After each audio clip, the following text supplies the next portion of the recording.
Yeah, it should be okay, looks like. Oh shit.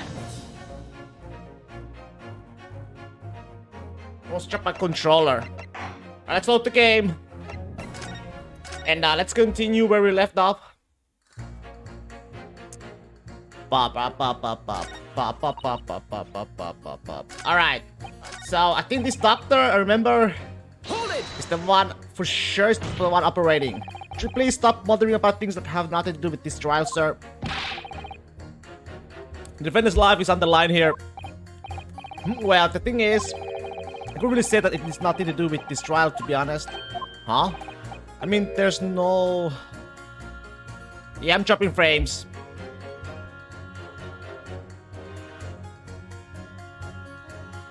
I'm dropping hard frames right now. And I don't know why I'm dropping frames. Oh...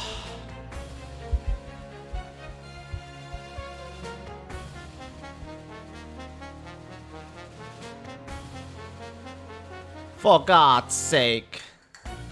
Why is this happening?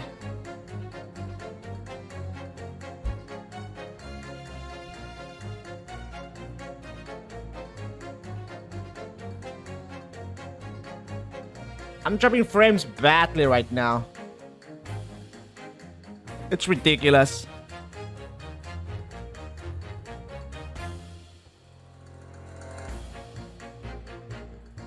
I don't get why.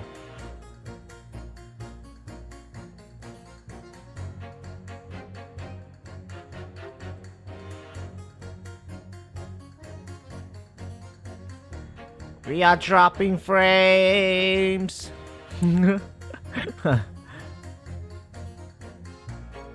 We are dropping frames. Not good.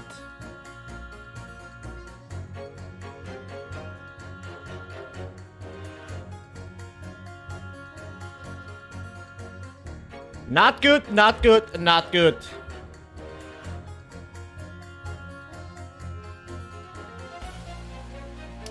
Dropping frames. Should be okay for now, but we'll see.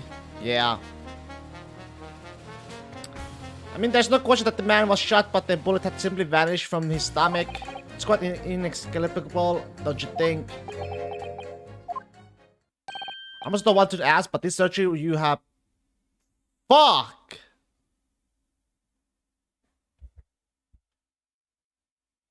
We are dropping frames.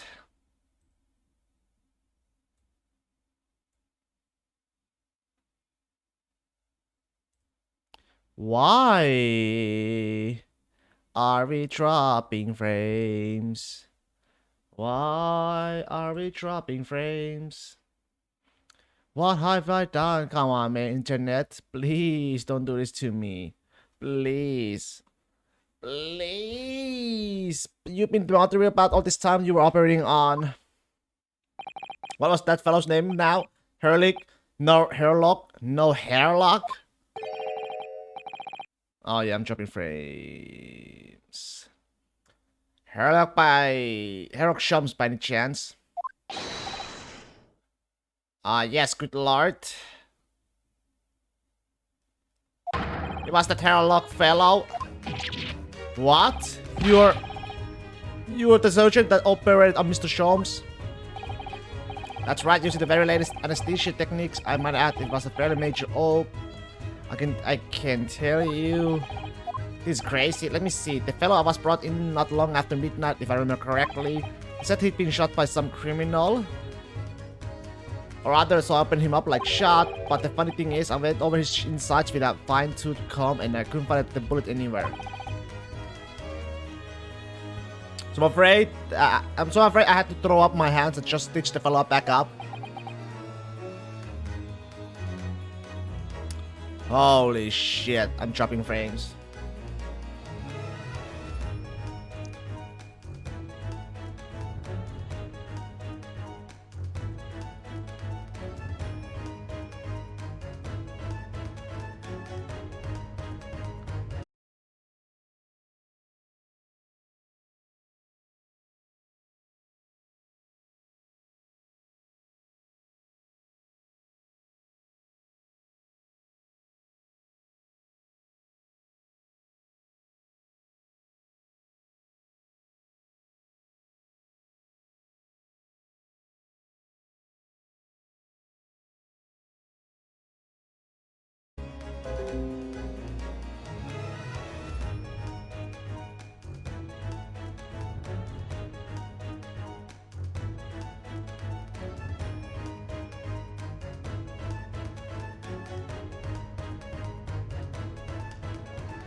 Why am I dropping frames? Why am I dropping frames? I don't know.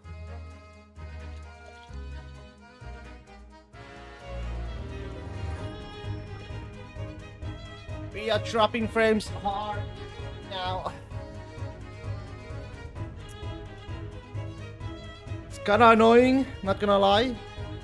It's very annoying dropping frames right now. I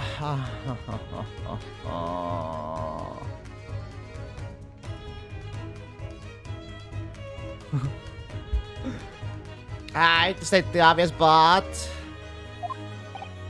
yes, sure, that's because the bullet is still at the scene of this shooting. The counsel for the defense is correct, as is clearly shown in this photographic print. The bullet that the Skulking brothers fired at Mr. Sholmes hit him in the stomach region. Then it exited his body and lodged into the shop wall where the calendar was hanging by the door. You'll find it's really quite simple if you just consider the problem three-dimensionally. Huh, who do you think I am, son?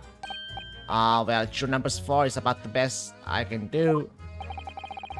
As soon as I saw the wound to the man's stomach, I flipped him over like a pancake. Are you sure that you checked his back? Yeah, we're dropping frames.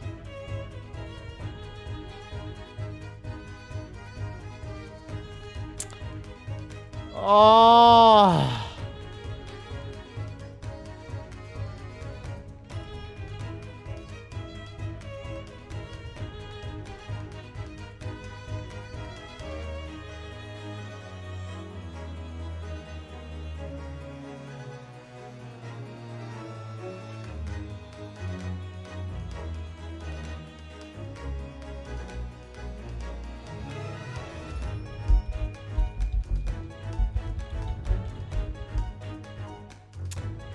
Well, well, well.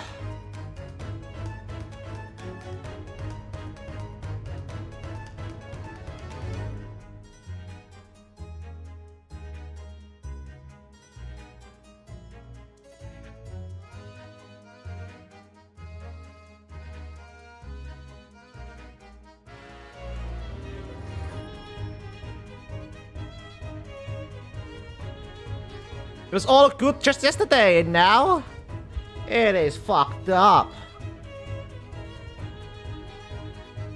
Would you say that? It is all fucked up.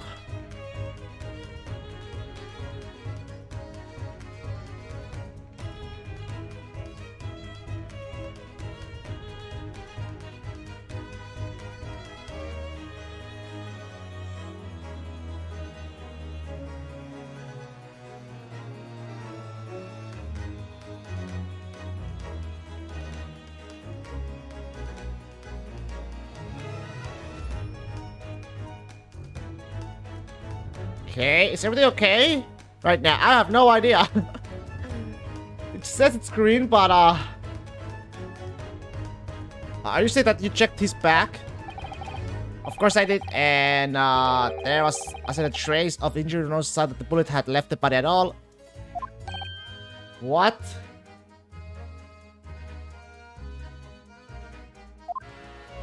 That's the point. The only logical conclusion was that the bullet was still in somewhere in the man's innards. Which is exactly why I said about slicing me up.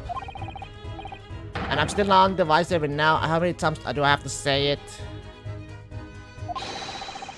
Can somebody please explain how it happened? Can somebody please show off the mystery?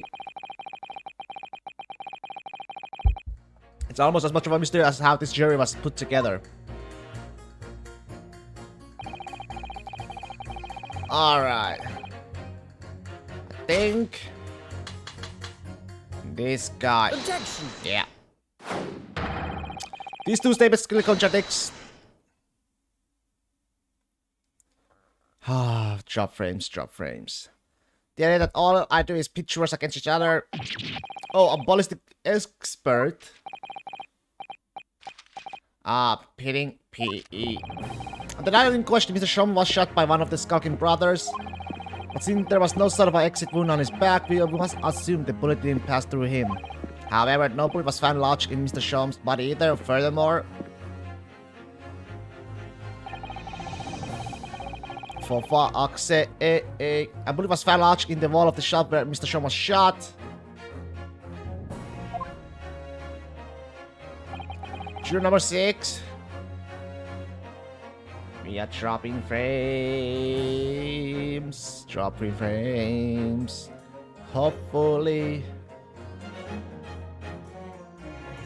Juror number 6. Hello, my name is Violent. Pleased to meet you. This apparent contradiction in the facts that is so clearly troubling your juror number 4. Are you able to explain the mystery? I've seen very similar situation in Motherland. It was night, there was blizzard, I was running away along mountain road in freezing cold. This pisses me off right now.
Laxu looks green for now, but it's gonna drop frames for sure again. I have no doubt about it, it's gonna drop frames again.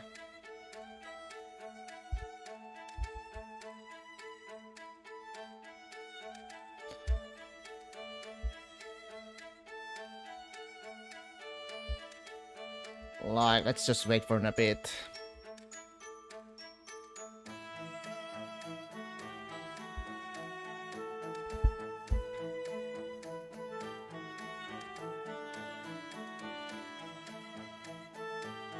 Yep.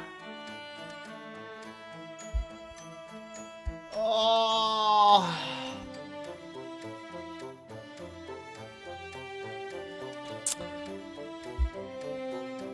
Oh, it's got drop frames. Just running away along mountain road in freezing cold. Golly. There's no one piling high on both sides of the road. It was very narrow and dangerous. My pursuers had hunting rifles and they were on dock sleds. Mental notice mode, don't ask too many questions. I was shot from behind and I fell down in snow. This situation was very similar to what I hear today from doctor. They could not find bullet in my body. No sign of, how do you say, exit wound. Then where did the bullet go?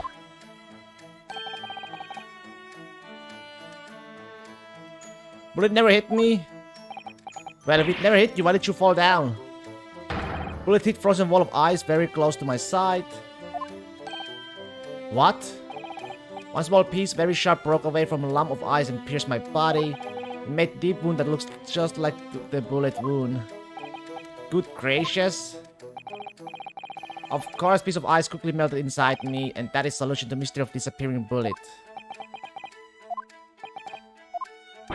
But that doesn't answer the question at all. That shouldn't happen in a pawnbroker shop. That's some snowy mountain road in another country. Just an idea, but we might not be looking at exactly the same scenario here.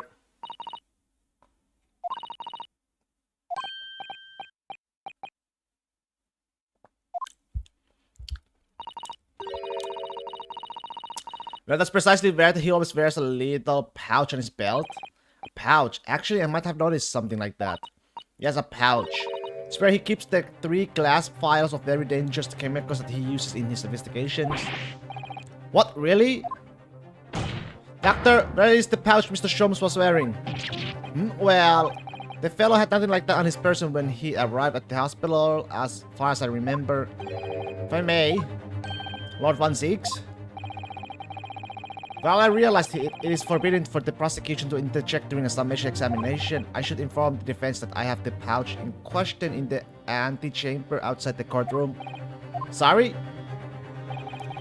As I understand it, when the police arrived on the scene and found Mr. Sholmes injured, they removed the pouch in order to assess the wound. Oh, thank goodness, I thought I was getting forgetful for a moment.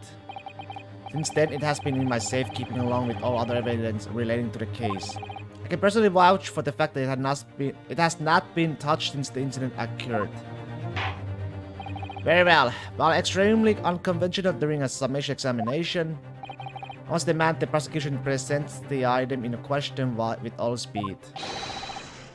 Bring forth Mr. Sherlock Sholmes' pouch. I see. So this is the pouch worn by Mr. Sholmes on the night in question, is it? Look at that, one of the files is broken and the letter around it is scorched black. It's almost as if the file exploded. Exploded? So, that night, the bullet from the Skulking Brothers' gun struck Mr. Sholmes' pouch. It was the glass file exploding that caused the fellow's injury. This bullet did not penetrate the victim but was deflected into a wall of shop.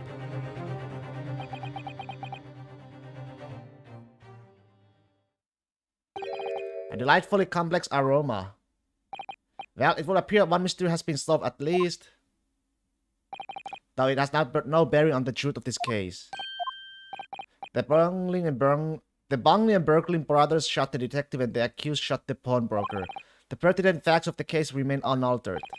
But at least this mystery is solved. I can sleep easy tonight. Thank you, young man. Thank you very much. Glad I could help. Now, due to its bearing on the conundrums just solved, the court will sequester this Scruffy pouch as evidence. This pouch is in Scruffy. Alright. It will appear the defense is somewhat struggling to opinion him. Please, my lord. A little more time. After all, that's a new piece of evidence. Could be a valuable clue, and you can't afford to overlook anything here, Runosuke. There's still a way to turn this around somehow, I'm sure of it.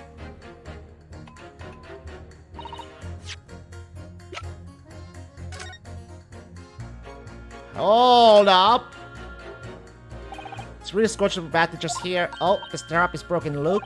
This must be where the bullet hit then. Let me see.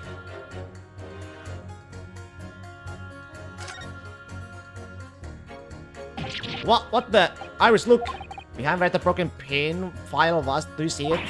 Oh, that's the Skulking Brothers bullet! What a stroke of luck that hit his pouch. It's an amazing discovery. What this means is, there were 3 bullets fired at Windy Banks that night. We have found exactly what the juror was talking about. 3rd bullet! It's time to press the juror again, I think.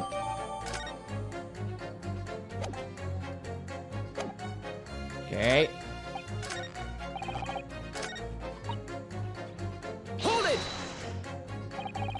Number of bullets that has to convince.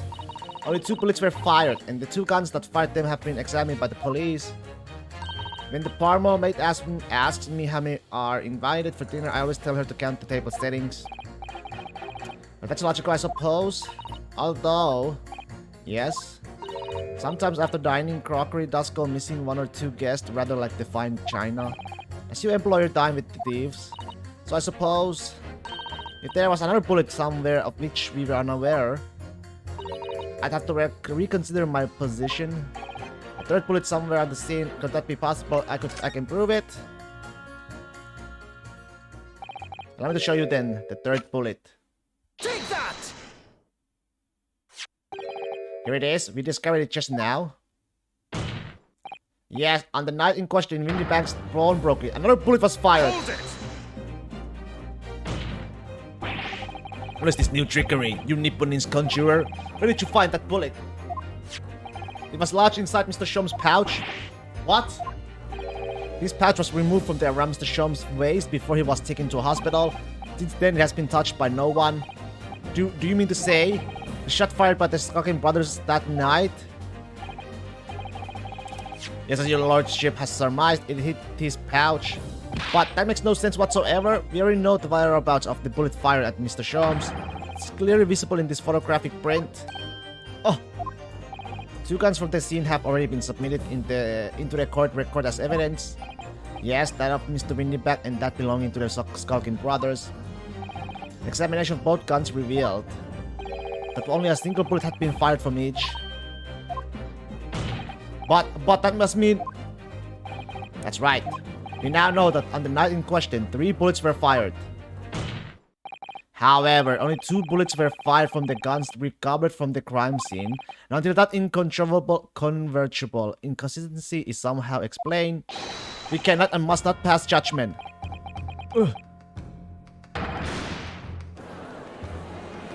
Chopping frames? Not yet. Okay, good. While this summation examination remains incomplete, the court has been presented with new facts. Facts that would appear to shake the very foundations upon which the case against the defendant has been built. As is my prerogative in this situation, I hereby temporarily suspend the summation examination. But Jupiter, what? Bailiff, bring the witnesses back to the stand at once.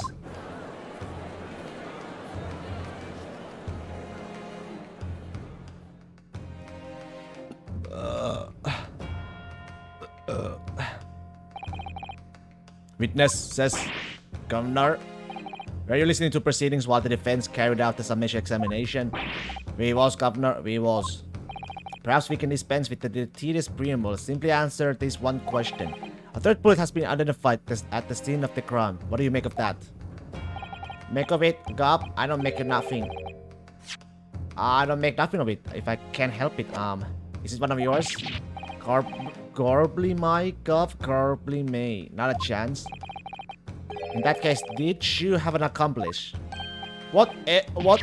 Never. The Skulking Brothers would work alone. Just 2 of us, that's our trademark. How soon we forget poor Sulky. Only 2 of the bullets from the crime scene originated from the firearms we have in evidence. The 3rd bullet was fired from another gun. Where is it?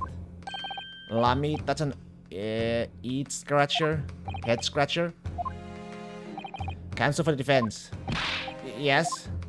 I should like to hear your thoughts regarding these new developments, the third bullet, and the mysterious missing firearm from whence it came. Thinking back over our testimony we have heard and all the evidence we have seen, I think I'm starting to form a picture of what really happened that night. My lord, I think it's clear what this third bullet tells us about the Skunking brothers. They had a secret accomplice for sure. It's the blondie, Edgar Benedict. On that night of Windybank's pawnbrokery, the brothers must have been working with a third man. The witnesses are clearly doing their best to cover up the existence of this accomplice, but the evidence all points to the fact that there was someone else present, someone carrying a gun. Objection!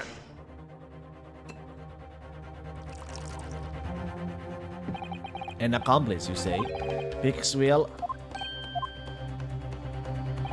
These protracted proceedings have already forced us to endure two summation examination. And in all that time, there has been not a murmur of a third man. If this apparently red-like being exists, the court must be shown hard evidence. Without it, this fantasy will be crushed. The prosecution demands answers on 2 counts. Firstly, proof evidence that this accomplice was ever at the scene of the crime. And secondly, the identity of this spurious character. The Skulkins are lying, I know that. But how can I ascertain the identity of the person they are hiding? Well, counsel, I'm supposed to prove the existence of this accomplice and reveal the person's identity even. In response to the prosecution demands, my lord, the defense is ready to present the answer. The defense is ready. I believe I can provide all the answers the prosecution demands. So, Maniponin's friend, despite the swimming eyes, you seem to think you have something to say. This promises to be interesting. Bring it on! I have to push for it now, there's no other option. I need to use every single piece of evidence available to me if it will make a difference. In that case, counsel, I would ask you to present the evidence without delay.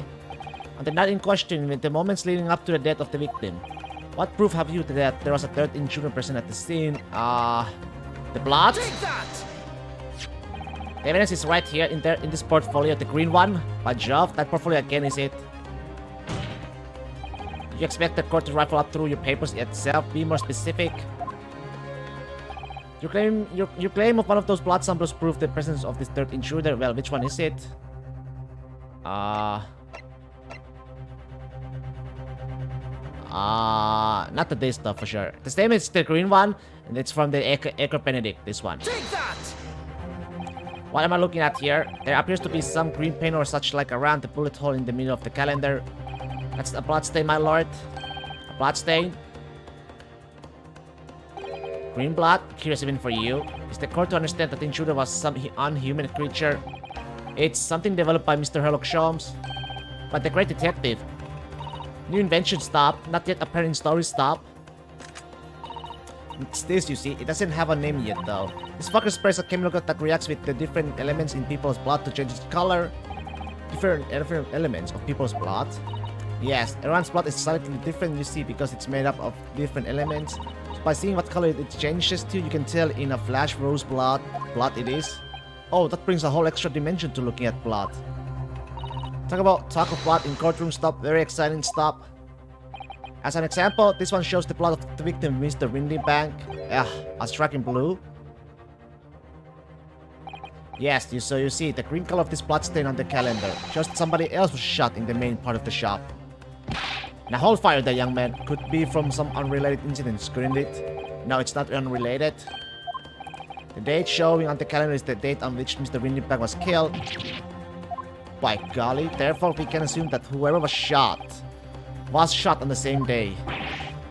Then whose blood is it? Well, the Skulking brothers in the stand don't appear to be suffering from any gunshot injuries. Which means it must be the blood of somebody else. The third intruder, in fact. Objection! Whose identity the court is still waiting to hear. You can't delay this any longer, my learned friend. Who is this alleged third intruder? Edgar Benedict. Take that!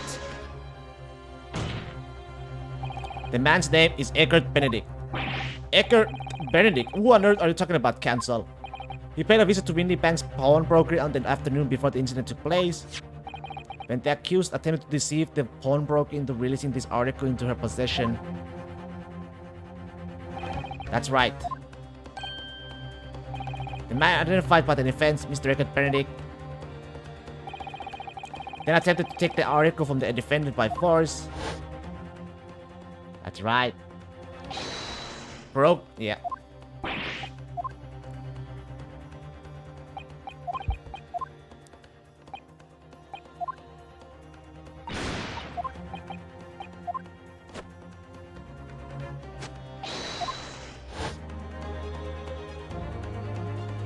Inspector Crix was there at the time and can attest to what happened.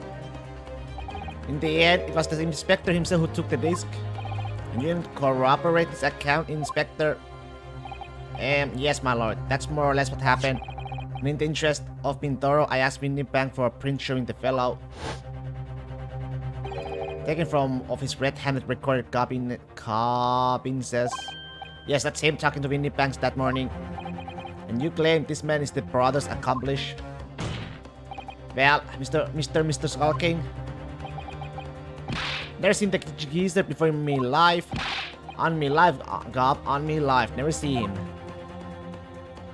Well, somewhat unsurprisingly, it appears our witnesses disagree with the assertion. I'm sure your lordship recalls my learned Nipponese friend's actual assertion, which was that he could prove the identity of the alleged accomplice. Yes, and I can. Then show us the evidence. I agree, we must see proof that the clean-cut gentleman in the photograph is the filthy criminal you say he is. This is the last piece of evidence. I had a feeling that something has been missing in this trial from the very start, but now I'm going to track it kicking and screaming into the courtroom. You ready to present your answer to the court then, counsel? Yes, my lord, the defense will present the evidence now. Proof that the man depicted in the photograph print, it's this one. Take that! As I mentioned before, on the afternoon of the delay in question, the defendant attempted decisively, admittedly, to reclaim this disc from from Winnie Banks, which is when the aforementioned Edgar Benedict appeared on the scene, I believe. This man then attempted to purloin the article from the defendant's possession. No. That's correct, my lord. I myself was present at the time. It was following this that a minor incident occurred. But of course, sir, here's the disc for you. Then they had a fight.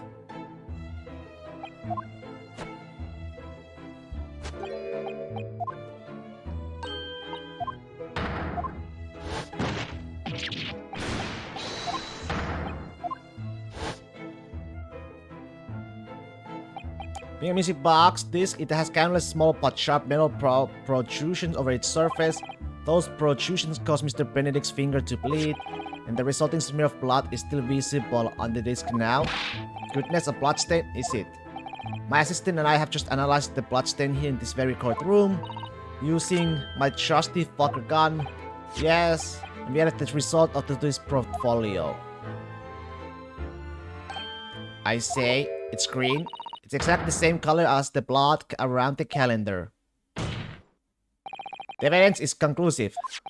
The man called himself Mr. Edgar Benedict, who was in Windy Banks earlier in the day, is the accomplice who was present at the scene of the crime that same night. There was someone else there.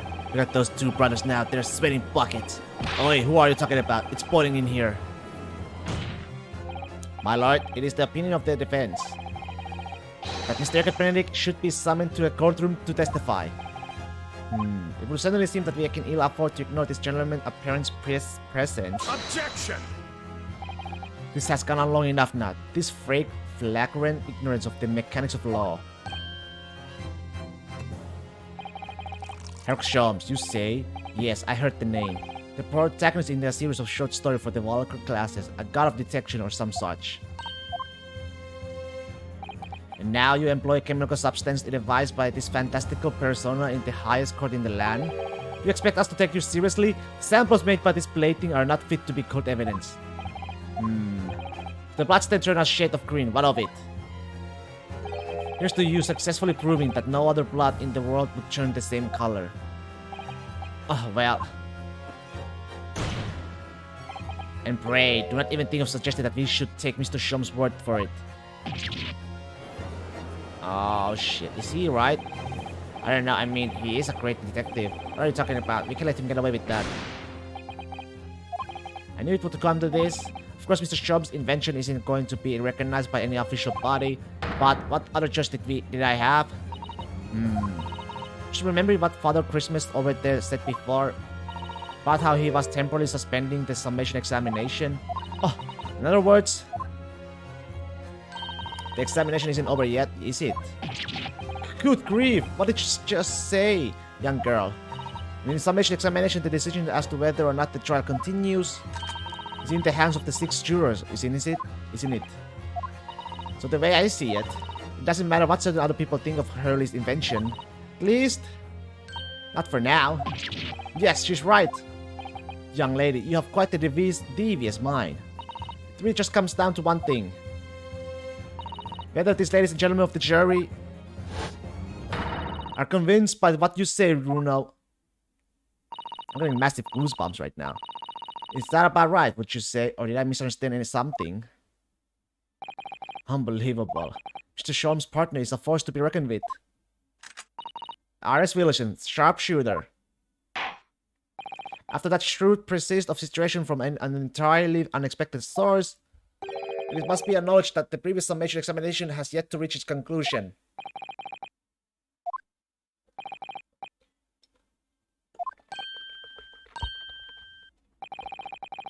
As proud citizen of the Her Majesty Britain, I'm sure you will come to a fair and just conclusion. So then, state your final decision in turn, please. Not guilty. Not guilty. Not guilty. Not guilty? Guilty. What? Guilty! What? Not guilty. Oh.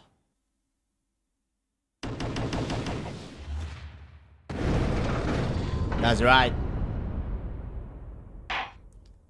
2 called guilty and 4 called not guilty, such as the outcome of the summation examination. Objection. My lord, with all due respect, this is an outrage.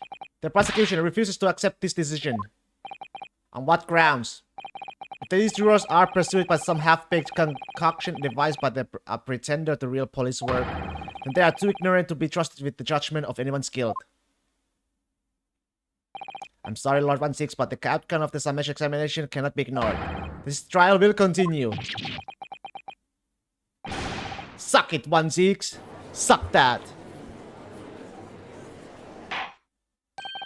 Nevertheless, we find ourselves in a rather awkward situation. The defense has very reasonably requested the subpoena of a new witness. But sadly, I fear that will be impossible. What? The name of the gentleman gave for himself, Edgar Benedict, is quite clearly false. I don't believe it. Just when I managed to prove the man was there that night. Could I say something? Who was that, please? Who spoke? It was me, my lord. Juror number 5. What have you to say, madam? If possible, Inspector. Me, ma'am. I wonder if you might show the photographic print to me again, the one in which the gentleman is shown. Ah, right, yes, this one you mean, of Mr. Benedict. Yes, there's no doubt in my mind.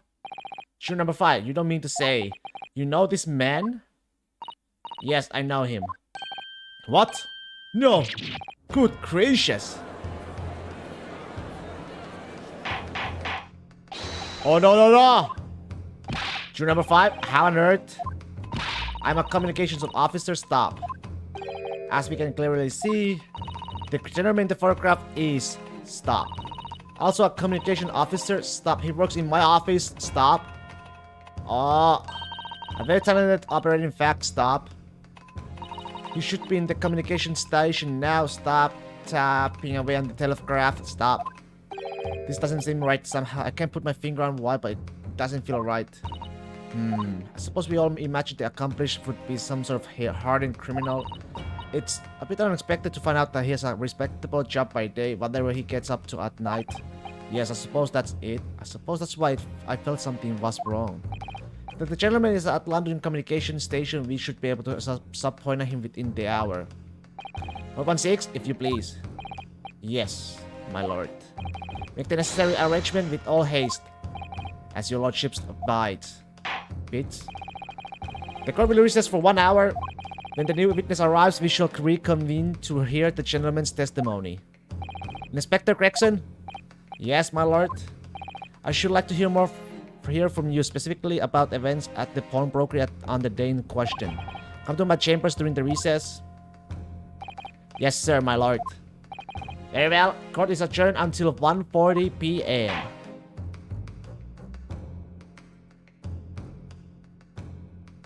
To be continued. That's trial part 2 and now part 3 time.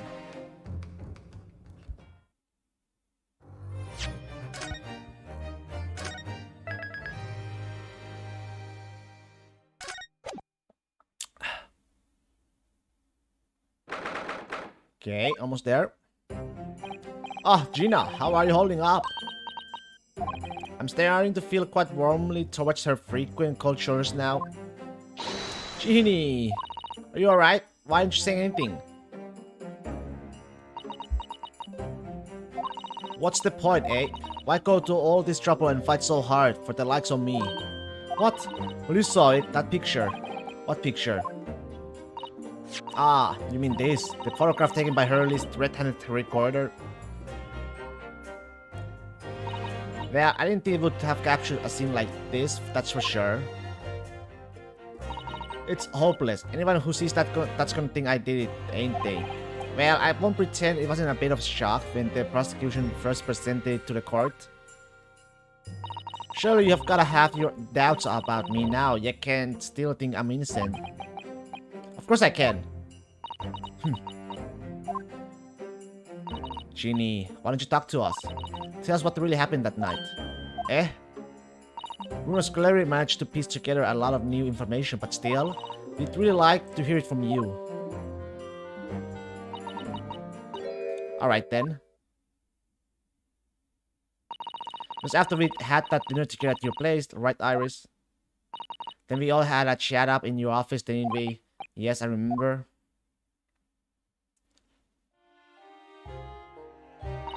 After that, I just couldn't get to sleep, so I slipped out and went down the street to the 221 to Winnie Bank's place. I had to know if Iris' story was there or not, the Hound of the Baskervilles.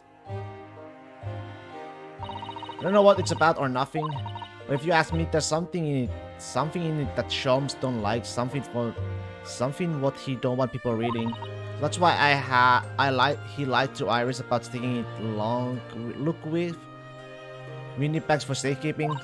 At least that's what I thought at the time. So you broke into Windy Banks? I just had to know if it was there or not. I mean, I had no idea all of that was gonna kick off, did I? I struck the lock and stuck inside. It was dark as you like in there. So I gave the oil lamp on the counter a bit of wick, and that's when... What do you think you're doing? Oh! I nearly died, I did, and next thing I knew... Oh. I grabbed the gun off the counter and was waving it in the air like I don't know what. Ah, you're the girl who was in here this afternoon. I didn't think the pickpockets went in for armed robbery. The manuscript. Have you got it here?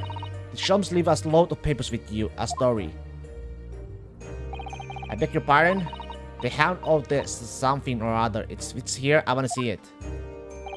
I'm sorry, young lady, but I'd sooner die than relinquish an article belonging to one of my customers. I don't want it. What would I do with it anyway? I just want to see it's here. That's all. Oh, you want to see it, do you? I wanna know if Sholmes really pawned it here or not. Please, just let me see it and I'll go. Oh, very well then. For pity's sake, stop waving my gun around, would you? So then the old cove unlocked the storeroom door and we both went inside. And it was there alright, the manuscripts, Sholmes were lying after all. You did all that just to check for me, Ginny. Anyway, then there's a bit of a kick up out in the main bit of the shop. The Skulking brothers arriving on the scene, yes. What was that noise? Someone's breaking in. Dear me, is there someone's breaking in? Dear me, is there some Polkers convention here tonight that I don't know about? I think I forgot to shut the door behind me. Sorry. I better go and take care of it. Could I possibly have my gun back? Oh, well, I'll come with ya and... Now, don't be a foolish young girl. You must stay right here. Don't leave this room under any circumstances. And with that, he took the gun out of my hands and walked back out in the shop. I hung back in the storeroom like he said, straining my ears in the dark to hear what was going on. It sounded like they got into a bit of scrap. I started thinking I should help, see? So I was just about to go out to the storeroom myself when... 2 bangs. I heard a couple of shots go off, 2 I think almost at the same time. And then there he was, right at my feet, lying face down on the floor. I was right next to the storeroom door, so I slammed it shut and locked it quick as you like. Because you thought whoever had shot Mr. Winnipeg might come for you? Yeah, so I went to grab the old gov's gun. I figured I'd put up a fight at least.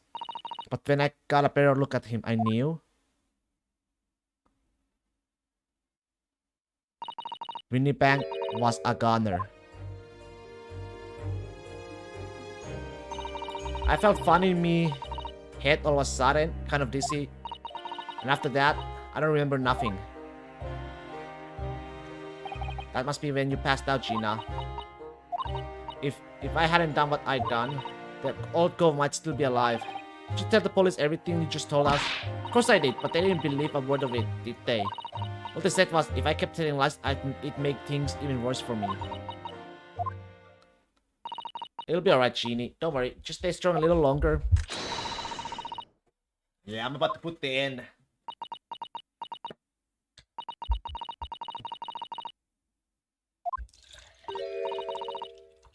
He was there! I still remember how he looked at me like I was nothing. He was there that night. We don't know his real name yet, but I'm convinced that he's involved somehow. Anyway, thank you for telling us what happened, Gina. I appreciate your honesty. You what? You can leave it all in Runo's capable hands now, Ginny. Mr. Nara Odo. Yes? How come you trust me? I don't get it. I mean, have you forgotten what happened here before? Come on, it was only 2 months ago. Me and McGill, we told you a whole pack of lies. And you got the bog trotter of with him. Even though he was a killer. No, I could never forget that. Oh, I did what I had thought was best at the time. But the pain of that error of judgment doesn't get any easier to bear. Still, don't forget that I also made you a promise. I told you that I'd be on your side to the bitter end no matter what. But what if I'm lying? You could be working out to get another killer off the hook for you know. I was once in your position, Gina. I was the accused in a trial. You were? Before I left Japan, I was accused of murder. And strange as it may sound, the circumstances of the crime were pretty damning. I was sure that no one would believe it wasn't me who'd done it. Oh, Runo. But there was one person who stood up for me, who believed in me and was prepared to defend me. My best friend. Ryunosuke no one believes in you more than I do. I was so happy I cried. But even then, somewhere inside me I couldn't help thinking, surely he doesn't really believe in me, not completely. But I was wrong. As soon as my trial began, it was obvious that he had an absolute unwavering belief in me.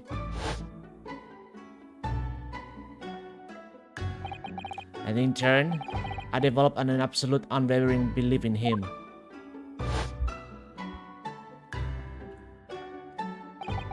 Since then, I came to realize, if you want someone to believe in you, you have to believe in the other person first. What are you saying? I promise you, Gina, that no matter what happens, I'll keep believing in you. So you don't need to worry. I won't let you down. Even though I'm a diver and a no good liar, you are not like McGill. I know that. That's right, you are our friend, Ginny. Iris, we know you better than you think. We have come to a conclusion that you are someone we can trust. Yes, that's really all we need to know. Exactly. Mr. Nara, or I...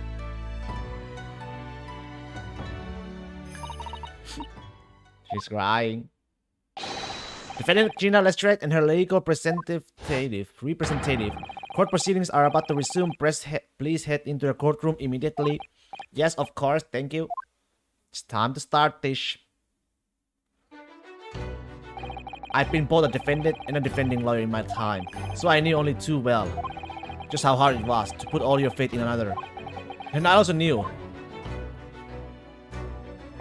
just how hard it was to bear the burden of another, putting all their faith in you. This is it at last. The final chapter, the final battle. Wish me luck, Susato-san, and I hope you're watching over me too, partner.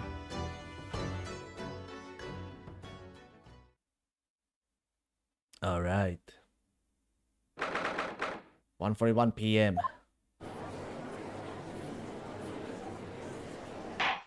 I hereby call this court to order as we resume the trial of Miss Gina Lestrade. Lord 16, have you successfully subpoenaed the witness? The subpoena was delivered to the communications station where the man works immediately, my lord. However, the heavy rain has delayed the arrival of his carriage. It would seem... I see. The last turn our attention to Inspector Gregson precise of the case heard by the court this morning. The glaring omission of the third bullet in your report is a serious blunder, Inspector. Yes, I can apologize, my lord. And although the defense's chemical analysis of the blood at the scene makes for a compelling argument, I cannot permit such untried methods to be used as evidence in my courtroom. It's a big mistake to cross Hurley and me, a very big mistake. My lord, the subpoenaed witness has just arrived in the building. Thank you, officer. Show him to the stand without delay. Mr. Eckert Benedict. Didn't expect to be crossing paths with him again so soon, and certainly not like this. There he is. Thank you for complying with the court's subpoena at such a short notice, sir. But of course, my lord, as an upstanding member of the London Society, it is my pleasure to oblige. Now, kindly state your name and occupation for the record. Ashley Graydon, a communications officer. Mr. Graydon and I both work at London Central Communication Station.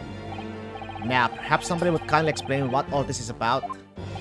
You were apprised of the situation by the court officer on your way here, I presume?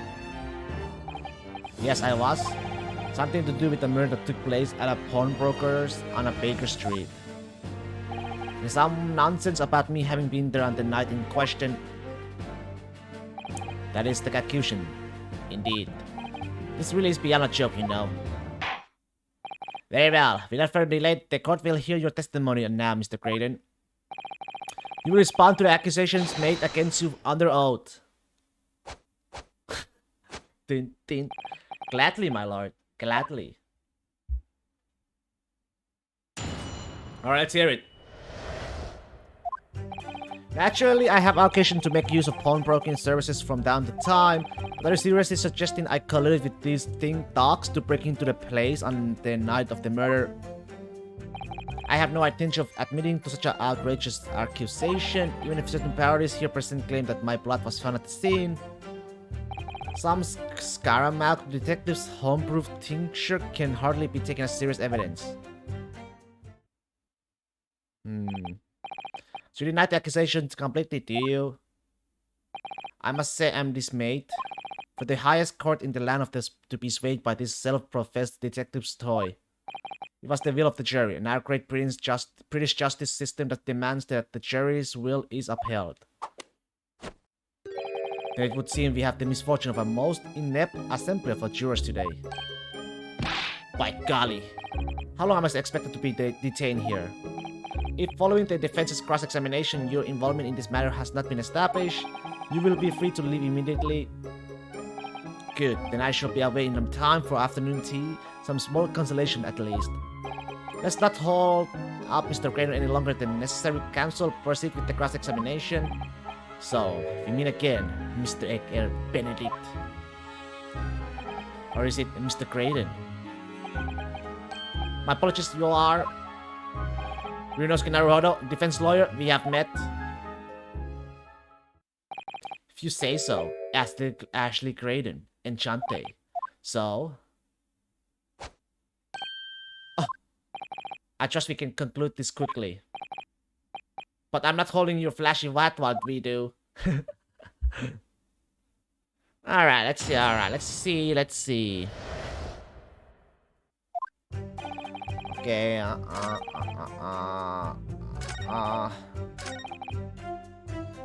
First found the scene. Very interesting. Hard to be taken serious? Oh yeah, let's see about this fish. Don't forget, sir, that Mr. Sherlock Holmes is the most famous detective in the world. The most famous detective in the world tells the truth, the whole truth, and nothing but the truth. Oh no, I can't think of how to answer that. Once saw the world's famous swindler thrown into jail. He allegedly told the truth, the whole truth, and nothing but what turned out to be a pack of lies. Ugh. Quiet now. So are no doubt aware this central communication station is the heart of this country's information network. My work there is of paramount importance, and you have kept me from it long enough already.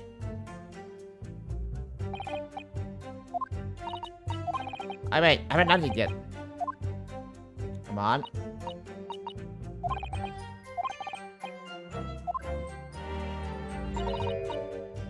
Might be the key here? Okay.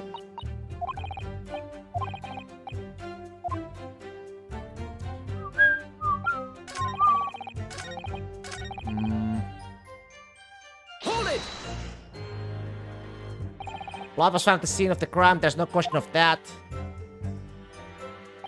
Mr. Chom's chemical analysis has possibly identified the substance as such. But I'm not the only human to have blood running through my veins, am I? How can you be sure that the blood is mine? Could it be the blood of one of these two miscreants? Every individual's blood has a slightly different composition, it seems. Mr. Chom's chemical is able to differentiate different blood samples by spare me the science lesson. Who is Chom's character anyway? Oh, I assume all Londoners would know the name. He's a great, well-renowned detective. So even you are unable to bring yourself to say a great detective. A great detective, you say? Now we're in this realm of... Oh. Excuse me. Kappa? What does that mean? Rock says. What does that mean? I don't want to say it. What is that? Huh? It's an objection in Japanese? Oh, is it? Never knew, never heard. Eh, what? Me? No, Mr. Skokie next to you. Right, I had it up to here with this. How many times have I gotta tell you? Yes, I know. You're not a big bro of Sulky. Big bro? Mr. Nash skulking. Can reply me. You what? Wait, it was so fast. Well, you have to in the game to change the vocal objection and all in Japanese. Wait, you did? Is it audio? Oh well. I don't know, maybe you did at the beginning. You have to be on the main menu? Oh. Did you play this whole game in Japanese then, Roxas? Is it not the case that when Mr. Graydon just spoke, a thought went through your mind? Would you care to share that thought with the court? Yes? And was it good? Hikiari, was it? Hikiari? Me thoughts? I don't have none of them. It must have been him. You? Mr. Nash Skulking, answer the question, please. What went through your mind when Mr. Graydon just spoke? And it's all better than in English voice? Oh, you like it that much, huh? Nippon-ni? Nipponji? Nothing, honest guy? Nothing. I was just thinking. If he was waving his arm around like that much more, it'll open the wound again, that's all. What wound? Where he took the bullet, of course. It was only 2 days ago. It ain't gonna be healed up yet. Do you want to test the audio voice? Oh, I'm probably not gonna change it either way. I'll probably stick to English till the end. Since I already started with English, I'm gonna end it with English. So I was, well, you know, I was worrying for him and... Oh! Hell's balls? Bells. Hell's bells? Or what? Kell bells? Cell's bells? Mr. Creighton, did you hear that? What? Your comrade is worried about you, it seems. On account of your injured arm. My lord? Yes, Mr. Creighton? I have no idea what these two wretches are talking about. Certainly, I shouldn't be expected to answer anything in relation to your mindless insinuations. I will not backseat anything, but I have done the whole... Oh, you have played the whole Great Ace Attorney. How would you rate this whole game compared to the trilogy? You know, Phoenix Wright trilogy. Which one do you like more? We know that someone other than the victim was hit by a bullet at the scene of the crime 2 nights ago. And from the height of the bullet hole in the wall, that person was likely hit in the upper arm or thereabouts. The story have more depth than the other. And more consequence. Oh, I do love the difference, you know, the new tricks like this game has, like the jury. You have to convince them. I love it a lot. So much different mechanics compared to the trilogy for sure.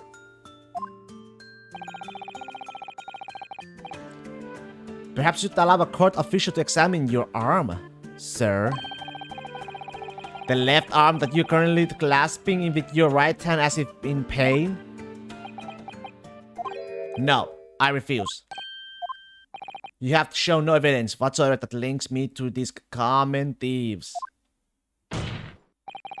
Currently, I am not obliged to permit any such invasion of my privacy. As I already said, I am completely uninvolved in all this. I have never had anything to do with the pawnbroker where this fellow was killed whatsoever. I take offense at the insinuation that I was in any way involved. You claim to have had nothing whatsoever to do with Mr. Windybank's pawnbrokery. My lord, the defense would like that last statement to be added to Mr. Creighton's formal testimony. Very well, counsel. Continue with your testimony, Mr. Creighton. Something I love at all is actually that if all the mystery is not uncovered, then you will have a suit. Suit? Hold it! Never had anything to do with it. You forget that I was there, Mr. Creighton? On the very afternoon of the incident? Obviously, I'm not complete stranger to pawnbrokers. Oh, you mean another game? There will be another game. For reals? All I played was Trilogy, and now I'm playing this. I'm currently on the lookout for an armchair to furnish my study. Objection! No, you were there to redeem an article. I have no idea what you're talking about. Right. Excuse me! Do you have something to add, Inspector? Come again, Sunshine? You were there too, in fact, weren't you, Inspector, that afternoon? Well, yeah, look at all Ace Attorney's look so far. Do you have any mystery uncovered so far? Mystery uncovered so far? Mystery?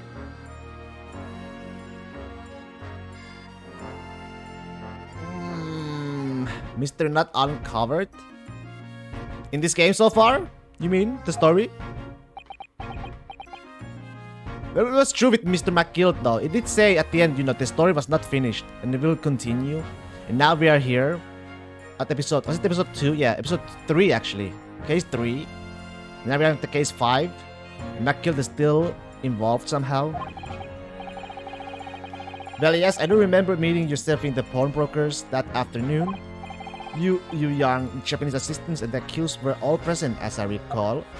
And at the time, this witness, Mr. Creighton, was trying to acquire a particular article. I can finish right, Misty Faye was not found for 10 years or something like that in TNT in the last scene she is here. Oh yeah. It's been a couple of years since the trilogy, so I don't remember much of the story. To be honest, but I think something like that did happen. Yeah. Misty the mom. Well now. I'm afraid I don't remember too clearly. What? But you must. I'm not going to lie and pretend I remember something that I don't. What's going on here? Rex showed us a picture before, didn't he? You know, from the cameras that Hurley installed in Windy Banks. Yes, of course. Indeed, and the gentleman pictured bears a striking resemblance to the witness, I must say. Exactly, which proves that Mr. Graydon was in the shop on the afternoon in question.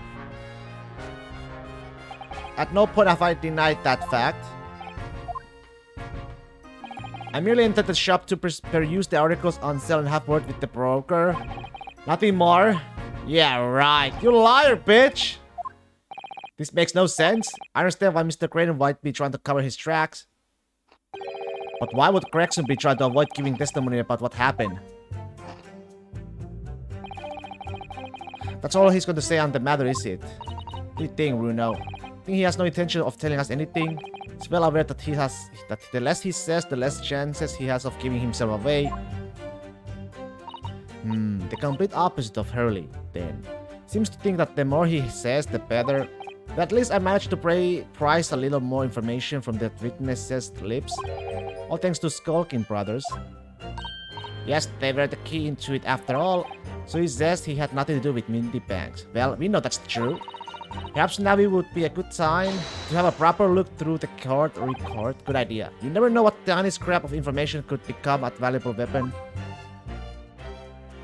This case is great and I have one of the greatest line on all the first. Oh, GA. For me, so far, the case 3, the Mac Guild, you know, our first case in London was so good. It was a fucked up case and it was so good case too. Alright, so last one. You never had to, okay, this one and I think Objection. you had the disc. Have you ever seen this disc before, Mr. Graydon? Why? Is it supposed to mean something? This disc was until the day of his murder in pawn in Mr. Winnibank's shop. It was redeemed by the defendant, Miss Gina Lestrade, that afternoon. However, somebody mysteriously appeared to try to take it from her. And that somebody was you, of course. Wasn't it, Mr. Graydon? Oh, liar! As I've reiterated numerous times now, you are mistaken. That was not me. I have never seen that disc before in my life. It may have escaped your notice, but there's a small smear of blood on the disc. Ah, yes, resulting from an operation of the thumb, perhaps. That's right. The surface of the disc is covered in hundreds of tiny metal bumps. The skirmish to occur the disc, the thumb of the person who tried to take it suffered minor lacerations.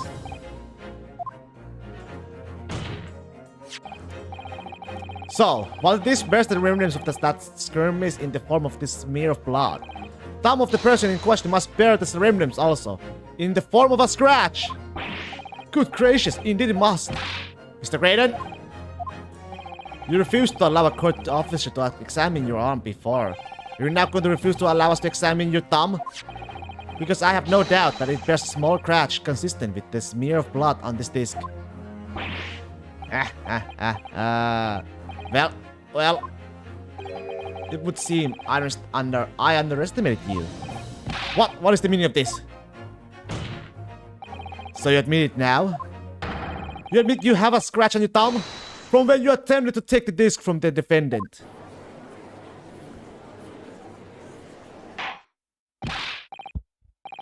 Well, Mr. Graydon,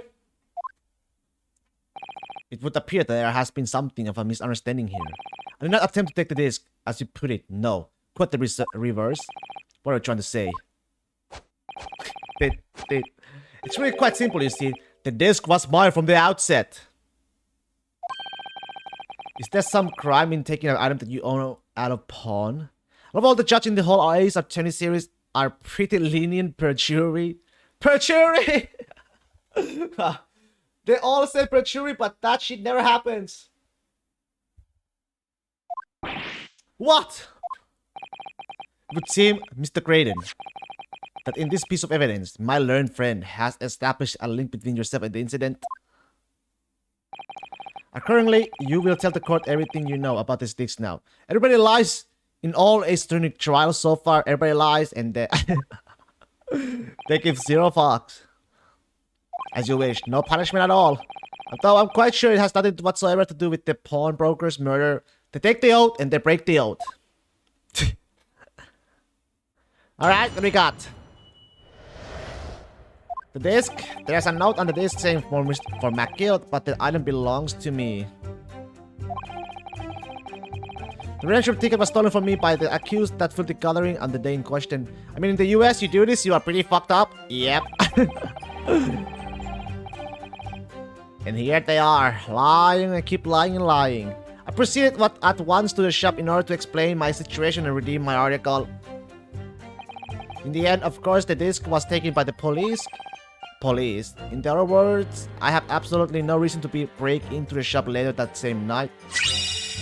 Hey, that's the follow, Rock says. Did I hear you correctly, sir? McGill, you say? The famous London philanthropist? That's right, who got burned to crisp. Who perished in this very courtroom 2 months ago after being acquitted of a distinctly messy murder. Yes, my lord. The one and the same. Good lord! Mr. Graydon! You're saying that Mr. McGill and yourself were acquainted? Yes, that's correct. Well. Alright. Well, I certainly didn't expect to hear that name uttered here in my courtroom again. According to what Gina told us, this was blazing pawn on this fateful night 2 months ago. McGill himself gave instructions to deposit at Mindy Banks. It's funny that Mr. Graydon here is claiming the disc belongs to him then, isn't it? No likelihood he's lying. So he appeared that afternoon at Mindy Banks in order to get his hands on McGill's disc for some reason. That was quite a bonfire Boy Scout mate here. It's quite funny. McGill, he got free for like a couple of minutes and then he went back and then he got burned to crisp. The man was free. Okay, but the items belongs to me. Would you care to explain how this belongs to you? As you will observe, a communications officer such as myself commands a fine salary. You are certainly exquisitely dressed, sir. So you see, I have a little need to make use of the services provided by the pawnbroker trade. However, I did once find myself in difficulties having misplaced my purse whilst on an errand. Well, at least he must have created some good marshmallows here. Very good marshmallows. You get them as your overcoat? Obviously, and in my haste, I clean forgot. Yeah, that coat didn't even fit you, dude. But the music box, this one in its pocket. And yet, there's a note on it that reads for McGill. I am a collector of a rare and unusual music box music. I first met Mr. McGill at a gentleman's club in the city and was interested to discover that he shared my penchant in that area. So, the disc in question. It's a pre-production sample. I promised to let Mr. McGill hear it. But then you forgot that it was in the pocket of the overcoat you were forced to pawn.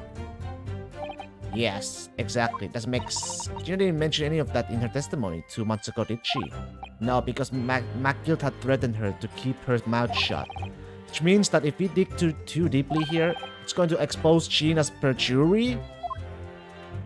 Yeah, a pre-production sample. Oh no, this is complicated, isn't it? Let's leave it alone for the time being. Okay, so not that. What are we at? And the question, I proceeded, blah, blah, blah. Was taken by the police? Oh, yeah, no, it wasn't actually because it was a fake. Hold it! Objection! Rejection suck, eh? I mean, in one way, it's not a lie. Not a lie. Sure. This was taken by Inspector Correction here, wasn't it? But it was a fake. That's right. This was the very man. It was a caramel made by Sholmes. Apparently, the police are collecting anything that has a connection to Mr. McGill as evidence. Nope. Excuse me. What up, Sake? How are you? What's up? What's up? Something wrong, Inspector. Well, what do you mean? The last remark Mr. Crater made in his testimony seemed to trouble you in some way. In Japanese, excuse me, mean is Shoto? Shoto? Shoto? Shoto! No, he didn't. It's nothing. Leave it alone. Let me ask you this, Inspector. Why is Scotland Yard carrying Mr. McGill's possessions? I can't do something like that, Sunshine. What is it, Inspector? Investigative secrets. Yes, exactly. You should all know about that. Magnus McGill, who died so unexpectedly after his trial 2 months ago. Man renowned throughout the capital for his great contributions to public life, yet he had a dark side too. Was God still with the old man? Old what? No! Oh, you mean Mr. McGill? He's dead. Where are you going with this, Van Zeeks? I suppose the police are dealing with the aftermath of his nefarious activities, are they? That's enough. Corpers like me have duties to carry out what we are not at liberty to talk about. That's all you need to know. Duties of comfort, but the Lord Strongheart, I presume. Did we find out who shot the guy who didn't shoot? What? I don't remember. What case was it again? Can I post a link with all the voice line of acting in Japanese? The first one in Renosuke so you can hear them. YouTube video? Sure. The Lord Chief Justice appears to have great faith in you, Inspector. Dai Kyugoden Saiban. The old man at the restaurant, you pick up the gun who killed. Oh, you mean the first case? The literally first case? Yeah. It was the woman. The girl. What's the girl? Miss Jessal Belle. What's that something? Jessal something. Jesus, that was loud. I'm gonna just hear this one. Daikyu Gaten Saiban. Mute that. Let me hear this. Hi. Mata. Mata. Kirai, that one I know. Kirai, take that. Kokoda. Not bad. Not bad. What'd you do it? The girl? You're asking me, it's been a while. I don't remember. What'd you do it? Oh, the poison. She was testing the poison something. I don't know why she killed him though. I don't remember.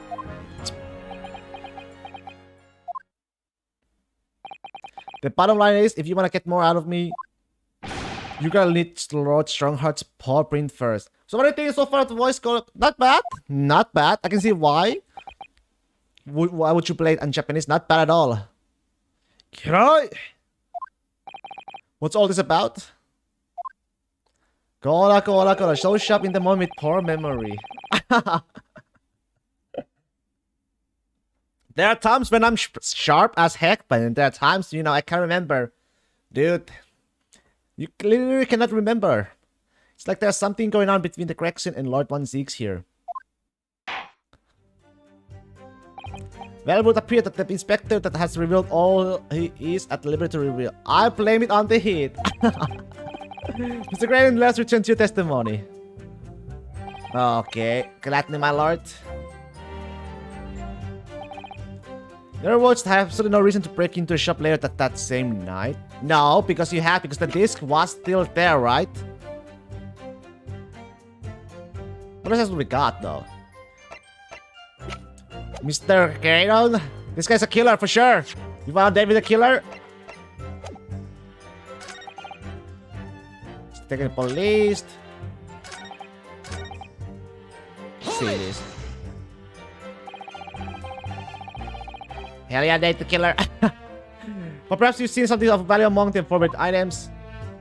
No, not at all. A valuer was brought in by the police to assess everything in the shop. Without exception, every article on the shelves was common or guarded in brick or brack. In that case, it's clear that you broke into the shop later that day in order to recover Mr. McGill's disc. Have you not been listening, man? Even if I had wanted to recover the disc, you may recall that it had been seized by the police that afternoon. It was no more in the shop that night. As I keep saying, I simply had no reason to break in. Well. So there was nothing of McGill's left in the shop that night. Nothing this man might have been after. Wonder if that's really true. If you have some evidence, then let him have it. I'm trying to see that irritatingly assured expression of his grumble. So just this little joke, there's even a Russian revolutionary in the jury. That's right. Yep. That's the first thing I noticed right away when the trial started. That there was that Russian guy. Literally in the jury. Of course you're hanging out with a lolly. She's 10-year-old. Oh, of course, man. Every anime game has a lolly. Okay. I think I have an idea. So I'm gonna prove he was there, right? And we got the blood sample. Objection. No, it doesn't work. Oh, shit. That was bad. Uh-oh. Yikes.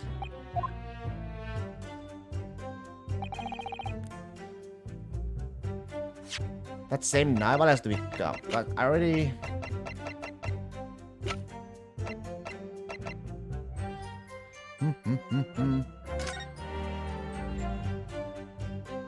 Wonder. He cares about his harm even if he loses the trial. Not true, Jay. Not true. Not true. In other words, I had absolutely no reason to break into a shop later that same night.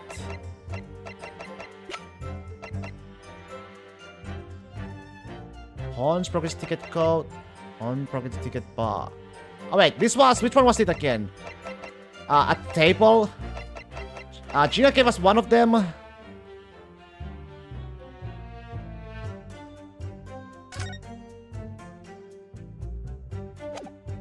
Is it this one? No, that was the code one. It wasn't that one. I think it's this one. Objection. Heck yeah. This was deposited by Winnipeg's and Magnus McGill's instructions. You knew that, and you went there with the intention of obtaining it for yourself. Objection. Conjecture again, and in any case, this was taken into custody by the police that afternoon. The witness had no reason to visit the pawnbroker again that night. He had a note. Yeah, I forgot. He got the note of paper where, you know, sorry for my learned friend, but that's not true. Mr. McGill had another article in pawn at Windy Banks. As this second pawnbroker's ticket proves.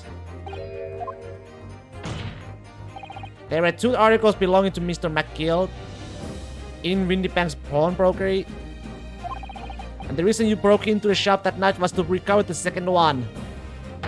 Together with your 2 accomplices, the Skulking Brothers. Your Honor, counsel is pontificating.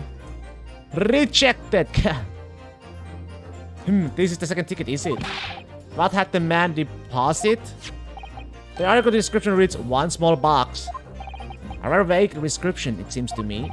Are you suggesting that I broke into the pawnbroker with these clowns in order to steal some trinket box?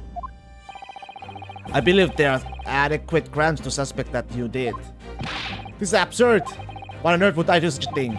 Once the article had been forfeited, I could simply walk into the shop and purchase it. There would be absolutely no need for me to resort to theft. It's a good point. What the fuck are Mario and Luigi there? You just realized? That's right. There are Mario and Luigi. So that means that for some reason, this creative fellow needed the small box that very night, does it? Objection. They are the thieves. The Skulking Brothers. It's time to put an end to, I guess, the Mario, Luigi, something. My lord. Could you please a little less cryptic, Lord 16? I do hate to ruin my learned friend's argument, but the truth is quite incontrovertible. On the night in question, no small box was taken from Windy Bank's pawnbrokery. Damn, and 16, good lord, it's a warm in here. And rest assured, the prosecution can prove it. What? Good gracious. Inspector, show the photographic prints to the court, if you please. Yes, sir. What prints? New evidence? These prints were taken from one of the detective's security cameras. Oh, here is red-handed recorders again. As previously explained, using this plan of the shop layout, the victim establishment was furnished with the automatic cameras in 2 locations. One was set up to capture the counter where Mr. Winnieback received his customers, and the other was set to capture the shelves on which articles were placed for sale once forbidden. According to the information on this ticket, Mr. McGill's small box had been forfeited already? 2 days before the incident at 9 p.m. on 13th April to be precise. Which means it would have been on the shelves of forfeited items in the shop front. Now, what I have here is a print taken by one of the cameras about 2 hours before the incident. That's at 11 p.m. on 15th April. The victim certainly had a very full shop, it would appear. And then we have another print. This one was taken about 2 hours after the incident. I see, so we have 2 pictures to compare. Okay, 2 pictures, so I should use the stereoscope again. Though I must say that placing them in side by side leaves me cold. Dear me, that's starting to make my head ache. Obviously, at Scotland Yard, we consider theft as one possible motive in this case. To be honest, you don't need to. We don't have it yet. We explored the possibility that something had been taken in addition to the victim's life. So you may have already compared these 2 prints thoroughly, Inspector. It's very feasible, but I didn't see it yet. I need to watch it again. Yes, sir. We carried every single item in each of these 2 photographic prints.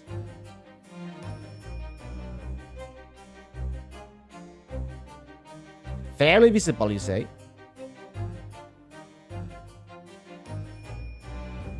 Just because you got good eyes doesn't mean we all do. Oh, I can see it. Yeah, I can see it. The right side, the places, they're the same place. For example, that. I can see it.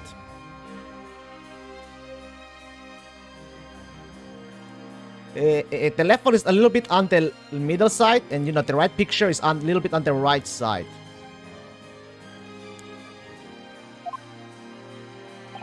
And the yard's conclusion is that exactly the same number are present in both. In other words, the nothing we has taken from the pawnbrokery on the night in question, and my learned friend's assertion is nothing more than a hopeful fantasy. I don't believe it. I could have just shown that he'd stolen Miss McGill's pawn box. It's hard to know. If you know the theory behind it, Jay, then it's a lot easier. I might have been able to break him down at last. You know what, Bruno? I've been thinking. What if these 2 photographs really are exactly the same? Not exactly the same. It is the same, but not exactly the same. What? So, Counsel, in the light of the evidence put forward by the prosecution, what is your position? Oh, that's a fucking minor change? Exactly, the minor. It is. And yet, you have to see it. It seems that, in fact, on the night in question, nothing was stolen from the victim's establishment. Nope. Do you accept the prosecution's assertion? No, I do not. I don't know. Could there be some hidden discrepancy in these 2 photographic prints somewhere? There is. Use a piece of evidence. Before I forget my answer, my lord, I'd like to try something if I may. Try something? What do you mean, Counsel? I need to use a certain piece of evidence from the court record to identify the discrepancy. Not certainly sure I follow. Take that! I like to use this device, my lord, to remove the two prints stereoscopically. Oh, yes, you have caught the bug at last. You can't resist it, can you? You got the crossed-eyed compulsion. I'm just good at accidentally pointing out dumb words at not murder weapons. Wrong choice. Is it? Well, is it with this? Then it is. Reason number 3. What a surprise. Come on, Bruno. Let's put the picture in place and see what this wonderful contraption shows us. Let's see. But there we go. Now look through the eyepiece. Ta-da! I wasn't sure at first, but there's a clear discrepancy between these two prints. What? You must identify the location in question for the court council. Identify? Bruh, it's right there. Take that! You just put it directly? Exactly, I could have. Granted, these two prints are almost identical. However, there's one minor discrepancy between them. What? When you view the two pictures stereoscopically, you know, you gotta watch it crossly. Boop, boop, boop. Ta-da!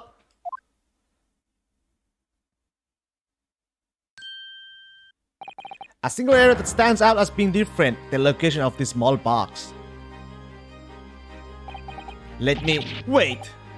Unbelievable! I love when all people cross-eye will just use a stereoscope. Yeah, he doesn't want to show his cross-eye, man. I always laugh at, you know, Irish cross-eye when she does the cross-eye. I always... It's so funny. What this tells us is very simple. Mr. McGill's small box was indeed not stolen from Windy Banks on the night in question. However, there can be no doubt that somebody picked up this particular box and then returned it to its place on the shelves. Are you suggesting that the small box originally deposited by Mr. McGill is in fact... Yes, the very same small box I just identified in those photographic prints. Objection! Mindless guesswork. What if it was? That music is honey to my ear. I love Kazuma theme song though. Kazuma and Susato theme for sure. So a box was moved on the shelf. Nothing was stolen.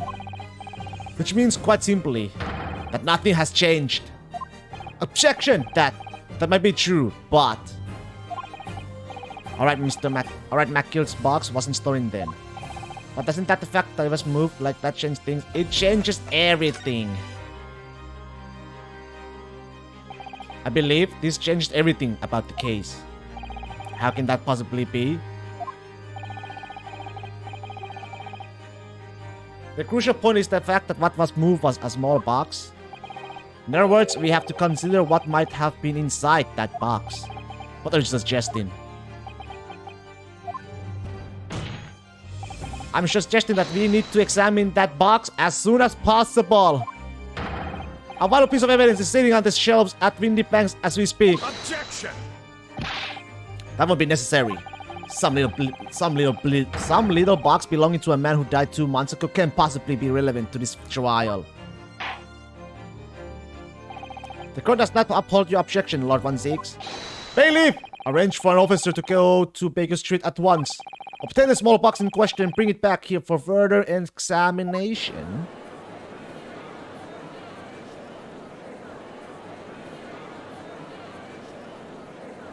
Alright.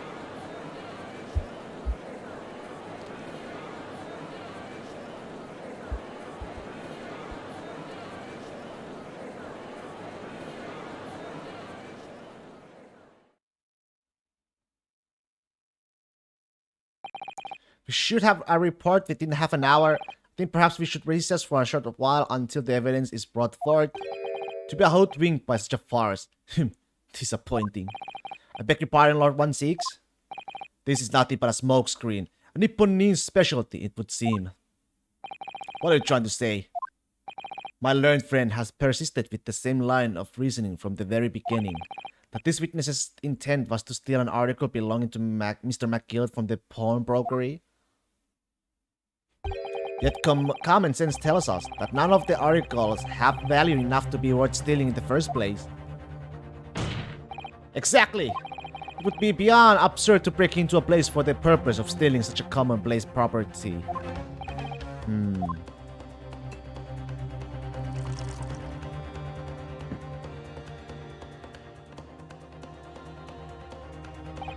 If your lordship recalls, Mr. McGill perished 2 months ago immediately after the conclusion of his trial. A trial in which he was found not guilty. A trial in which he was established he was the upstanding member of the society and his reputation implied. In fact, so I propose a toast to my learned friend and his most insightful defense. The articles this upstanding member of society pawned were entirely ordinary. A black overcoat that just happened to have a music box disc in one of its pockets and a small box. I assure you, I wouldn't accept even if the man tried to make a gift of such things to me. Yeah, finished as some sausage. Burn sausage. You know that makes her... It's not if it was good gold or jewels, is it though? Goodness knows Mr. McGill was rich enough. But you can deposit the cash at a pawnbroker. I'm quite certain of that. The prosecution's argument is undeniably compelling. It is incumbent on the defense now to bolster its argument. To explain what possible significance these commonplace articles pawned by these fine citizens could have. The counsel, is your argument in fact demonstrable? Are you able to show proof? That it is or the box are intangible, any tangible way related to this case? Well, yeah, just a box. It's not like it can have things in it. Baby girl! What's the matter, Bruno? We know that they're related, don't we? They're both vital pieces of evidence. Yes, of course, you and I both know that. We know McGill's true character, and we know that this is significant even if we don't know why. Because Mr. McGill was the killer. But if we explain all that to the court at this point, we'll have to acknowledge that Mr. McGill's acquittal 2 months ago was a mistake. That the defense's argument was flawed based on false information. Oh no. And that would mean admitting that Gina committed perjury. But Genie, could it be that one Ziggs knows? Is that why he's doing this now? Because he anticipated everything? But maybe this could be a great opportunity for us. Sorry, what do you mean, Iris? Well, what is it that you always say, Bruno? What's the problem with perjury? I mean, there's a ton of people who committed perjury and nothing was done. Very true. Sooner or later, the truth comes out every time. Alright, the exact significance to the things that Mr. McGill deposited with Mr. Windybank is something that only Gina can explain to the court. But if I put her on the stand to testify about that, it could critically damage our chances of winning this case. What's the right thing to do here? Have Gina testify, for sure. My lord, the defense would like to make a proposal. Oh, what proposal, counsel? While the court awaits the arrival of Mr. McGill's small box, I would like to call the defendant, Miss Gina Lestrade, to the witness stand. The defendant? To what end? It's to do with the various articles deposited at Windybanks by Mr. McGill, my lord. Miss Lestrade has information relating to them. I believe it would be beneficial for the court to hear what she has to say. It will prove the significance of the articles in question once and for all. Well, things are becoming interesting. I presume you have considered the implications of the testimony you're proposing. In particular, the impact it will have on the accused standing, and indeed your own. I have. Lord 16, would you care to explain that last remark? The prosecution accepts the defense proposal. I have moved to interrupt the cross-examination of the current witness and hear from the accused herself. Very well, if you have no objection. So, the court will now hear the testimony of the defendant, Miss Gina Lestrade. You witnesses currently in the stand may step down until further notice.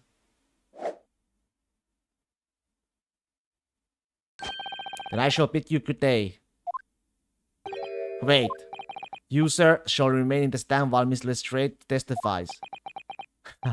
As you wish. Alright then, Gina, it's time. I know this will be hard, but please, put your faith in me here. Good luck, Bruno. Oh, shit. Oh, shit. Oh, shit. Oh, shit. There are articles that Mr. McGill has deposited in Mindy Bank's pawnbroker. Mario and Luigi leave. Mario is going back to save Princess Peach. And Luigi will be a third wheel again. Are intimately related with the omnibus case, the trial of which was heard in the courtroom 2 months ago. Yes, I remember, and I remember this young lady being brought before me in that trial as well. That's right, my lord. Her testimony helped to establish the innocence of the defendant, Mr. McGill. The omnibus case was intriguing to say the least. And now here we all are again, the same players in that trial facing each other once more. A twist of fate, perhaps, my Nipponese friend. Allow me to recap the events of the 2 months ago. An old brickmaker was stabbed to death in an omnibus running along London's winter streets. Mason. Apart from the victim, there was only one other person in the carriage, Mr. McGill. Naturally, he was the prime suspect for the murder. But as the trial progressed, another possibility emerged that the murder in fact took place above the defendant's head on the roof deck, with the body then being dropped through the skylight into the carriage below. It was Miss Lestrade whose testimony brought that possibility to light. At the time of the incident, Miss Lestrade was concealed under a seat in the carriage, hoping to pick the pockets of unsuspecting passengers. Then immediately, after the trial, having been acquitted of the murder, Mr. McGill died in this very courtroom in the most extraordinary of circumstances. A mystery that remains unsolved even now, 2 months on. As indeed, does the omnibus murder itself. Yeah, a bonfire! They were roasting some marshmallows and some sausages there. The judge and Lord Van Zeeks. I recall neither the disc nor the small box being mentioned in the course of those proceedings. Miss Lestrade? Would you tell the court now, please? What really happened in the omnibus 2 months ago, I mean? I don't know what you mean. I already said all what I know. And what about everything you told us yesterday from inside your prison cell? Please, Miss Lestrade, this is extremely important. But remember, little girl, if it transpired that you willfully withheld information in the trial 2 months ago, the Home Office will seek to prosecute you for perjury. Perjury this, perjury that, perjury doesn't matter. And actually, you will lose all credibility as a witness. Although, let's face facts, you have little credibility to lose. Ginny, don't listen to him. Please, you have to trust Bruno now. Iris, we're on your side. Alright then, I'll talk. It's the right choice, Gina. Well, it would seem that my learned friend is hell-bent on bringing the entire courtroom down about his ears. So be it. I must confess that I'm struggling to understand what on earth is happening here. However, it would appear that Mr. McGill's pawn articles in that extraordinary case of the omnibus harbor secrets of which we have been hitherto unaware. So, Miss Lestrade, you will now give your testimony before the court about the events of 2 months ago. You will reveal the truth, a commodity sorely lacking in your original statements. This is it then, everything's going to come out. Like 1-6 said, This could bring the whole courtroom down about my ears, but as a lawyer, I'm prepared to take that risk. Here we go! Hey, hello, Chronic. How's it going, huh? Going good, going very good. What about you? Did you stay up late? Did you wake up early today too? Judas, that brickmaker cop was in the cabin of the omnibus the whole time. When the Irishman dragged me out from under the seat, I saw that disc on the floor. All of a sudden, I heard a scream from over me head, and that pair on the roof deck went off to call the slobs. That's when McGill slipped the driver something to do a run to the pawn shop around about. He threatened me not to snitch, not to say nothing to no one about what I seen or heard. Good grief, this is outrageous. You have just told us the court bears almost no resemblance to your testimony 2 months ago. As you say, my lord. Then there's every chance.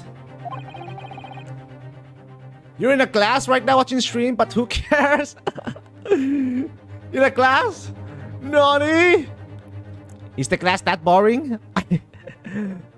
I may have adjudicated the error in McGill's trial. It sounds very much to me as if the man deliberately deceived this court in an effort to cover up the most wicked of schemes. Without a doubt, your lordship is correct. A great injustice was done in this courtroom 2 months ago. The actions of the accused in that trial of this witness and of my learned friend are entirely inexcusable. I don't believe it. The whole trial was a farce. It was all lies. That McGill fellow was running to the court just like that pickpocket. Don't forget that lawyer from the east. They're all in on it together. Yeah, Ron, the lot of ya. Mr. Nara Odo, the lawyer there. He didn't know nothing about it. Humbug. I don't think so. I really expected to believe that. He really stitched everyone up, didn't he? What an operation to get the man off scot-free. Unforgivable, stop. The last have to stop. Stop. Yes, the defense made a terrible error of judgment. I intend to take full responsibility and suffer whatever consequences are deemed appropriate. However, it's imperative that the court allows the witness to elaborate on her testimony, because the true significance of McGill's pawn articles must be brought to light. Very well, my learned student friend. Given the depths of calamity you have just plunged yourself into, this may well be worth hearing. Words fail me. The situation is utterly deplorable. Mr. Naruhodo? Yes, my lord. I will decide upon your fate following the conclusion of this trial. Of course, my lord. Blimey, Mr. Naraodo. Now, counsel, proceed with the cross-examination. Well... Hold it! Let's start from the beginning. You were hiding in the cabin at the same time as well, weren't you, Miss Lestrade? If I remember rightly, in the storage compartment underneath one of the seats. Yeah, that's right. It's pitch black under there, so you can't see nothing at all. Mr. Naraodo is in deep trouble. I feel certain that you claim Mr. McGill was the sole passenger, did you not? False testimony, my lord. That's what he told me I had to say. But it's important that you tell us the truth now. Were Mr. McGill and the victim acquaintances? I don't know. I did hear him talking a lot. Did you hear him? What were they talking about? I couldn't hear too well, but if I had to say, I think it was about money or something. They kept talking about buying and not buying. Perhaps business is dealings of some kind. But anyway, they got louder and louder. It started to sound like a proper fight. I was pretty scared by then. I hardly dared to breathe, and then all of a sudden, I heard a noise like someone killing over on the floor. It was blooming loud and all. And I believe you let out an involuntary scream. Yeah, that's what gave me away. Hold it! Was the disc you saw this disc? Yeah, I reckon it probably was. It was right next to the cuff lying on the floor. Could this disc have belonged to the victim perhaps? I don't know, but McGill picked it up pretty smartish, and then he sat the cuff with the knife in his belly up on the seat. What did he say to you at the time? He told me not to say a word about what I seen or heard to no one. Part the disc and all. I was dead scared. The way he was looking at me, I thought, if I didn't go along with it, I'd get stuck with that knife too. Then he started asking me a lot of questions, like what my name was, and where I lived and that. He asked me about being a diver too. After a while, what had happened in the carriage was noticed. Yeah, that's right. First there was a kind of a rapping noise. Hold it! There were two gentlemen occupying the seats on the roof deck, I believe. That's right. What the hell are they talking? Wait. What the hell are they doing? Excuse me. I don't know. Is there something you'd like to share with the court, Inspector Gregson and Mr. Graydon? Inspector! Mr. Graydon! What? Blimey, you tried to give me a heart attack? They weren't listening at all! What the hell are they doing? You have been whispering to each other for quite some time now. Tell us, what is the discussion about? Discussion? With this fella? Pull the other one, Sunshine. You think I'm got anything to talk about with a shady chin like this? And I have not to say this uncared detective after he deprived me of that disc that was rightfully mine. But they have clearly been talking the entire time I've been cross-examining Gina. It's as if they've been negotiating. Oh! Sauce? Saucy sauce! You will kindly refrain from talking amongst yourself while the witness is giving testimony. Yes, sorry, my lord. They scheming? They're scheming something for sure. What were those two talking about? Miss Lestrade, continue with your testimony, please. Continue? Hold it! That pawn shop obviously being Windy Banks on Baker Street. Just a moment, counsel. Do you mean to tell me that the driver gave false testimony in that trial as well? Perhaps the excursion to the pawnbroker slipped his mind when he was in the stand. Indeed, Lord 16. Mr. McGill took off his coat and gave it to the driver.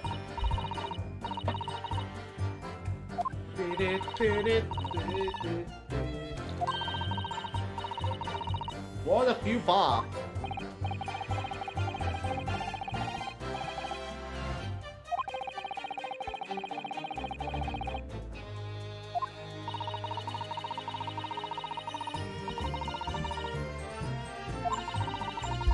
Then the doctor called to me and told me to come out from the Drax cabin. Hold it! That to you how exactly? Told me I'd only be able to scarp if I did exactly what he said. Which included giving false testimony in a court 2 months ago. Yeah, that's it. And there was one other thing he said. Which was... He told me I have to hang on to a ticket from the pawn shop and make sure not to lose it. Ticket? Well, I never. Said that if he didn't show up to get the ticket off me before 2 months passed, I had to go to a pawn shop and pay the money to keep it in lock to stop it being forfeited. Let me with some brass to pay for it. But really? Why on earth would Mr. McGill have done such a thing? Depositing his overcoat with a pawnbroker before the arrival of the police? It makes no sense at all! There would seem to be only one logical explanation, my lord. What McGill had the driver deposit at the Windy Banks was something he didn't want the police to see. Something very important that he needed to hide at all costs. Anyway, after that he let me go, so I left it before the coppers showed up. Hello, motherfucker. Yo, hello, spirit! What up? Well done, Gina. It can't have been easy to tell the truth like that. Gina's really put her faith in you, Runo. Yes, and then to thank her, she'll have to face a judge of a perjury. This trial house over. Hydrate!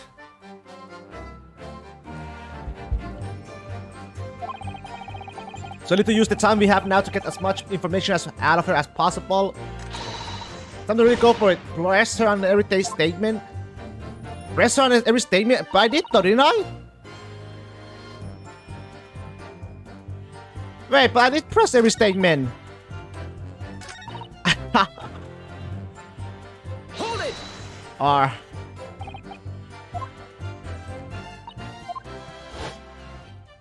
Oh wait, this is new. They must have looked down through the skylight and noticed the cove with the knife in its guts.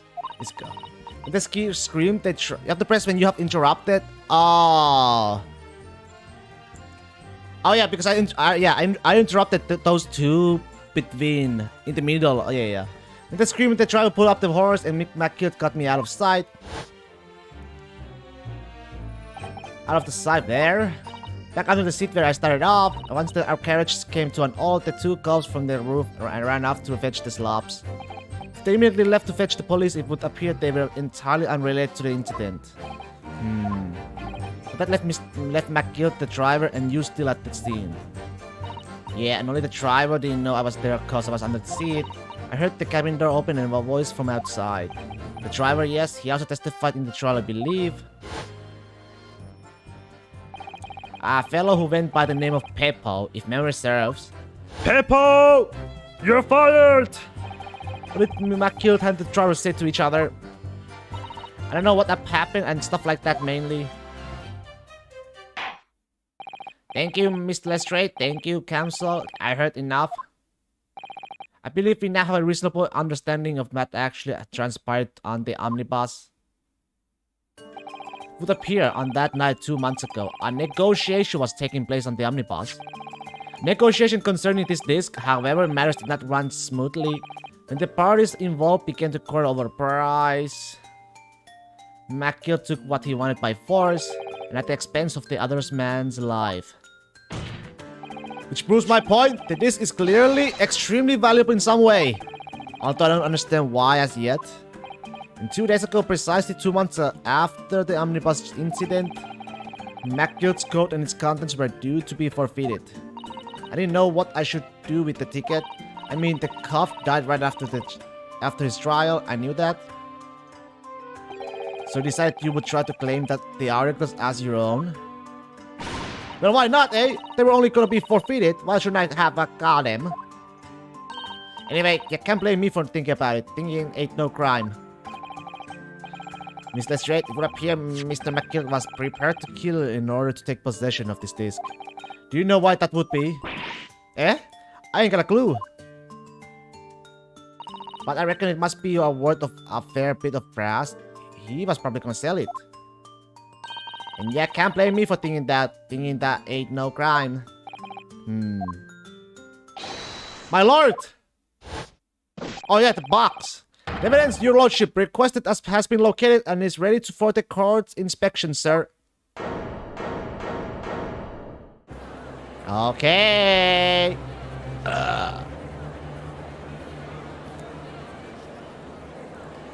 The mysterious little box, deposited by McGill 2 months ago. I'm sure you forgot about the box. The little box, brownish. There's no doubt in my mind that it's a key piece in this far-reaching puzzle. To be continued? To be continued! Okay, that's part 3. Alright, next part!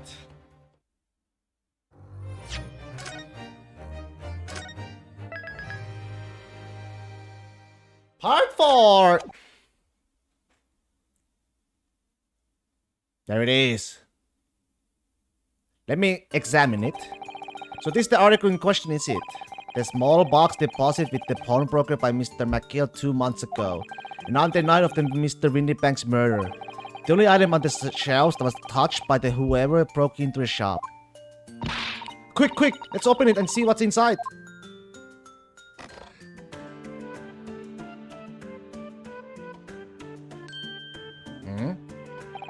Good gracious, this is no ordinary box, it seems. Wow, although it should add an inkling that might be the case. It would appear that the box houses a miniature music box movement. Maybe if we put the disc inside the box, it will do something. Then, is it too much to expect? I think it would be reasonable to assume that it is a device for the playback of this disc, my lord.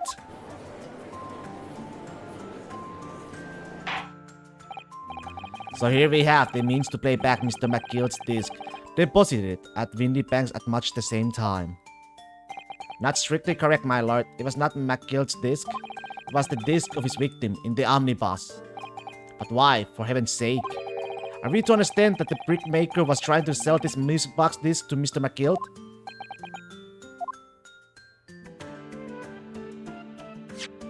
I believe the answer will become clear if you listen to the music on the disc, my lord. Yes, very well. Let the court now listen to this curious disc at last. Hold it! What? Wait, my lord! The music is like, you never see it coming! Good grief, what is the meaning of this, Inspector? The music box and the disc are, well, they're unrelated to the case. Sassy sauce, Gregson Tobias! No need to spoil this somber atmosphere in the courtroom with some silly bit of music. Objection! One big edge.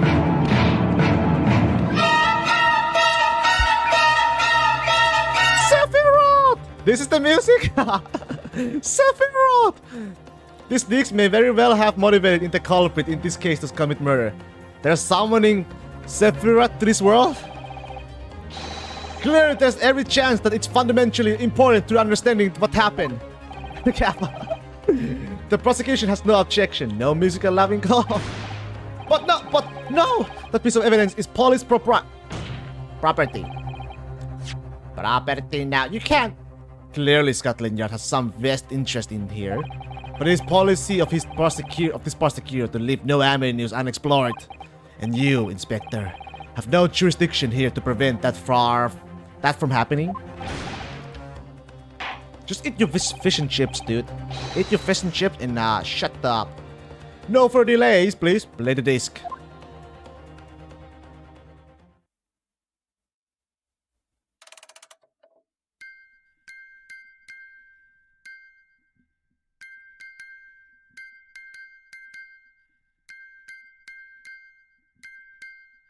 Wait.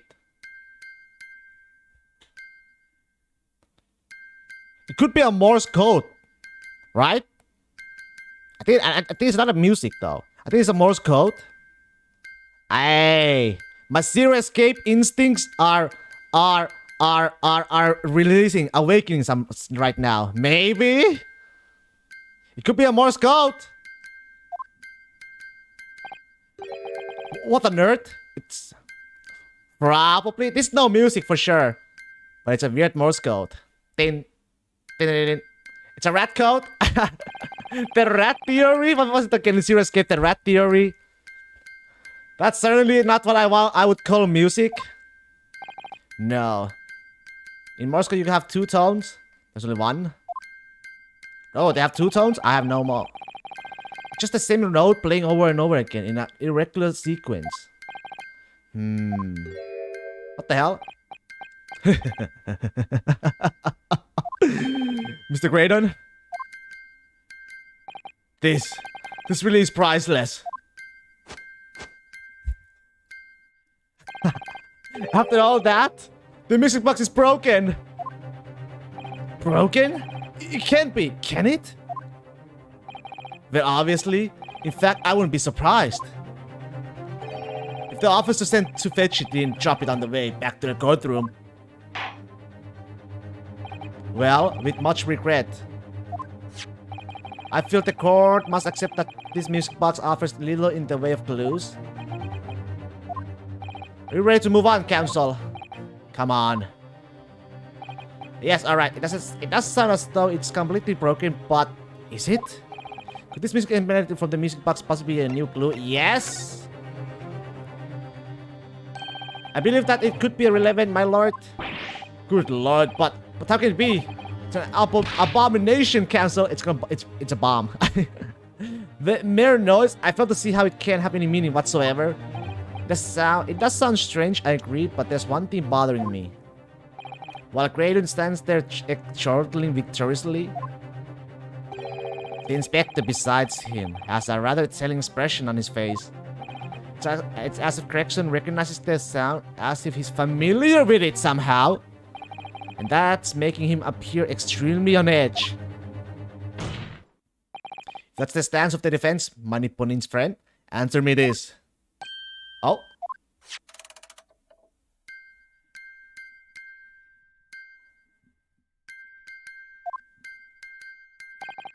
Just what relevance do you propose to this woeful Jamie has in this case? His defense believes that the sound emanating from this music box is... broken, unusual genre of music. Not supposed to be music. Just because this is a music box, it doesn't necessarily mean the sounds we are hearing are music. Oh. Look at that. The smile vanished from Kraden's lips as soon as I said it. I'm on the right lines here. I must be. Yeah, what up, Johnny? What's up? What's up? Heh, making deductions based on how people react to what you say. You're acting just like Harley, Runo. Objection! Objection? The sounds we're hearing aren't necessarily music. Well, now that you told us what there are not.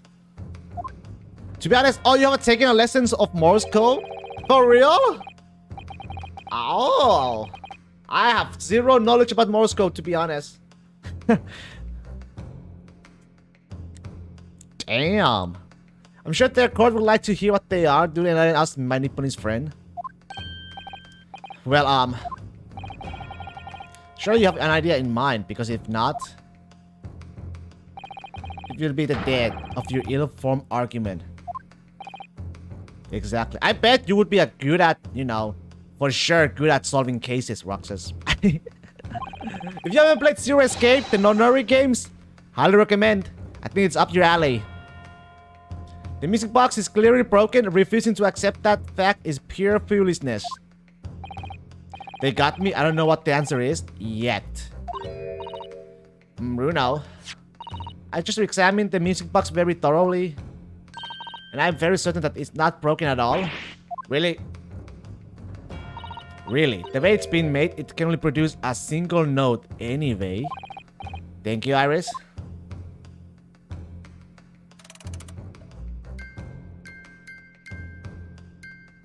Alright, well, if the music box isn't broken, it must mean that the sound it's producing have some significance that isn't musical.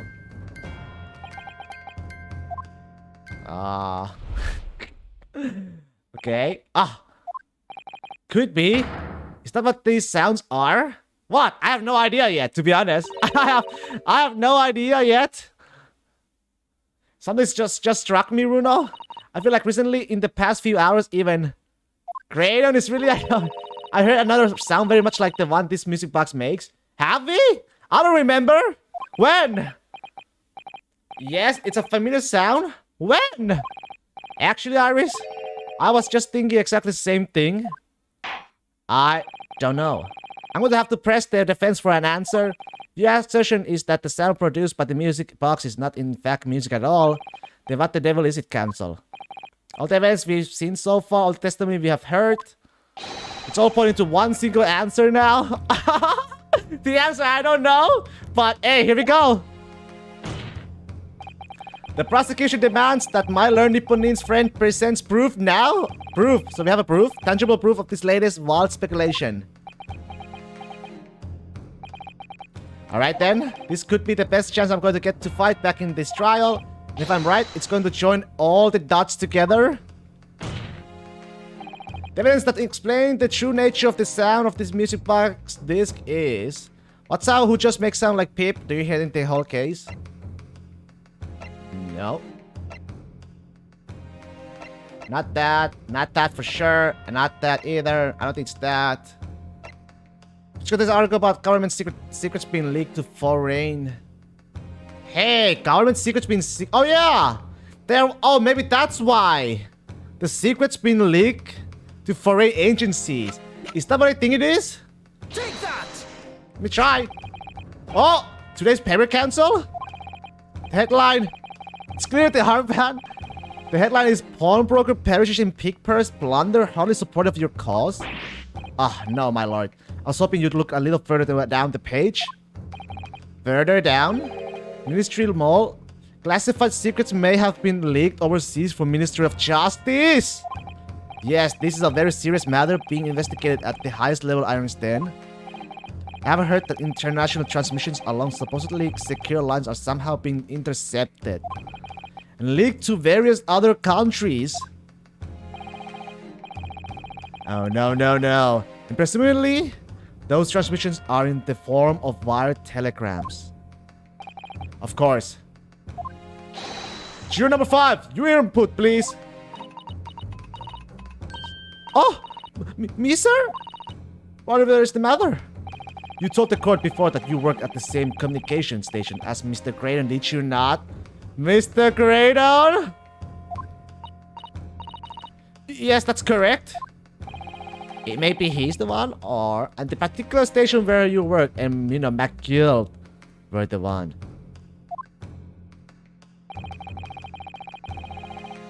Deals with government communications and newspaper reports. And in the 19th century, what international communication is used? I don't remember. I don't know. Oh yes, we're not here to run off the mill communication station at all. Our work is extremely important. The 10 telling me. Is this not a very familiar sound?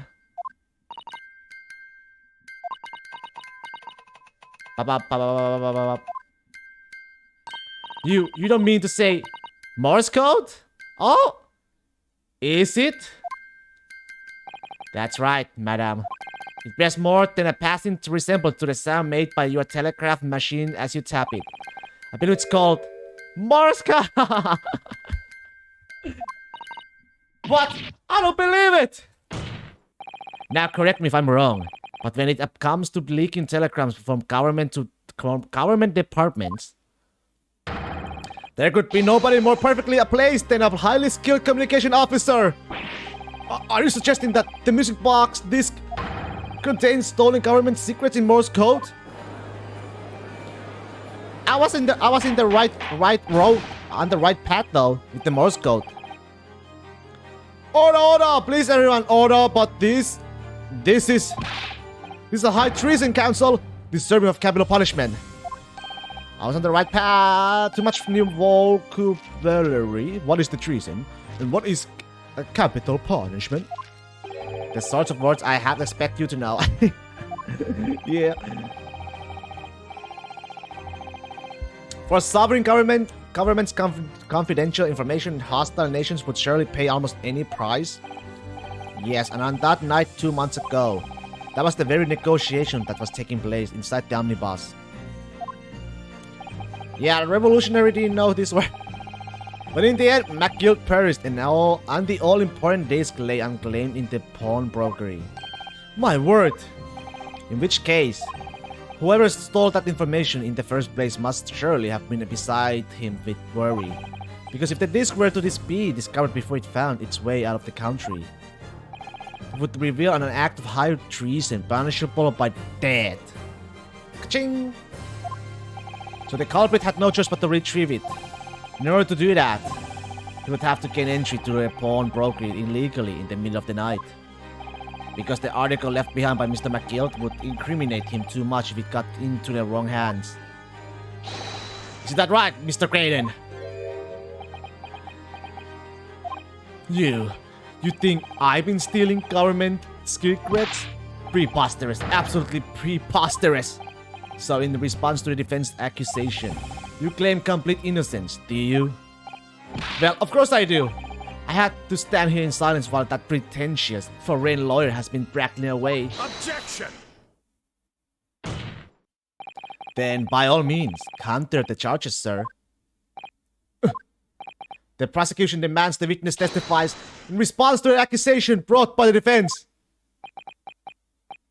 Delighted, I'm sure. Okay, the witness is reminded that the crime under scrutiny in this trial is the murder of the pawnbroker, Mr. Windybank. That being a most flagitious offense for which the law of this land sanctions on capital punishment. But the heinous act of high treason is no less serious a crime. I urge you to bear that in mind as you testify, Mr. Graydon.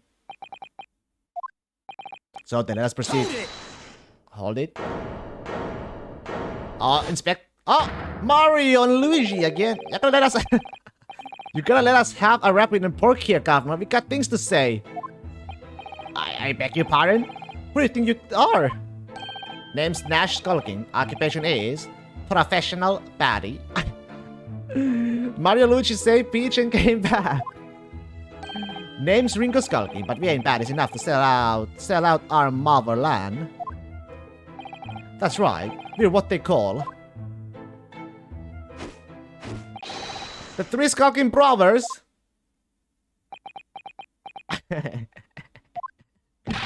Bad timing, fellas. Very bad timing. Alright. A mere communications officer couldn't possibly steal confidential government information. Besides, the sounds produced by that music box aren't even Morse code. Was some low-class brickmaker negotiating with McKit anyway? Was it not? I have no relation to the man.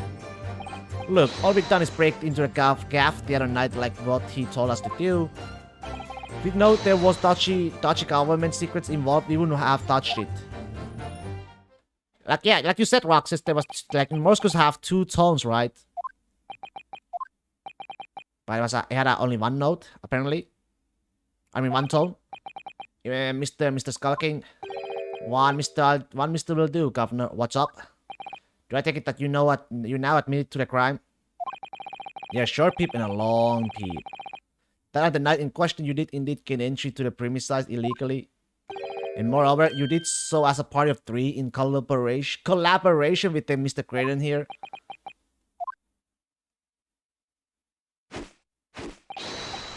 We did, Cop. We did.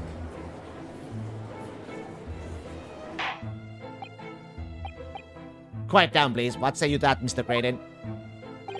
I have no idea what these 2 ruffians are referring to. You little brother getting us mixed up in all this monkey business. You never said nothing about no government secrets. It was supposed to be a straight-up job. And what about the geezer whose job it was, eh? Poor old bloke didn't have to die, did he?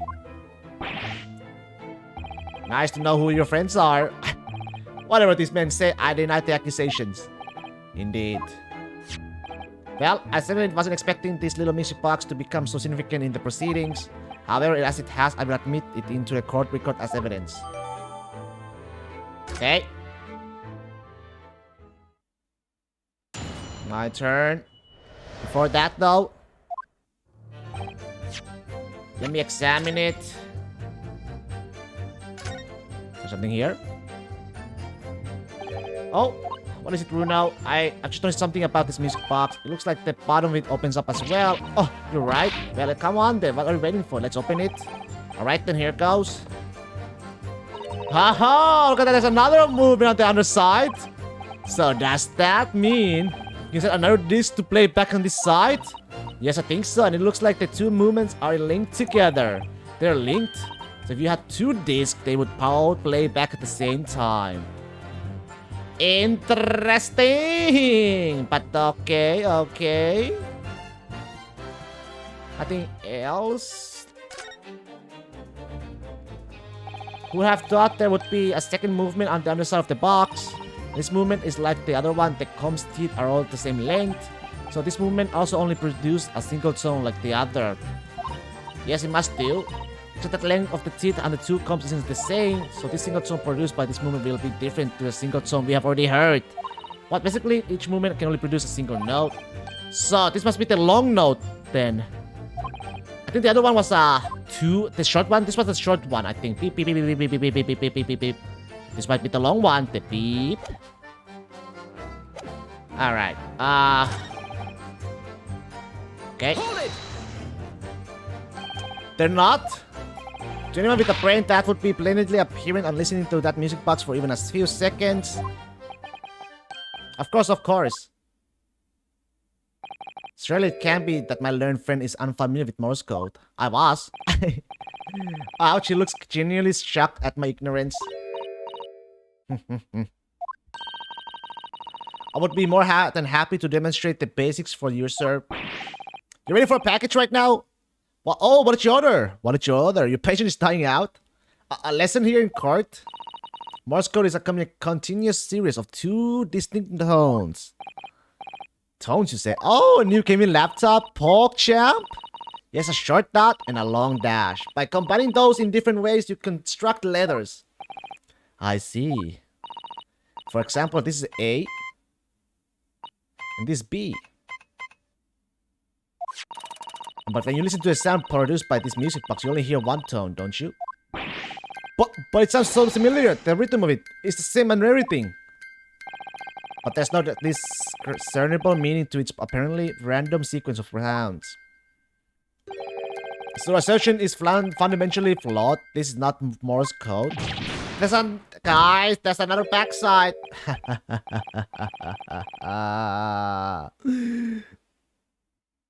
You really shouldn't be so surprised. What did I tell you? That music box is nothing but a worthless piece of scrap. Perhaps you might consider studying your subject matter before casting aspersions in future. Oh, stop. Nothing to say, but stop. Oh, it's frustrating, isn't it? Iris, I mean, the government's secrets were somehow being leaked using the music box. So many other things would slot into place so nicely. Could there still be something I haven't considered? Would it really be possible to use this music box somehow to play the back? No! Give it a try. Give it a try. It is possible. There's still every possibility that this music box was instrumental in the leaking of government secrets. That's the belief of the defense, at least. Objection! Does it please you in some way manipulating his friend to repeat the same line of argument and ad infinitum? It's already been established that to be Morse code, 2 tones are required dots and dashes. Yes, I'm well aware of that. Then what? Well, it would appear the defense has a hypothesis to put forward. You had better present your idea at once, Counsel. How do you propose that this music box, which appears to produce only a single tone, could have been used to cipher secret messages into Morse code? Well...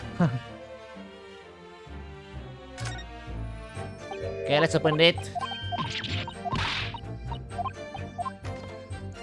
And then...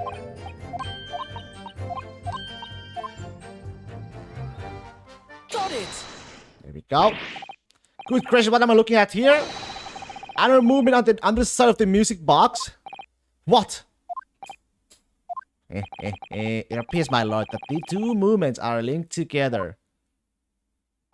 In other words, you can put 2 discs in this music box. And the sounds of both will play back at the same time. Good heavens! As the court has heard, Morse code comprises of 2 tones, a short dot and a long dash.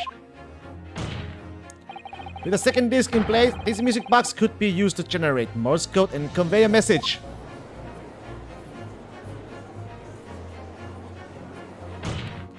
This is beyond a joke. I'm sorry. This poor excuse for a lawyer has absolutely no evidence to support his claims. Though, of course, if my learned friend were able to present the court with the second disc, that would be another matter. Well, I don't have it. I can at the moment. And may I remind the court that, as the witness has pointed out, it was not the one in the omnibus with McGill 2 months ago striking a deal over our discs. The actual code you hear with 1 disc is this. Beep, beep, beep, beep, beep, beep, beep, beep. Damn. Indeed, that was Mr. Mason the Brickmaker. Exactly. I had nothing whatsoever to do with it. Hopefully we'll know soon enough what it translates into. Though it has holes, I must admit the argument presented by the defense has much promise. I believe the cross-examination should continue. The link between the grader and the victim of the omnibus case must be there somewhere, but I haven't found it yet. Oh dear, it looks like you need to give your argument more strength, Bruno. You will reiterate your testimony if you please, Mr. Graydon. If I must, though, I maintain exactly what I did at the start of this pointless cross-examination. The result... With some low-class brickmaker negotiation... What he told us to do... You wanna touch it? Let me try these 2 guys first. Like Mr. Crane told you to do, you mean? That's it? Yeah, who else? A? Silly me thought he was just popping over for another after all of them years, but they rather had a dodgy job for us. Ash?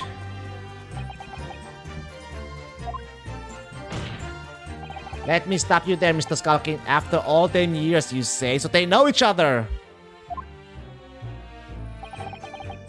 You mean to tell me that Mr. Creation is an acquaintance of yours? We're the sociable kind of baddies, you know? Sure, let's say Creation. Oh. Excuse me. Something wrong, Mr. Skulking? Eh? No, tell Mr. Skulking. What? Who? Me? When your brother was testifying just now, he said something about that seemed to cause you to react. Oh, I was just remembering the old days, that's all. We used to have a right old laugh together way back when. Together? With Mr. Crayon, you mean? Yeah, with Ash. I mean, yeah, look at him now in his fancy whistle and a flute, and you wouldn't a damn and Evit it. Evit? Ash! Ash Ketchum from Pallet Town? But when he was young, he was from the poor part of town, just like us. Is that so? But he was always a leery one. He had the brains, he had the savvy. Always coming up with smart ideas like what would never have gone through our heads. God blimey, ain't that the real truth? Remember Milverton and Skulking Milk Run? Milverton Skulking Milk Run? That was a corker, eh? Save it until after the trial. Your reminiscing has no place in this courtroom. Neither does your fruit. Oi, the geezer asked us a question, didn't he?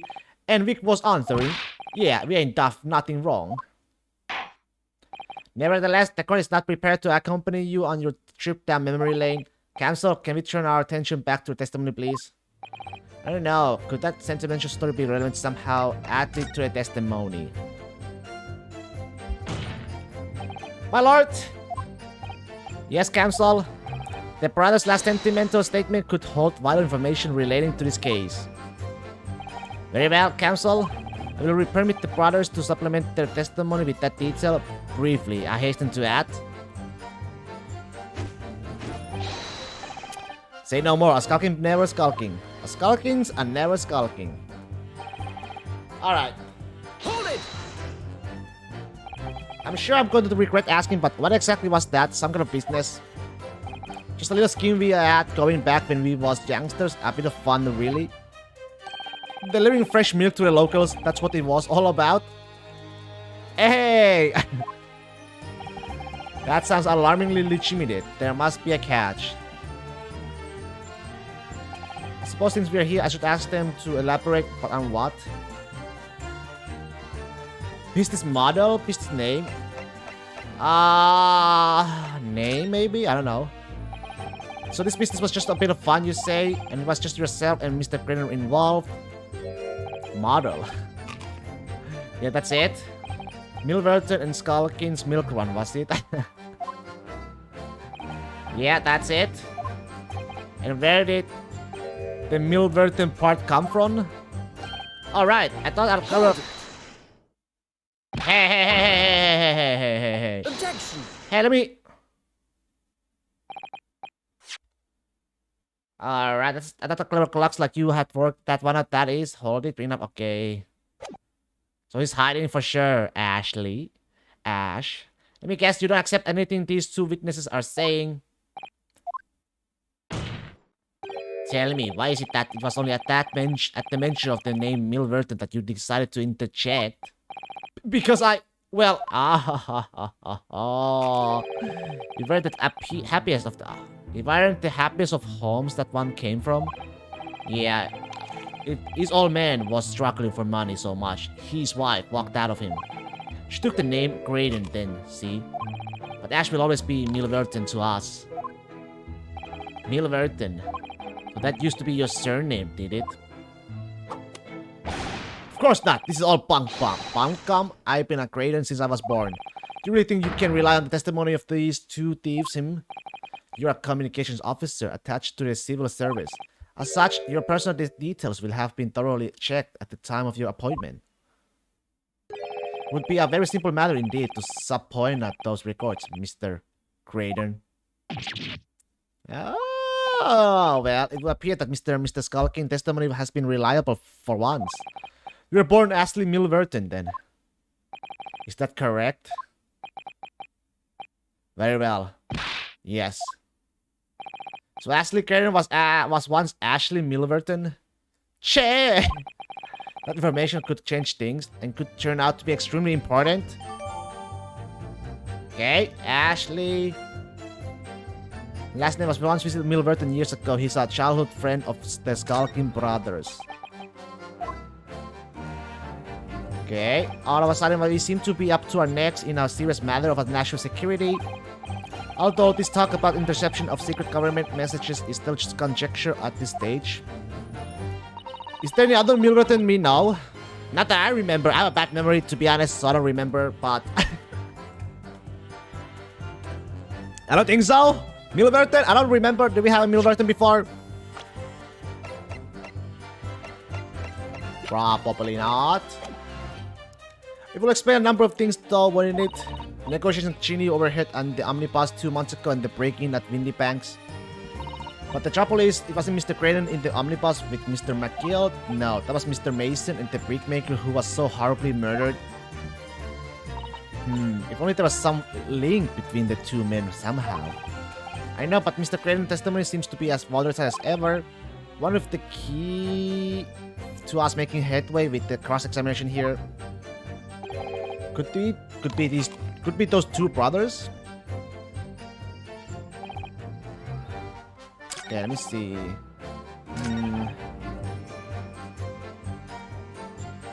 You have a relation to the man? Do I know Milver? Let me just see. Hold it! So 2 months ago, in that omnibus, Mac killed the brickmaker and stole the disc. Mr. Mason was a single man with almost nothing to his name. It seems he lived in the artisan quarters some years ago, but people there remember a little about him. Doesn't make much sense though, does it? How would a humble brickmaker come to acquire secret government's information? How indeed. There must have been somebody else involved behind the scenes in all of this. Somebody who acquired the disc and gave it to Mr. Mason, in order to take it to a meeting with Mr. McGill and negotiate a deal. Dear me.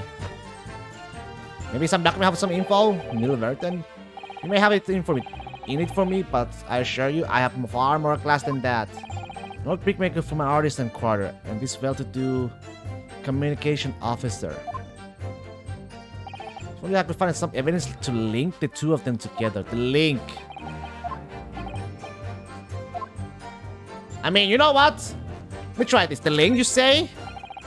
We got a new... If this is wrong, then it will be wrong. Oh, I can present the name? Okay, then I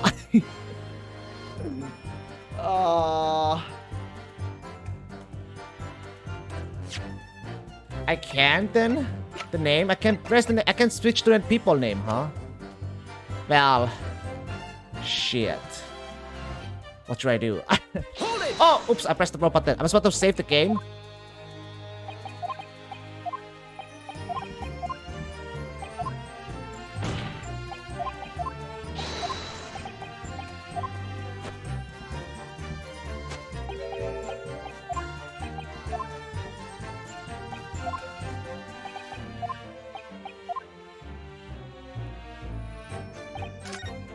Things for sure. Let me check all of them then. Not this one. Doesn't matter. Doesn't matter. Bright Fired Mason. Popping it back. And Ashley Craden. Doesn't matter. Doesn't matter.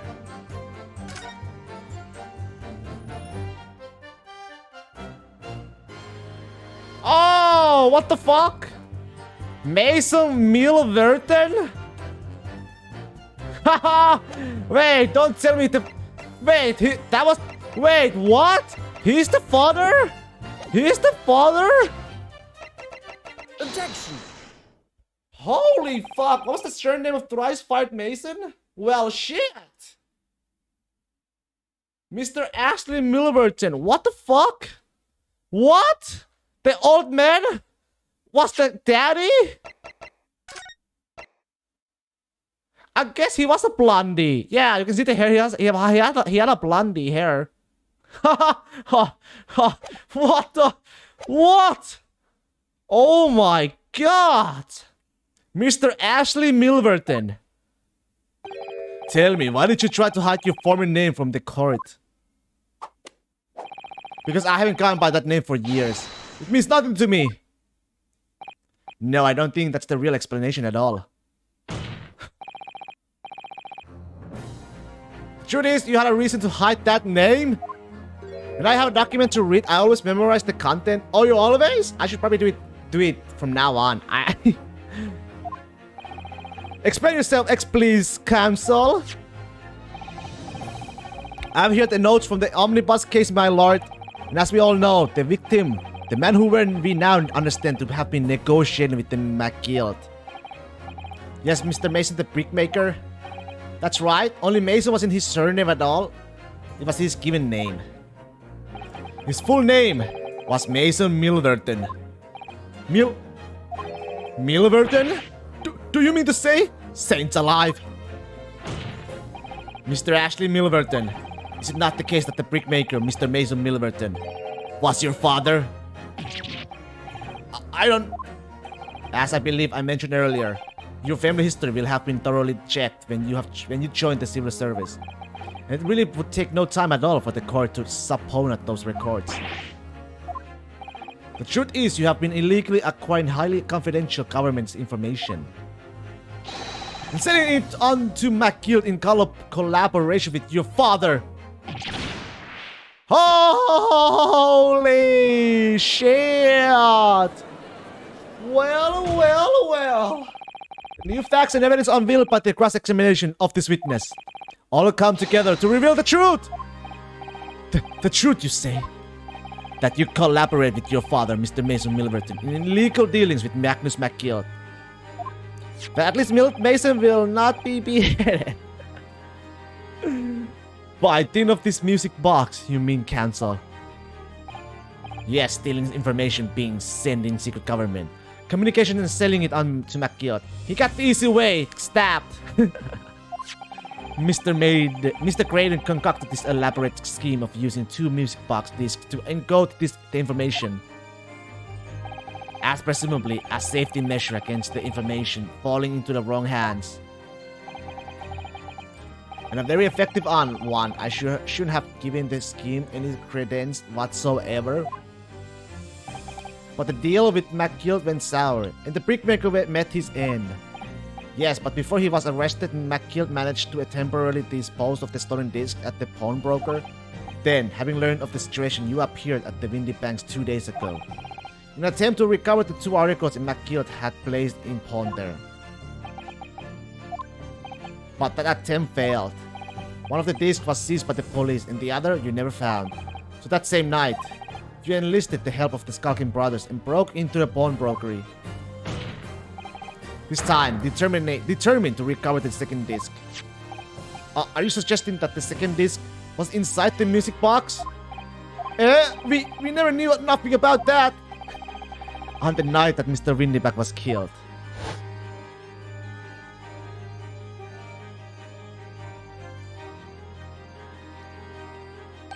The intruder to the pawnbroker touched one item alone, the music box.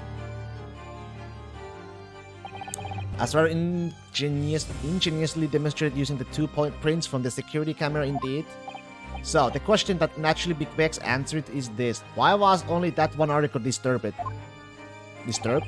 The answer is obvious, because it contained the second disc, which the intruder was desperate to retrieve.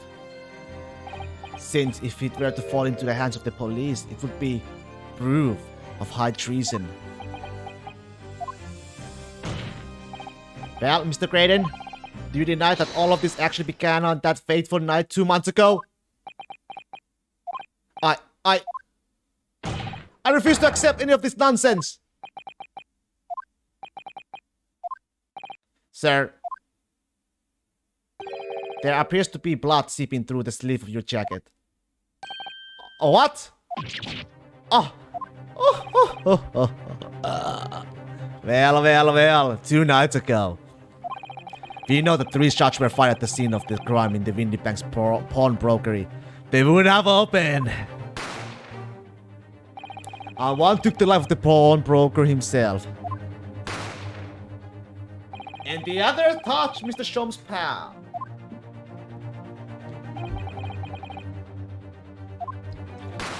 The third bullet.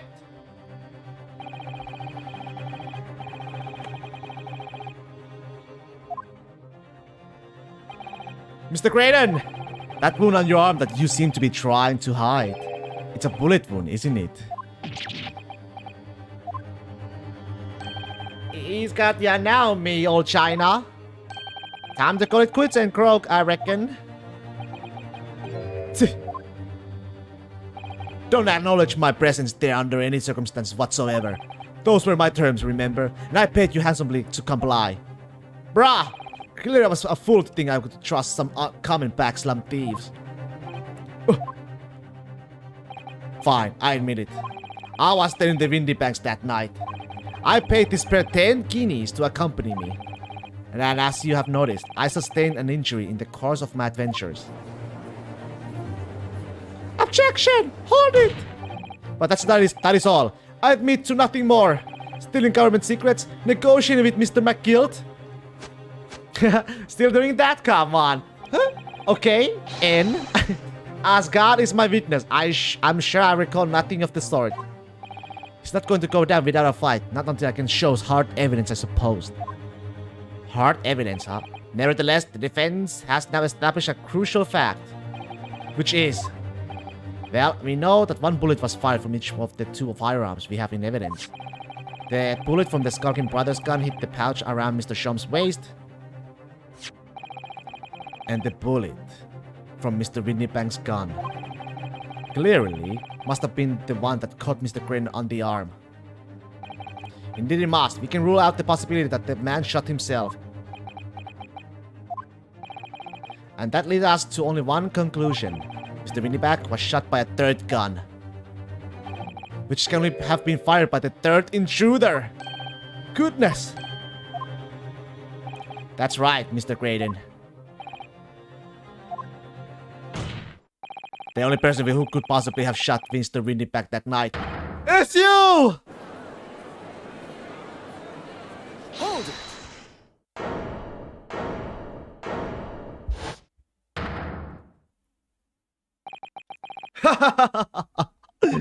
You little upstart. You made a great mistake when you summoned me here. What? What's that supposed to mean? Yes, as you rightly said, I was there at the pawnbroker, but where's the third gun then, right? He's gonna say, where's the third gun? I did my best to hide the fact, and actually, I had no intention of ruining the distinguished career I built for myself at the communication station. But did the thought never cross your mind? Did you never consider the possibility? What do you mean? What thought? What possibility? The possibility that if I was there at the scene, I may have witnessed the crucial moment. You see... Then this makes me a key witness in this case, and I have my hands firmly around the neck of your client. No one will talk. Wound? Wound is reopened wound? Tune? Are you suggesting... Alright, bathroom break. Be right back, guys.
I mean, it's a bullet wound.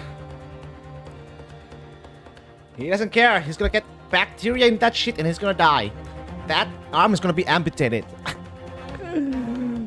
I saw it all. You saw it all? I saw the very moment that pickpocket girl pointed the gun at that poor defenseless pawnbroker and shot him. You what?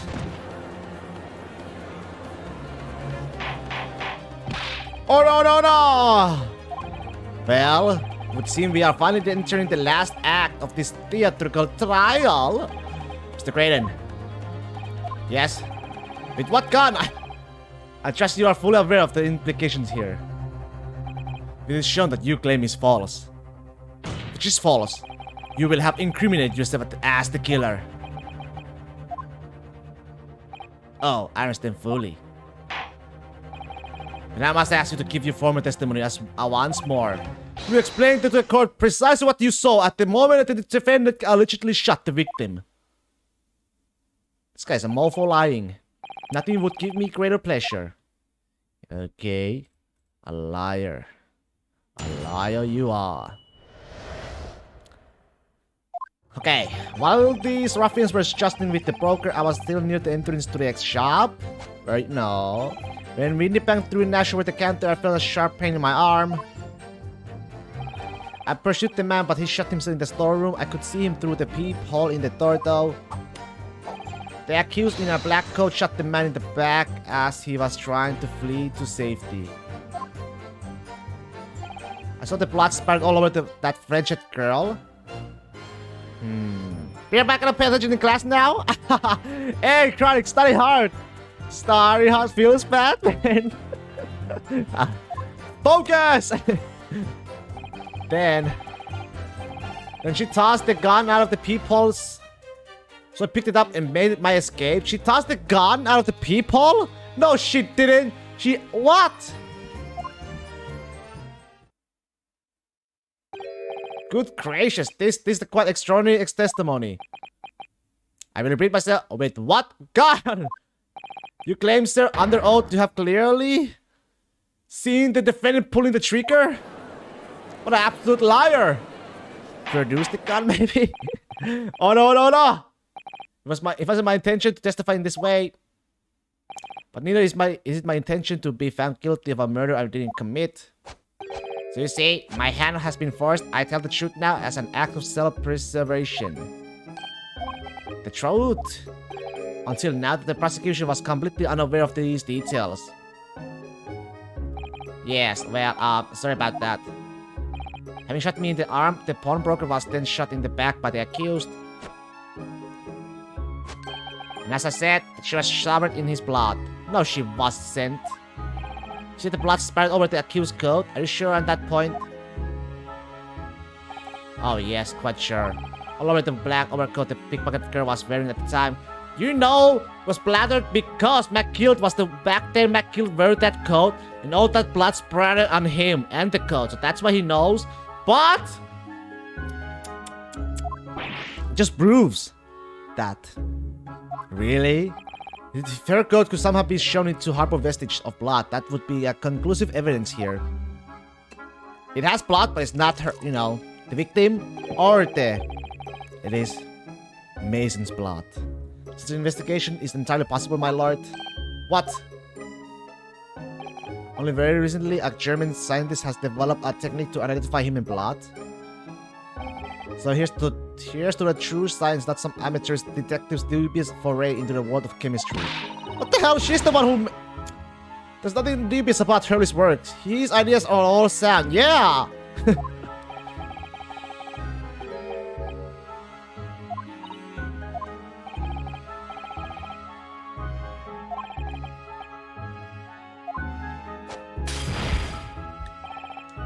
We could shatter all vestige of doubt within minutes. This doesn't look good, Bruno. Why not? Well, we know, don't we, that there's blood all over the front of Ginny's coat? We know. If they test with their chemicals... Oh, help, you're right. I was forgetting what happened yesterday. But it's Mason's blood. Don't move, Ginny. I'm gonna shoot. It was all Mason's, man. Purple. Purple blood. Yeah, we know that. My lord, the defense objects to this to the test proposed by the prosecution. Overruled. Lord 16, make it so at once. Well, shit. With pleasure, my lord. And while we await the results, the defense may proceed with the cross-examination. Once they find that blood on the overcoat, Gina will be cancelled. Yes, my lord. Your cross-examination. Of course, my lord. This cross-examination doesn't go well. If I don't manage to uncover some decisive evidence or a really compelling clue now, I have a very bad feeling about the outcome of this trial. Well, shit. Alright. One thing stood out for me for sure. Was, this one. She tossed the gun. No, this one. Yeah, right. Did I hear you correctly? She threw the gun out of the room? That's right. After the broker fell to the floor, she started walking over. Over where exactly? In the direction of the storeroom door to where I was watching. Of course, I quickly retreated and then the girl dropped the gun through the peephole onto the floor on my side of the door. Why on earth would she do such a thing? I couldn't tell you, perhaps she was hoping to distance herself from the murder weapon. Without thinking, I went and picked it up. I suppose I was worried about just leaving it there in case any more tragedies took place. So it was you, in fact, who took the third gun from the scene of the crime. The third. Yes, it was yours, truly. I left it clear up to my lackeys and left. Clear up. We made a bit of mess around the counter, so Mr. Visual and Flute here told us to tidy up. He thinks he's our bloomy mom sometimes.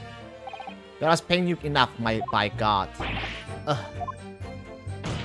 Tell me, Mr. Graham, when you left the pawnbroker that night, was it by any chance with the second disc in your jacket pocket? You little toe rag! Excuse me. Gentlemen.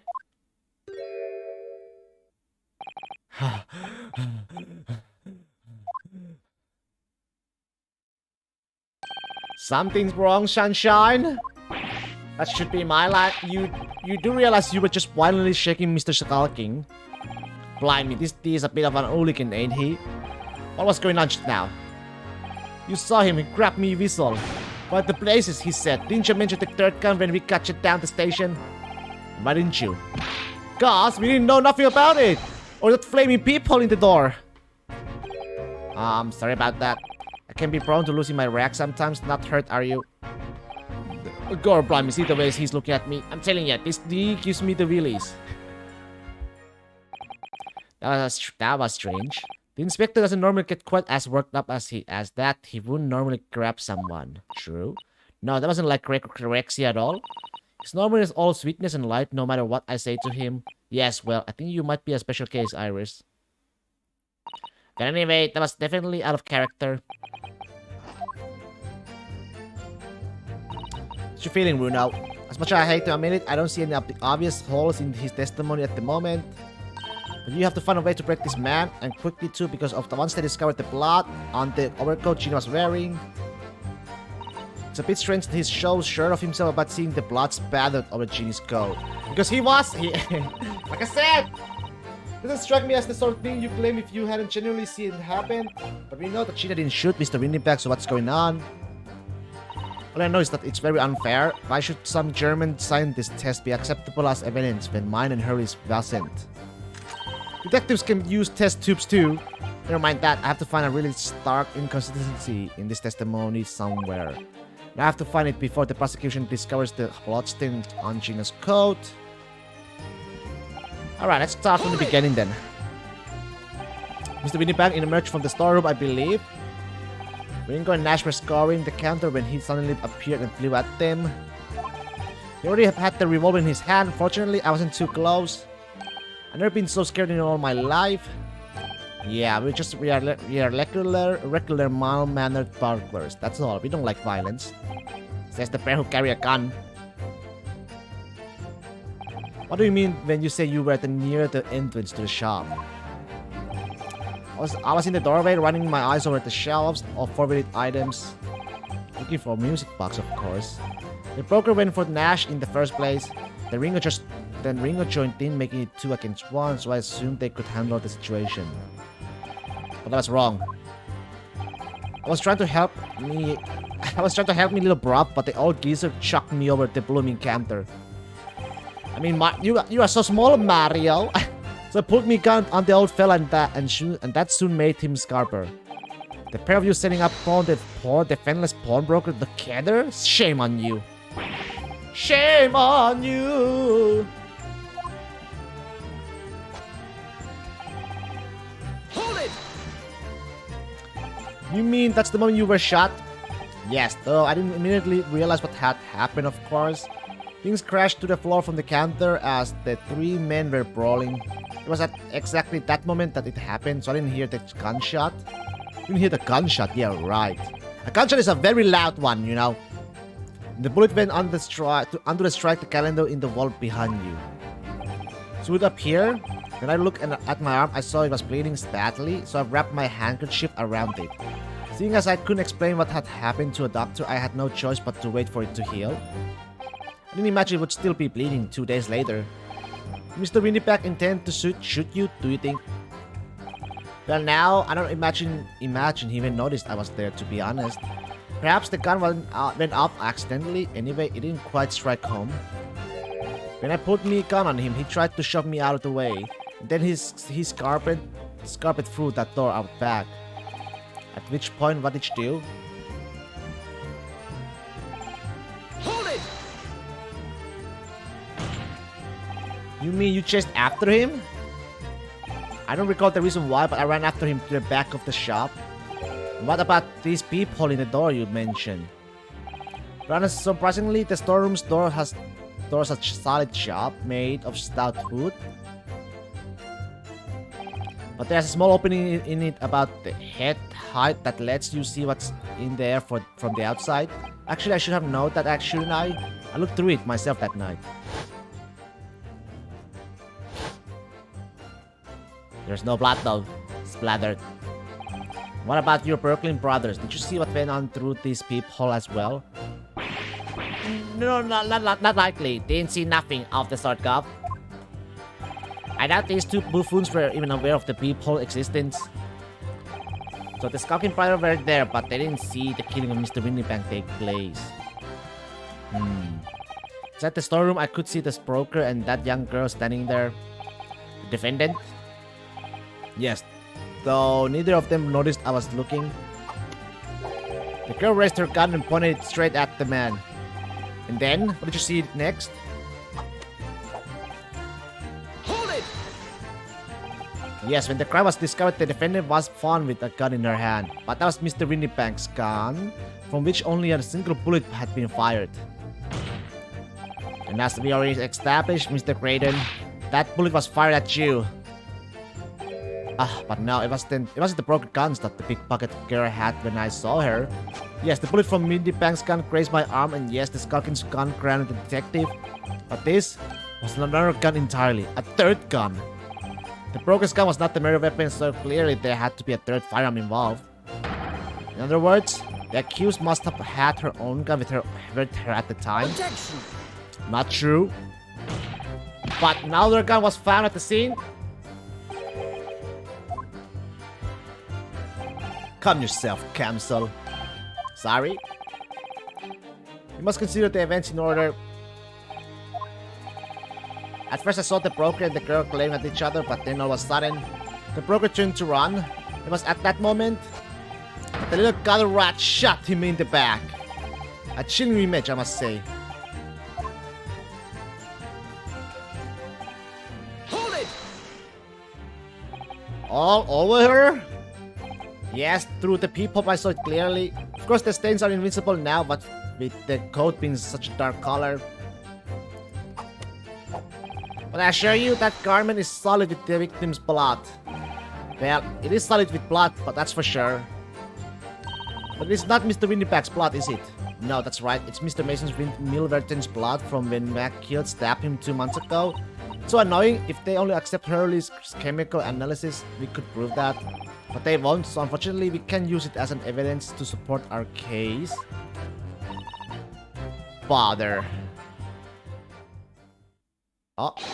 My lord! Uh-oh. Oh no. Oh no! Requesting your lordship's permission to interrupt the cross-examination.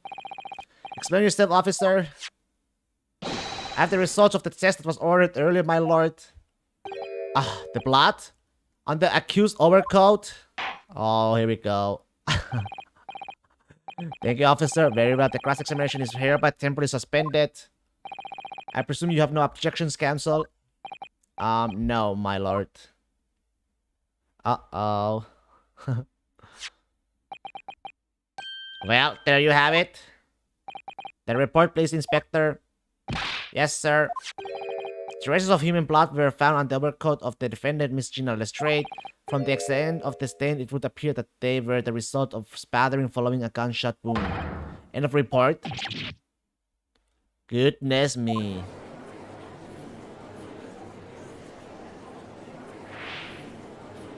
What a fucking liar, man. See, what did I tell you? Objection. No, the blood on that coat is not Mr. Windy Banks. What on earth makes you say that, counsel? The coat originally belonged to Magnus McGill. Just before his coat was deposited at Windy Banks, McGill had a fatally stabbed Mr. Mason Milverton. So the blood on that overcoat is the blood of the brickmaker from the omnibus case. Objection. Well, the dead cannot speak. Is that right, my Nipponese friend? Sorry? 2 months ago, in this very courtroom, did you not argue vehemently for McGill's innocence? And yet, now that the man is dead, you brand him as a murderer? Hydrate! Wait! Guys, I don't see the hydrate! They, you know... I only saw it... I don't see it in my chat. I missed Chronicles hydrate too. Would we like this? Do I see it now? No, I don't see it. I don't see it in my chat. Let me reload the chat then. Give me a sec. Copy that.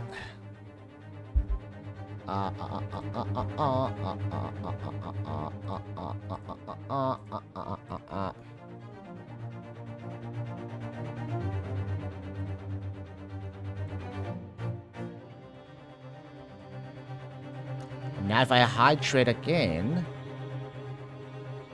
Now I can see the hydrate. Much better. There we go. There we go. Oh! But that was... I could have ball disgrace, treachery, that's what it is. How to determine whether the blood on that coat is 2 months old or not? The stethoscope couldn't help the answer to that the problem pop out. It can't be done. But we used Mr. Sholmes' specifically formulated search chemicals. Mr. Sholmes is a detective, not a chemist. Would you put such a faith in such a chemical formula devised by me, for example, when I'm a communication officer? Man, these guys don't trust me at all, huh? I held out Piroski to starving boy and he ran away crying. Sherlock Sholmes is apparently more than a figment of the public's imagination. His name carries no weight in this courtroom. No weight at all. How could you say that?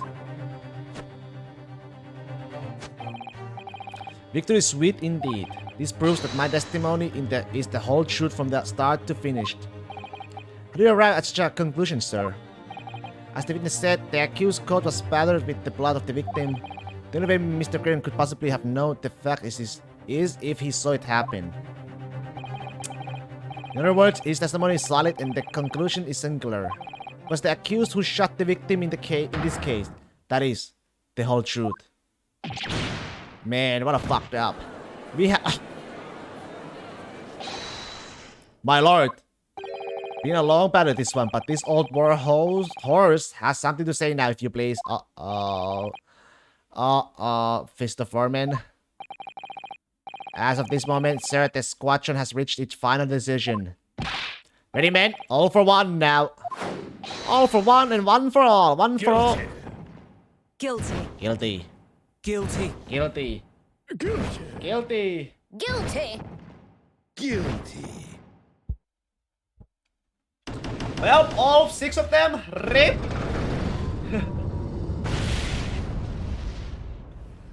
The rip. Well, it will appear that the ladies and gentlemen of the jury have reached an unanimous verdict.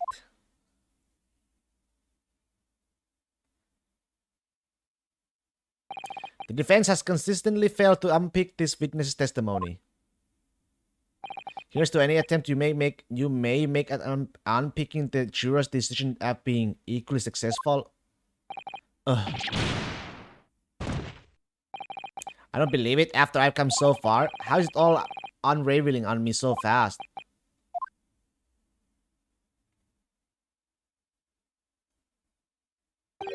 How very distressing to be held in such a low esteem. Question marker? Who? Wouldn't you agree, Mr. Naruhodo? Bailiff? Let me guess! Let me guess! Mr. Sholmes Herlock! Officer? You have delivered the report now. That will be all, thank you.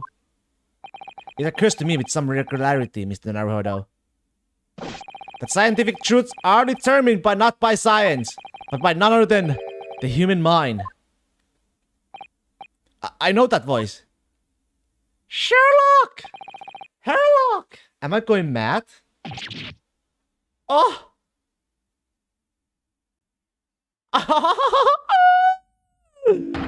Mr. Sholmes! What is the meaning of this?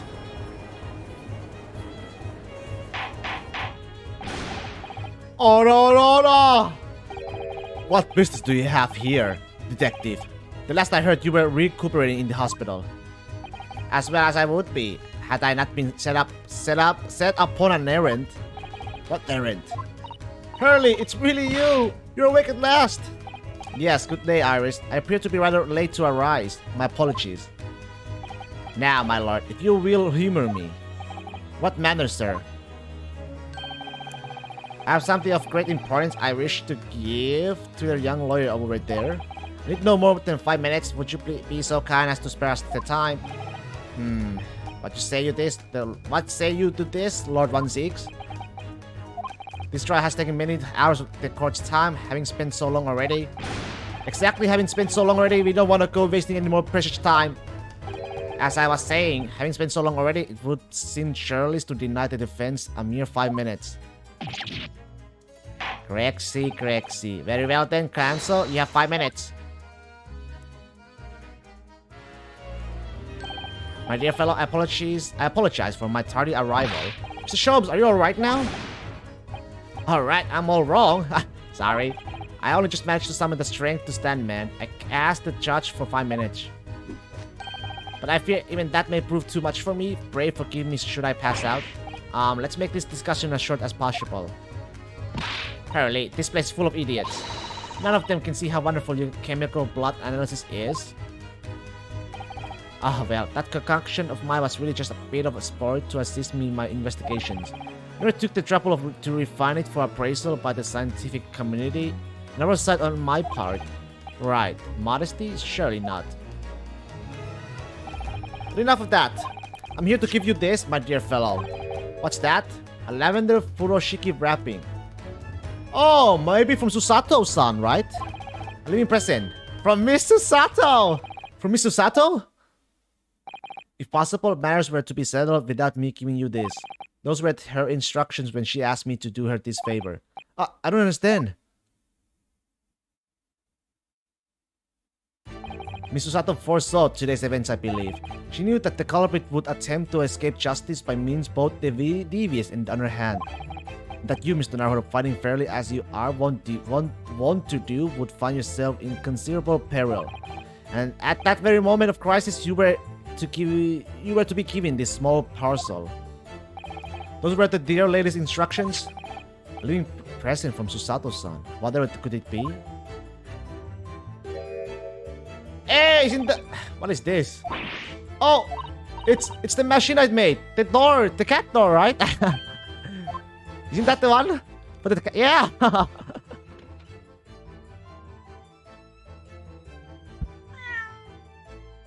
Meow.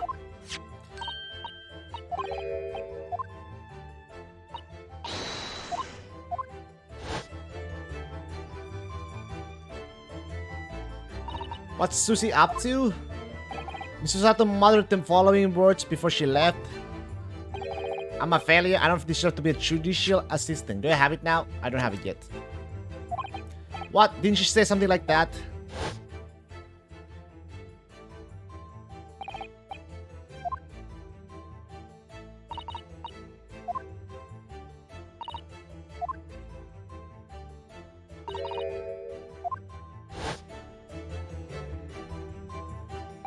What did she mean by that, Mr. Sholmes? That night, when you left Windy Banks in pursuit of the thieves, Mr. Sato made use of this contraption for a certain purpose. What is your answer, dear fellow? Not at all cryptic then. Susan used this cat for love opponent that night, but why? My guess is for the... I guess that's how she knew the story, right? The story. That's how she knew about it, right? She used that to know about this. The Irish story manuscript, the Hound of the Baskervilles, maybe? I don't know. Your furnace is over. We have time already. That's why she knew about it? Maybe? I don't know. I'm grateful to you for affording us that brief recess, Mr. Reaper. I need to thanks, Detective. After all, the die is cast. Is it really? The jurors are unanimous in the leanings. No doubt my learned friend will consider a summation examination. But any attempt to alter the verdict now would be utterly futile. I wonder. Mr. Naruhodo. Yes? The rest is down to you, my dear fellow. What is your plan? The rest is down to me. I need to be careful here. If I make a wrong move, the trial will end badly. My lord, the defense requests a summation examination, further cross-examination. Hey, but yeah, I didn't finish yet though. It was put on hold, wasn't it? The judge said it was put on hold for time being, right? So I still have my cross-examination, don't I? Further cross-examination. Objection! The jurors have spoken. Protocol dictates that you may not cross-examine a new witness now. The defense is not asking for the cross-examining of a new witness. Rather, to continue with one of an existing witness. What? It would appear that a rather important detail has escaped your attention, Mr. Reaper. That's right, I was put on hold, right? Interrupt! Interrupt! Thank you, officer. Very well. Temporarily suspended like that.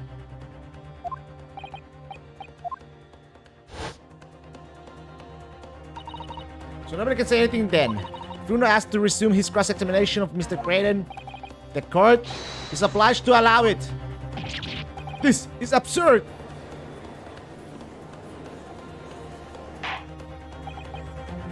I will remind those present that this is my courtroom. I concur that the defense is entirely within its right to request the continuation of their cross-examination.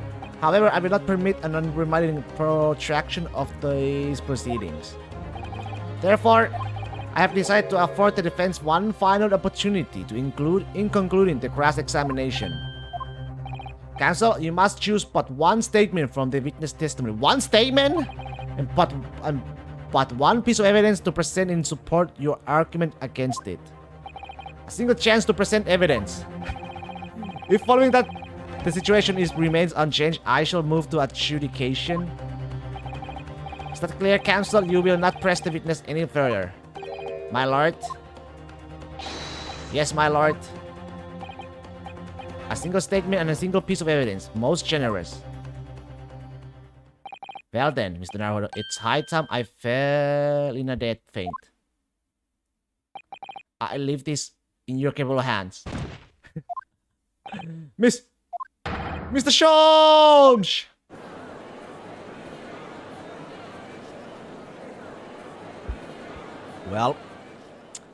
Well, one chance, one opportunity. To stand it so insouciantly before the court in a state of such a high fever. Either the man has extraordinary strength of mind or an extraordinary lack of feeling. I imagine he's feeling very little now. The detective is sleeping soundly in one of the antechambers. Strike a man when he's down, why don't you? Well then, Counsel, are you fully prepared? Yes. One statement and one piece of evidence. I won't let Mr. Shums down or Iris. And I won't waste the final chance that Susato-san has given me. You suck. Who suck?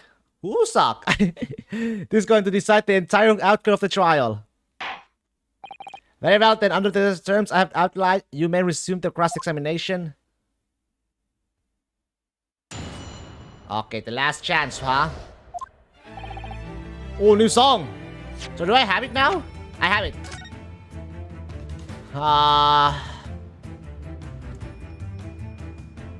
Nothing to...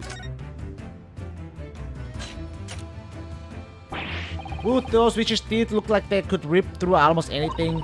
They're good, aren't they? They're made of special alloy developed for this job. The cutter rotates the 10 times per second so it can get through any kind of door in no time at all. And what are the two parts at the top there? Ah, those are for attaching hinge to the section of door that gets cut out.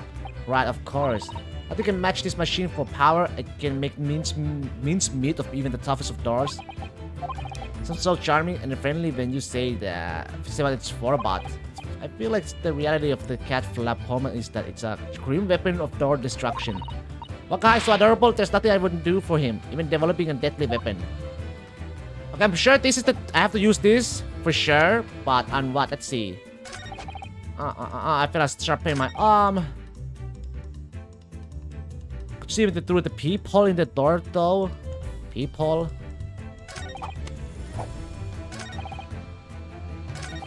Okay.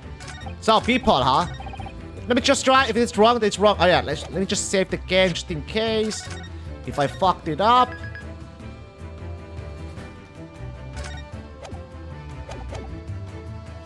Alright, and Objection. alright, got it right. Nice. What on earth is that eccentric contraption, Camsol? Oh, it's my cat flap helmet, my lord. It makes a way for cats to get in and out of our room. You can cut through any door you can think of and make a new little door in the middle of it. That's right, my lord. It's a device for creating so-called cat flaps. Small doors for cats to come and go as they please, without their owners having to open the main door. I'm sure we can all work that out for ourselves. But that cat lover's contrivance has no possible relevance to this case. Oh, really? Of course it doesn't. To start with, there was no cat flap in the pawnbroker's door. Not being a keeper of cats myself, I'm afraid I failed to see what this has to do with the matter at hand. Perhaps it would help if I described its function another way then. This contraption is able to create a peephole in any door you can imagine in practically no time at all. I beg your pardon? A peephole, you say? 2 nights ago, we arrived at the scene only minutes after the murder of Mr. Windybank had taken place.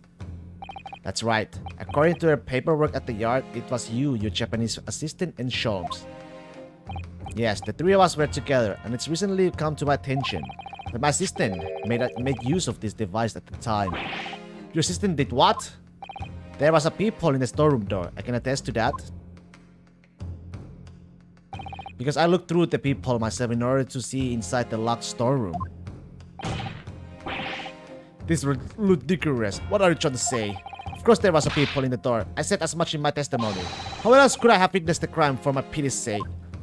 What if the peephole wasn't there before? Yes, how could you? What? Cancel? Can you say what you mean? Alright, it's time. Time to strike the final blow! What I mean is this, my lord. My assistant made the peephole in the storeroom door, and until such time as she did. How else could you have witnessed the crime? By committing it! The door had no hole in it to look through! What? No! Objection. This farce. Are you really suggesting that the peephole in the door was... Yes, it was created only after the incident had taken place.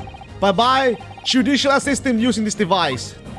You assist in tamper with the crime scene whilst being fully aware of the gravity of her actions?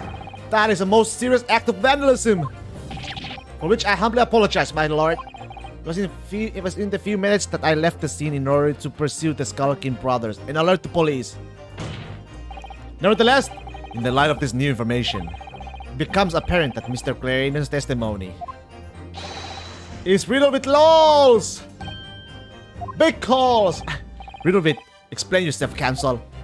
The majority of Mr. Crane's testimony that appears to incriminate the defendant is based upon what he witnessed through the peephole in the storeroom door. Yes, that's the filthy girl shooting the man in the back. However, if at the time of the incident, that peephole did not yet exist in the door, there's no possible way that you could have seen what you claim to have seen. In short, your entire testimony is a pack of lies! Pack of lies. Oh no, no, no! Is there any credence in this revelation? Objection! None whatsoever, as my learned friend must surely realize. Exactly, this is just some cheap trick designed to discredit me. I'm afraid not, sir. Of course it is. Do you seriously expect people to believe that blading can cut through a solid wooden door? Oh yes, I decided to be very powerful. It can cut through even the toughest of doors. That's absurd. I don't believe it for a second. Haha, I had a feeling you'd say that. What? Wacky, Cooey, time for dinner. Haha, she already read it. Wacky and Cooey.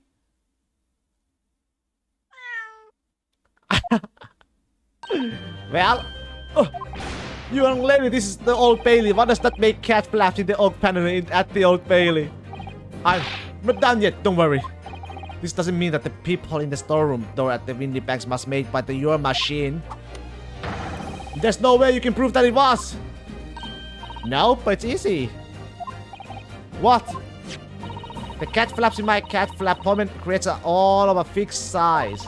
The dimension of the peephole at the Windy Banks are an exact match. Lol. Hehe. Old Silk is lost for words. Excellent work, Iris. Thank you. And now it's my learned student friend's turn to be lost for words, I feel. I believe your judicial assistant has already left the country for your Eastern Island home. Well, yes, that's true. Then you may have some difficulty in establishing all of the facts. For the sake of argument, let us assume the peephole has dimensions that are perfect fit for this contraption. Being pitted by a cat flaps? What a promise! In that case, when was the peephole cut? The prosecution demands a proof of your answer! What is the purpose of your line of inquiry, Lord 16? It's very simple, my lord. The defense argues that the peephole was created after the incident using this device, but now that the perpetrator has returned to her native land, she cannot testify to the fact there's no proof. Ugh. And for as long as the defense remains unable to prove when the peephole was made, my learned friend's claim amount to nothing more than a baseless accusation. Well, shit. Indeed, that is so, Lord 16. Well, counsel, don't give up now, Runo. This is the time to create your own opening and force your way through. I don't know if I can do this, but I do know one thing. Shazora-san is the greatest judicial assistant in the world. Are you sure? Am I sure? Not sure. Very well, the counsel for the defense will present evidence to support this claim made. Proof that the peephole in the door of the Winnipeg's storeroom was created after the event and not before. Well, let's see. Nothing there. Let's check the evidence. Not the gun. Oh! Ah! You can see there's no hole, right? And then there's still no hole either way. Take that! That's right. What are you? Are you sure there's nothing who had taken a photo between some interval? Hey, I know everything. A print from that detective's infernal cameras again? My judicial assistant, Mizusato Mikotoba, is an extremely intelligent and capable woman. Which is why I never had any cause to doubt. that she would have considered this scenario that made sure I had the necessary proof. The necessary proof is this photographic print, Council. This print, as seen in the shop moments after the defendant entered the premises. Agreed? And it just shows the accused mercilessly wielded a gun in the direction of the defenseless broker.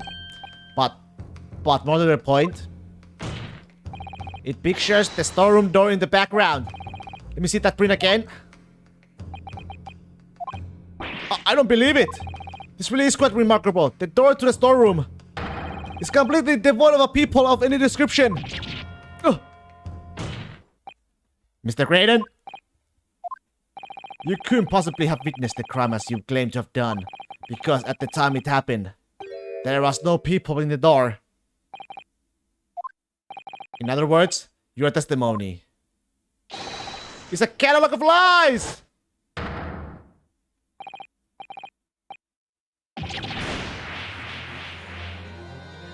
You are done, soulmate. You are done, so. Oh no, no, no! I am satisfied that the defense has substantiated its claim beyond all reasonable doubt. This witness's testimony was entirely fallacious.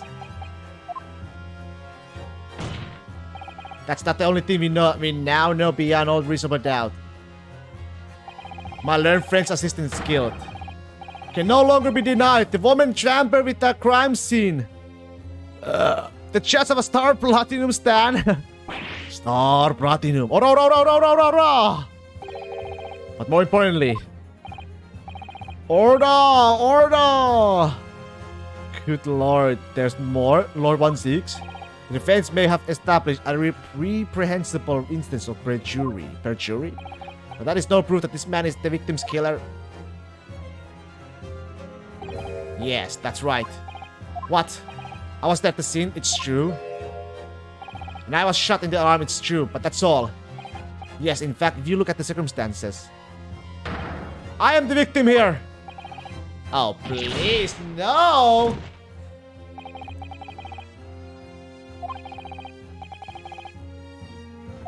Man, you have no proof you did either! True!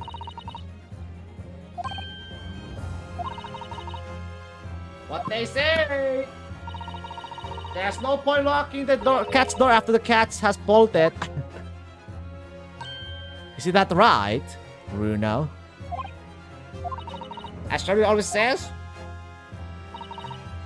one lie begets another. No, wait. That might have been a line I wrote for him in one of my stories. Well, no matter who said it first, you're right.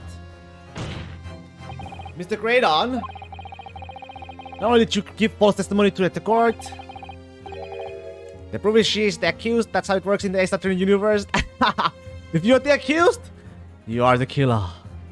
But the lies you told makes no sense. Makes no sense? What do you mean by such a remark? What you said in your testimony reveals that you know something you shouldn't have known. In other words, there's a fundamental inconsistency in your statements. What? Objection! Yeah, how did he know about the peephole? Peephole? When there was no peephole to begin with! At the beginning, this is a provocative talk, Council. Won't you enlighten the court? Explain this alleged inconsistency. Oh, come on, you know it yourself. Iris was right. One lie begets another. The inconsistency. I'm pretty sure I can count on one hand the number of times someone is declared not guilty without the real killer being caught first. One hand? Mr. McGill!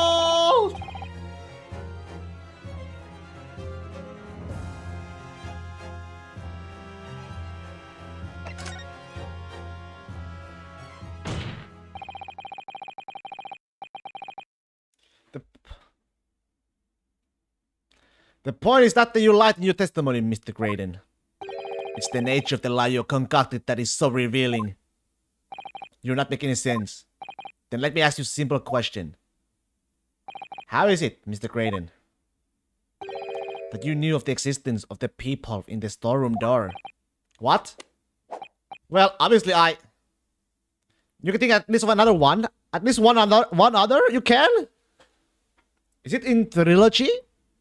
Because I don't remember trilogy then. Oh, oh. Has the cat cut your tongue, witness? The peephole in the door was made after the incident occurred. Once I returned to the shop, having failed to catch the two burglars, the Scotland Yard's investigator arrived immediately. Since that time, the police have been at Windy Banks constantly carrying out their investigation. Isn't that right, Inspector Gregson? Well, yes, of course. Oh, wasn't it? You know, who was it again? The prosecutor? Who was it again? You know, Oh, since I haven't played it? Oh, okay, then it's not the guy. I forgot his name. The Edward, not Edward, but you know, not Adelgard. Who was it again? The prosecutor? I forgot. Edgeworth. The place is chock full of porn articles, and my lads have to thoroughly examine them all. So I gave the order to have officers working around the clock in shifts so we get through it all. And consequently, there's no way that you, Mr. Creighton, could have gained access to the shop. In Edgeworth got, you know, became accused at some point too. Therefore, you should have known nothing about the peephole in the storeroom door. So the fact that it existing forms the basis of your testimony is a complete inexplicable. Objection! And yet, the fact remains that Mr. Creighton did maintain that he witnessed the crime take place through the peephole in the door. How on earth is that possible? Could I have a word, please, Lord 16? Speak, Inspector. Just that I really ought to be getting back to the station now to put in my report. There's really nothing more I can add to his testimony, so it's all the same to you. Permission denied. Oh. It's not all the same to me, Inspector, not at all.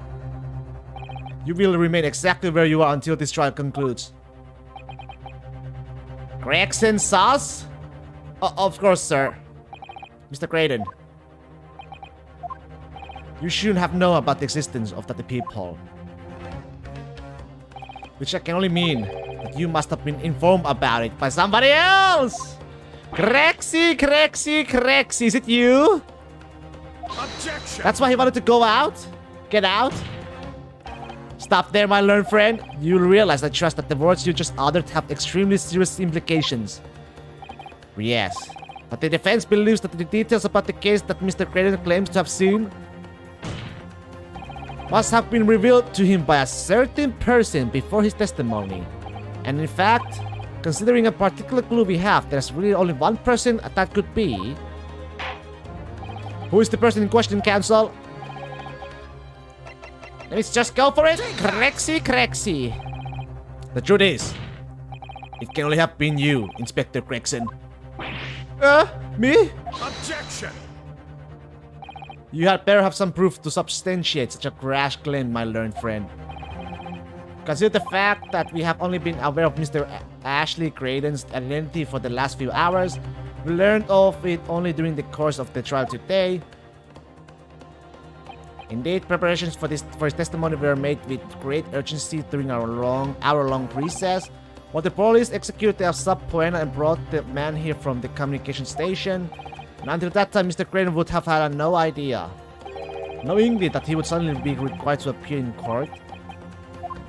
Are you suggesting that until such a time as he was summoned? Yes, my lord. Until then, it's reasonable to assume he knew nothing of the peephole. It was only once Mr. Creighton was in the stand that he realized his position. That he would have to defend himself against the accusation that he was the 13th intruder.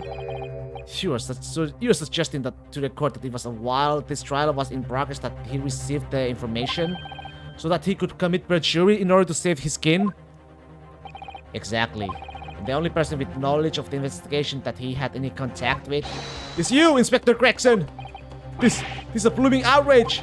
What would I be giving away? Details of our investigation to this fella, eh? Was summoned to his lordship's chambers during the recess. In any case, had you forgotten that? Quite true. I had a number of questions regarding the events that transpired at the pawnbrokery, which means The first time these two laid eyes on one another was after proceedings resumed following the recess. No. Since then, they've been in full view in the stand where such illicit discussions couldn't possibly have occurred. Literally, they were talking to each other while I was, cross-examining Gina. Oh, I just remembered something, Bruno. What is it, Iris? There was one time before, wasn't there? I think it was when Genie was testified. Exactly! Oh yes, now you're mentioning it. And the Bailey was dispatched to retrieve McGill's music box from the scene of the crime. That's it, it was during that testimony. Bruh. Mr. Creighton and the inspector seem to be having some kind of secret discussion. Clearly. It would have been possible for you to give Mr. Creighton the information he needed then. You little two-rat, you're making all this up. I'm a respectable Scotland Yard inspector, for crying out loud. Why would I do something like that? Why would I be giving away confidential details to the likes of this bloke? Admittedly, you wouldn't have had any reason to do something like that for no gain. Perhaps. It was part of a deal of some kind, then it starts to make more sense. What deal, Counsel? One of it, if perhaps in exchange for details about the people at the crime scene, Mr. Creighton agreed to give a certain something to the inspector. I think I know. I'm sure I need not remind the inspector that if found to be true, striking a deal of any kind with a witness would be considered a gross case of malfeasance. Well, Objection!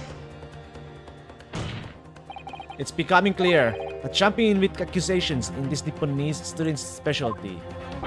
I don't do that.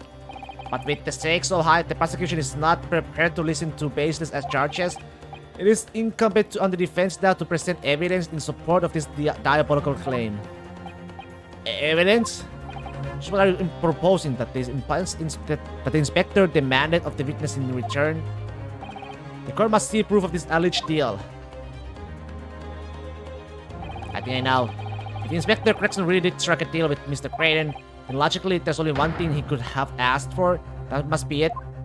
The other disc. The other disc. Bruno, do you think it could be? Yes, it's the missing link that would join all the dots together in this puzzle. Let's press you for an answer now, Counsel. So I guess I would go for a... this. Take that! Inspector Gregson, besides this murder, is it not true that you've been working on another very important case? What? Are you getting it now, Sunshine? Is it possible that this other top secret case is what's alluded into in this newspaper article here? The classified secrets being leaked overseas from the Ministry of Justice? How the bleeding Nora could you? We discovered during the course of this trial the music box deposit at Windy Banks by Magnus McGill. A special music box designed to play two discs at once. It would seem very likely now that they encoded on the pair of discs that were in McGill's possession are the leaked classified secrets. So I put it to you, Inspector, that in order to recover the second of the disc containing those secrets, you cowardly made a deal with Mr. Creighton in which you exchanged the disc for details of the case. You little... Ay, Crexy. Oh, no. On the day of the incident, catch him! When we met you at Windy Banks, you said this. Yeah, no.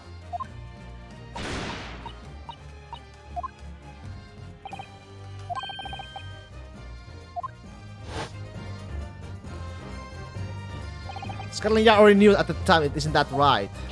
That Magnus McGill was involved in the stealing of government secrets. Murders were recovered the medium used to convey the secrets leaked from the ministry, and do it on the QD. This is strictly hush-hush. And that explains why when I presented this disc as evidence to a court, you objected so heavily, I presume. Because you knew that it contained highly confidential information. Well, not likely. I wasn't that sure of it myself. I realized there was a possibility, that's all. Inspector, surely you are not saying that in order to acquire the second of these music box discs, you need indeed to reveal confidential details of the crime scene to the witness, to aid and abet this man in giving false testimony? There's no other way that Mr. Graydon could have known of the existence of the peephole. It's the only explanation. A deal was struck between these two men. Ah ha ha ha ha. Objection! If, and I stress, if this Sobrin's assertion turns out to be founded in truth,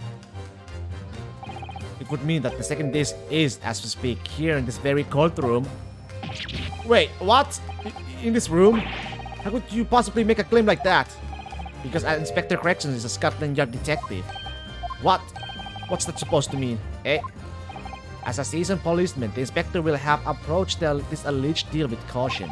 Certainly, he would not have accepted a gentleman's agreement in this matter. No, he would have insisted on having the article agreed upon in the palm of his hand. Good gracious, then, you mean to say Inspector Corrections already has the item in question in his possession? He has the second disc actually on his person? Yes! The defense demands that the inspector is searched at once. Definitely, they could only have struck a deal with each other when Jeannie was testifying before. And Rexy hasn't moved from the witness stand since. My lord, please, order an examination of his personal effects immediately. Well, Inspector? Oh no, it's not him.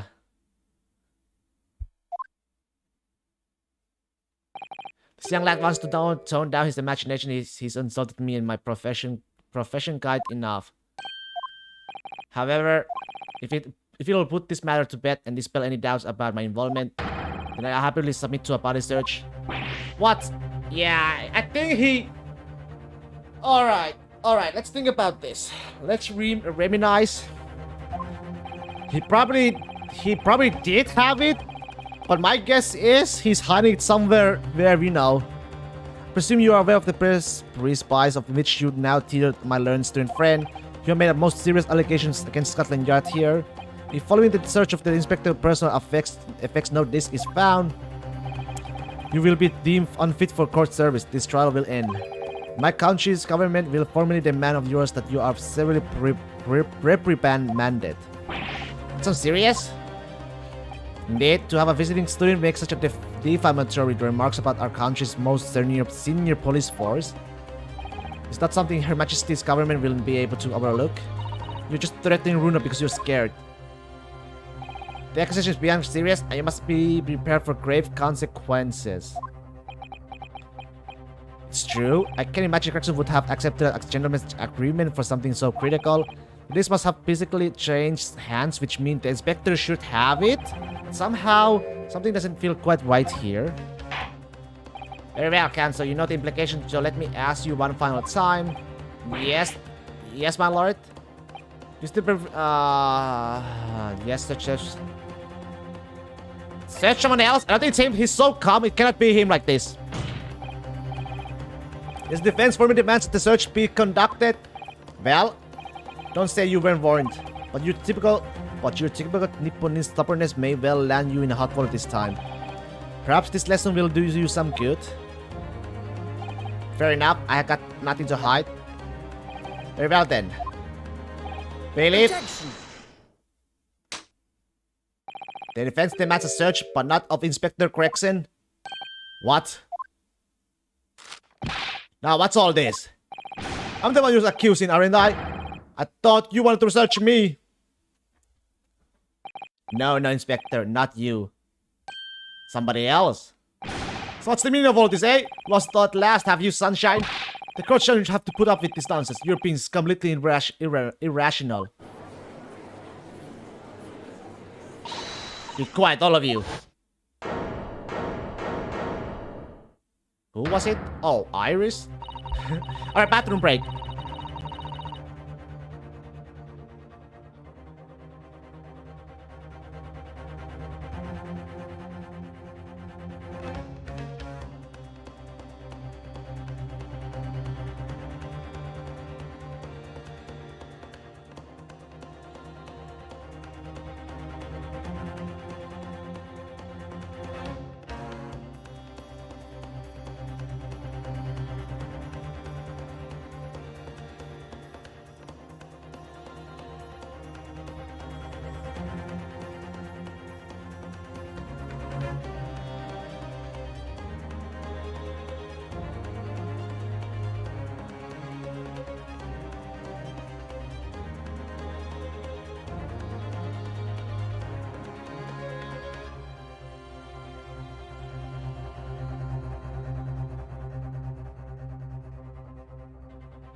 Bruno's doing what you all told him to do and having the courage of his convictions. So you should respect that and listen to what he has to say in good faith. Because that's the British way. Well said, young lady. Indeed, this court is in a wealth of the defense counsel's conviction and I'll eagerly await his next words. You what? No, don't be hasty, my lord. Now he's panicking, huh? If I'm not mistaken about the things I've seen in court today, I'm very sure that I know who has the disc at the moment. There's only one person it can be. Alright. I have an idea. Take that! This guy. Yeah, because he was strangling him. Oh, my lord. Mr. Nash skulking. Strongheart has the disc. Well, I never. Play. Me? Him? Very well then. Bailiff, restrain the witness and conduct a thorough search of his personal effects. Please, my lord. Gregson. I got you now. Inspector? Scotland Yard. Has to object to this search. Objection! Aye. Unfortunately for you, Inspector, your objections carry no weight here. In this courtroom, only the prosecution and the defense have the authority to object. That timing was perfect. But Lord 16, I have no idea what forces are in play that might influence your actions. But personally, I have no intention of obstructing the course of this trial. Bailiff, carry out the search. Luigi. Now, hold on, Amo. I don't know nothing. Nothing about no disc. Cut it out! Luigi, oh! Here, my lord. In the witness pocket. I found this. Luigi. Good lord, that's another music box disc. I don't know nothing about it. Nothing.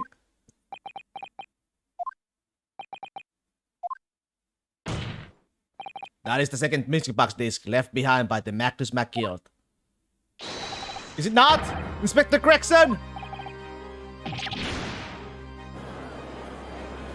They seem a little pale. Oh no. Mr. Skulkin, what have you to say for yourself? Gordon Bennett? I mean, just Gordon Flaming Bennett. I certainly know nothing about that disc. Honest to God. That Mario face. Counsel, would you please explain what exactly is going on here? The alleged deal that was struck passed between this witness and this detective. No. Without question, my lord. Then, for pity's sake, why on earth was this man in possession of the disc that the inspector traded for information? For once, it's true. It's not the Sawkins' fault. Inspector Gregson is a shrewd, calculating man who rarely loses composure. But at one particular point in this trial, he exhibits some unusual behavior for a brief moment. I don't recall what's unusual behavior. Oh! He was strangling him. It was, yes, during the mic cross-examination of Mr. Creighton. You love this music? You love it so much?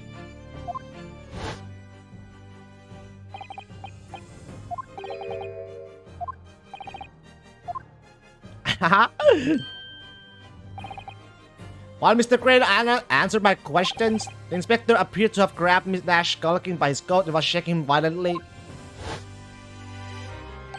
Yeah, he did that. He did and all. Thought me Noki was gonna fall clean off. I did. I was wishing. I bit bored as me brother I was. And what actually happened to make the detectives attack you like that? I got a clue. He just suddenly turned and grabbed me and wrist like that and started shaking me. Why the place says the ninja mentioned the third gun when we got you down the station. That's what he said. Yell it right down my ear. I did. Me, yeah, it's still dropping now. That's better. Confess the truth. All is attorney. You mean that's the best? The way the detective behaved then was extremely out of character. But looking back now, it must have been then that he did it. Yeah. Confess the truth. That was the opportunity Inspector Gregson created for himself in order to hide the disc. Well, bless my wig. He hid it? You. But I'm afraid I failed to comprehend the motive here. The detective had acquired the disc he was after. Why on earth would he then proceed to hide it in another man's pocket? This is a court of law. He could have submitted the item as evidence. It would appear, my lord, that the inspector was not at liberty to do that. Why or not? As the man himself revealed earlier, his current assignment has some special conditions.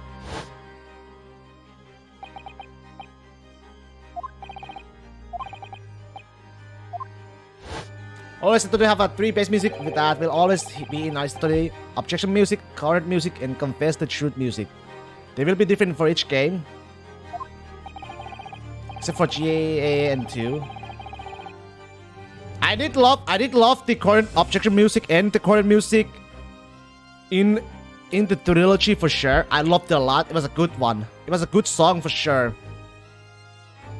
As far as we are aware, the information stolen comes from confidential government communications. It seems that if that information were to be revealed in court as evidence, it would be problematic. Does that sum up the situation, Inspector? I'm operating under direct orders from the ministry. I'm afraid I am not at liberty to answer that question. So, realizing there was a chance that you may be searched here in court, you took steps to hide the disc you had acquired from the witness. Does this mean he only pretended to attack Mr. Skulkin in order to get close enough to him? To slip the second disc into his pocket. So it was all a pretense? Well now, Inspector Gregson, and you, Mr. Graydon. Are you prepared to admit to the accusation made against you of this alleged deal?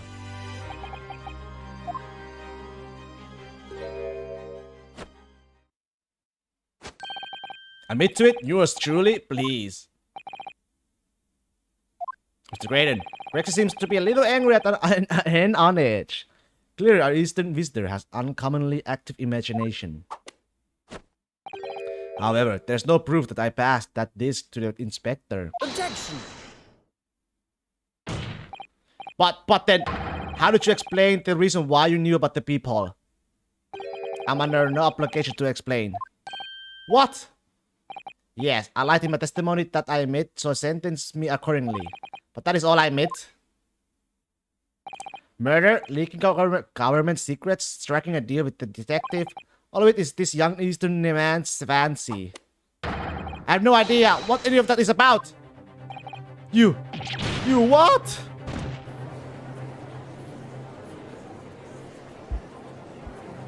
He's admitting to perjury, please, people. Well, what about you then, Inspector Gregson? Do you admit to making it a deal with Mr. Graydon in order to acquire the disc? Ladies and gents of the jury, as a Scotland Yard inspector, I will declare this and nothing more. I'm acting in the best interest of the country. Whatever I have done, it's been in the name of justice. Who are you, Akechi? You justice this, justice that? Ain't no justice. So, as members of the public of this fine country, I'd like to think that justice will be your guiding light when you are making your decision. Gregson, aka Batman. Batman? It's quite a quandary indeed. Rarely have I encountered such an extraordinary tumultiness in the conclusion of a trial. Nevertheless, in the absence of any further evidence to be presented, I believe it is time that we put the matter to the jury for their final leanings. Well now, as a fellow servant of Queen and Country, I must say I sympathize with the old inspector. Yes, he's a dependable man. I'm quite sure in service, one becomes a good judge of a character. And crossing your eyes doesn't help when it comes to looking at this case. It's all blurred to me. Well, as a fellow professional, I like to put my faith in the detective, really. Graydon is a highly skilled operator. Stop. Currently in presence of idol. Stop. Detective has a very much trust in eyes. More than this, I cannot say. I don't believe it. These 6 jurors are... They're going to believe Gregson if they declare their decision now. Is Ginny going to be found guilty? If I don't manage to produce some definite evidence right now, then we're going to lose. Either some proof that Graydon killed Mr. Windyback or stole those government secrets. Oh, please. Or some evidence to force Gregson into admitting that he struck a deal with the witness. Well then, Council. It is time I impose on the jurors to declare their final decisions now. That is, unless you have some compelling evidence you have thus far not presented to the court. If I let the judge call on the jurors to announce their leanings, Gina will be found guilty. So there's no choice then, Bruno. You have to throw some more evidence at them. This is it now. It all comes down to this. Who do I present evidence against, Gregson or Graydon? Leave it to Jerry? Fuck no.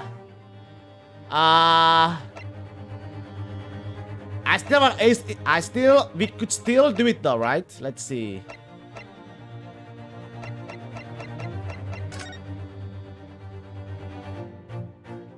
Inspector Gregson, there's one final piece of evidence that I would like you to see. Eh, what's that then? Because save? Oh yeah! Well, too late. I hope that was the right answer. Well, shit!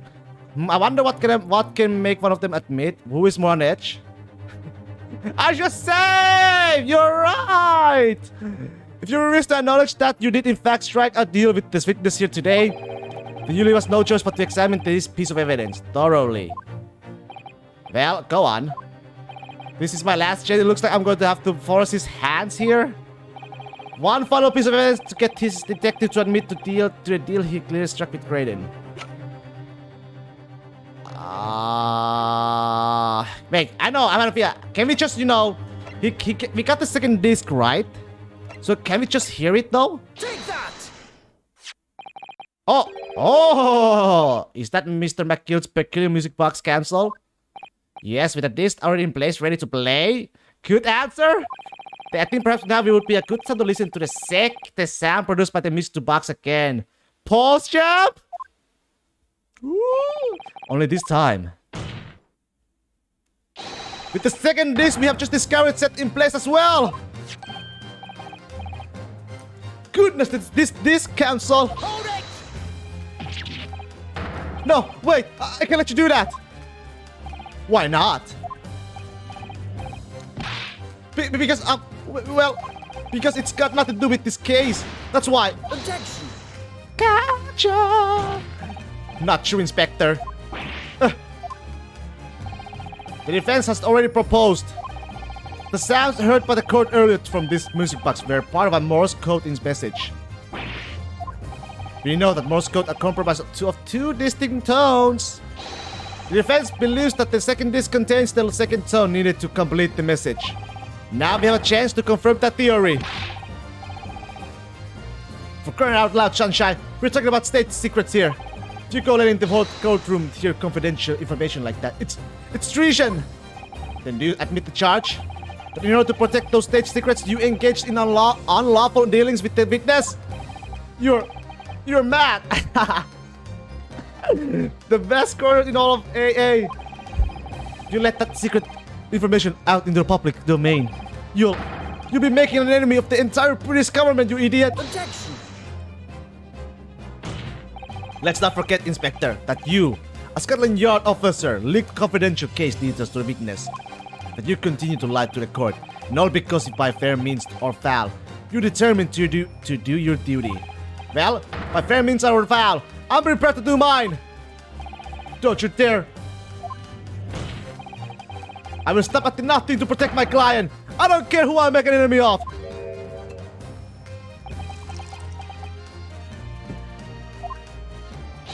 My lord, if you please. The court must hear the sound made by that music box. Come on, 1-6. For Pete's sake, stop him. Best passage of the game, the best line. Ah, you mean that? I don't care who I make an enemy of. I don't give a fuck. Objection! Inspector, you should know my methods by now.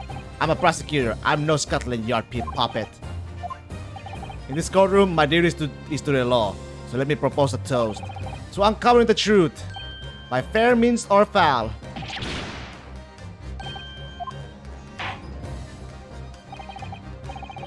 Very well, the defense stands here and off the... I hear that of the prosecution has been made very clear, I feel. Therefore, in accordance with the defense request, time to hear it! The court will now listen as this music box is set in operation once more. This time with the second disc in place and both discs playing simultaneously. Beep beep beep beep beep beep beep beep beep beep beep.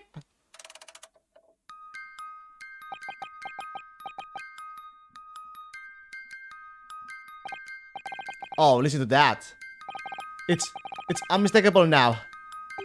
It's Morse code.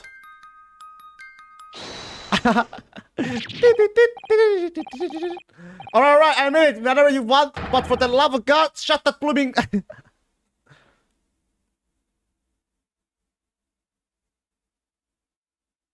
Well.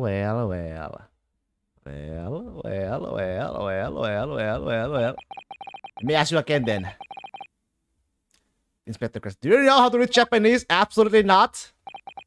Did you or did you not strike a deal with the witness next to you in the stand, Mr. Ashley Creighton?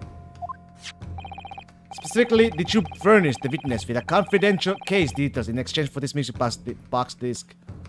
So there's the result. Nipponchi wa arimasen. Did you reveal the existence of the peephole in the pawnbroker storeroom door, Inspector? I did. Stop! What are you doing, man? Will I translate to Japanese because you will know later? It's all exactly like the young Eastern lawyer said. Then the trial resumed after the recess and we were stood here in the stand together. That's when he approached me with the deal. Shut up, you imbecile! Shut up! Psst, you there. You're the detective who turned up at the pawnbroker the other day, aren't you? I may have something you were looking for, Inspector, with me at this very moment. So how about a trade? I suggest you accept. Or information that may make certain individuals uncomfortable will soon become very public indeed. I couldn't let that information become public knowledge, not under any circumstances. So I accepted the man's proposal and told him the details about the case that should have put him in the clear. The peephole in the storeroom door and the bloodstains on the overcoat. By giving false testimony, this witness intended to have the defendant wrongly accused of murder. Inspector, you knew that. Yet you still revealed those details to facilitate the witness's perjury. I did. But then it turned out the peephole had only been made that night after the incident took place. Scotland Yard wasn't aware of that, if I'm perfectly honest.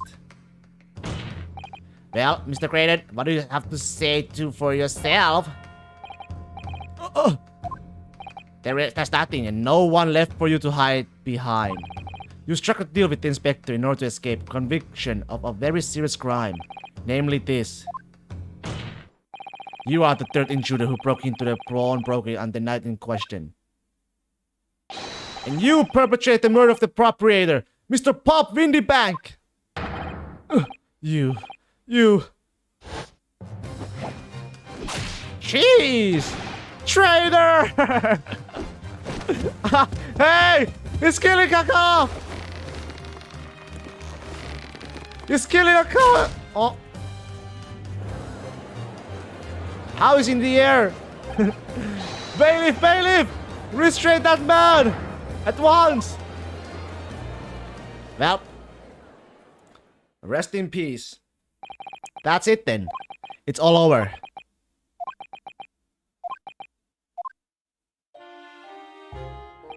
I despise my life growing up. Those slums are wild places. I was cursed from birth, born into poverty, the son of a penniless artisan.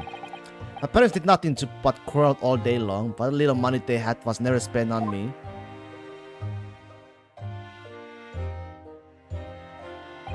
So I set about studying to better myself to one day escape from that hellhole.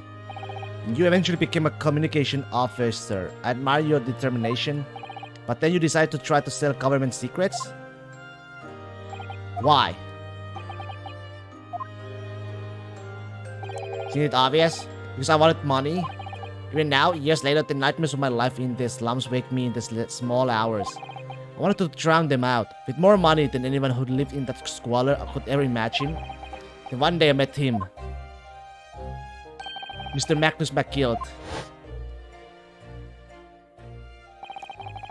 You're a fiend with a square talent, so you are. I have money to throw your way if you're interested. All you need to do is go along with me, little plan now. I was to steal. The ministry telegraphed message logs and McGill would buy them for a handsome sum. As I was responsible for inspections of the ministry communications office, it was a simple enough task. The lure of the devil's offerings, how easy it is to succumb. But you must surely have realized the seriousness of the crime you were committing. And for that reason, I took great lengths to ensure that my actions were untraceable by using the music box. My father was a brickmaker, though my mother divorced him when I was still a child. Yes, Mr. Mason Milverton. That's right, he was very skilled with his hands. He'd once been a music box maker's apprentice. I imagine his skill would be sufficient to create a machine that could generate Morse code. So I sought out my father again to employ his services. It was the first time I'd seen him since I left the slums 10 years earlier.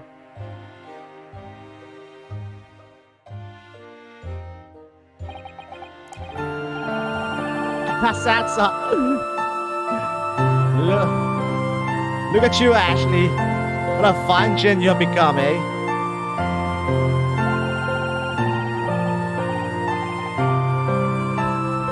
It's your team, Roxas! Looks like his summer vacation is over. He was a different man to the one in my memory. A thin, frail old man. But poverty had never broken him, never corrupted him like it had me. I was sure that he wouldn't help me if I told him the real reason. So I made up a story. I got some work for you, father. I need some music box disc made. Music box discs, eh? Discs? I don't care, Roxas alone! A musician friend of mine has written some music he wants to sell to the public. I brought the score with me. There are two, actually.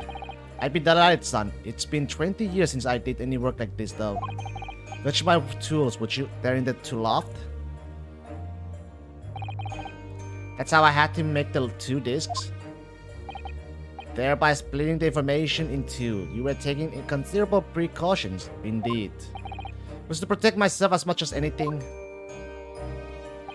It meant that I could deal with McGill in two separate transactions. The first involved the first of the two discs and the music box for playing them.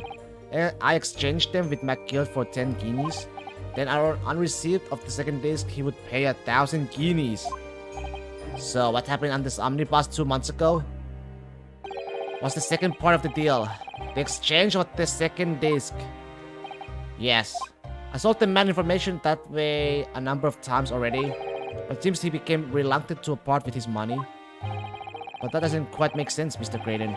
For why was it that on the omnibus 2 months ago, your father, Mr. Milverton, was the one dealing with Mr. McGill and not yourself?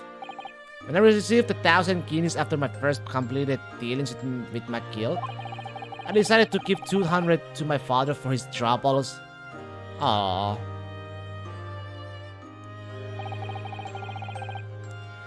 But my father realized something was amiss.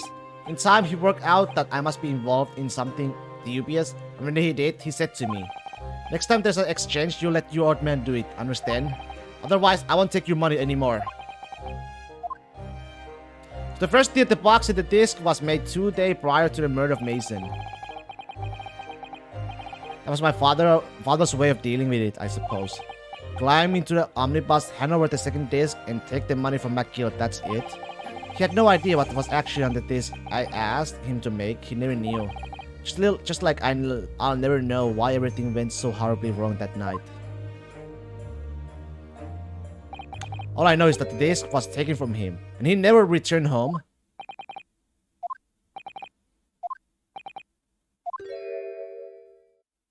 was only then that I found out what sort of monster McGilt really was. So after 10 years of not once uttering it, I swore on my father's name. Oh, is he the one who burned McGilt then? To exact revenge! Revenge? Oh, as anyone with even the remotest knowledge of the man will no doubt be able to imagine, McGill brought all his wealth and influence. Hydrate! He changed his names, but he cared for his old man. Wealth and influence to bear in the most despicable of ways. Despicable. To crush any semblance of justice in his trial. The crime scene was tampered with, evidence was fixed, and witnesses were bribed. That trial 2 months ago was a farce from the start to finish.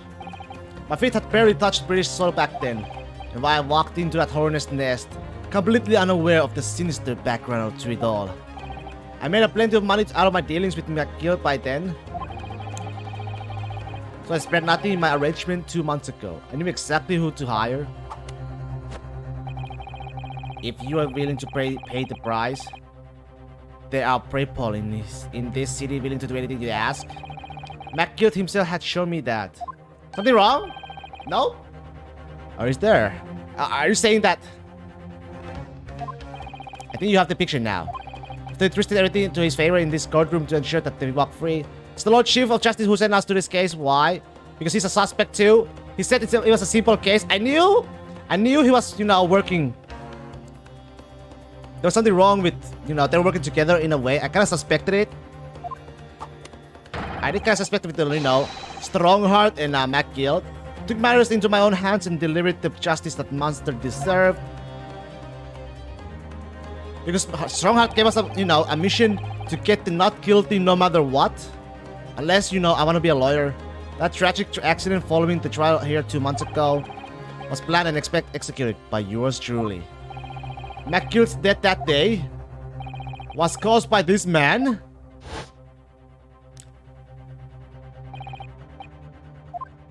He got burned to crisp, mate.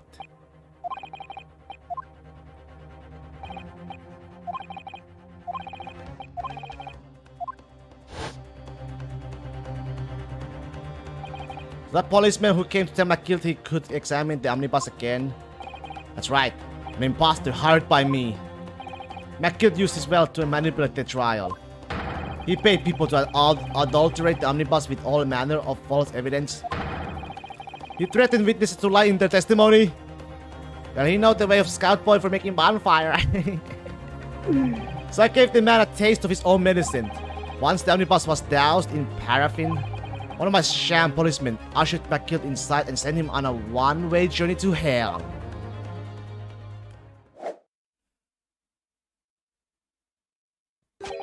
An eye for an eye.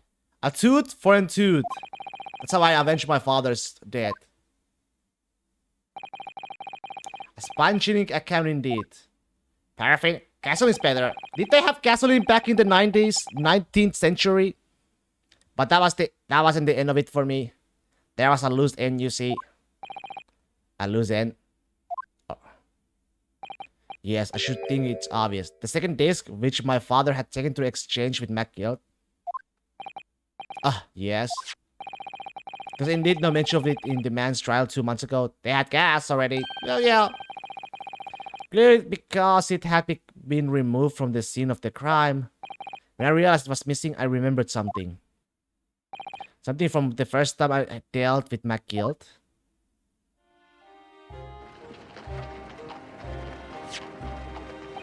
This is the first of the 2 discs, and the music box you need to play them.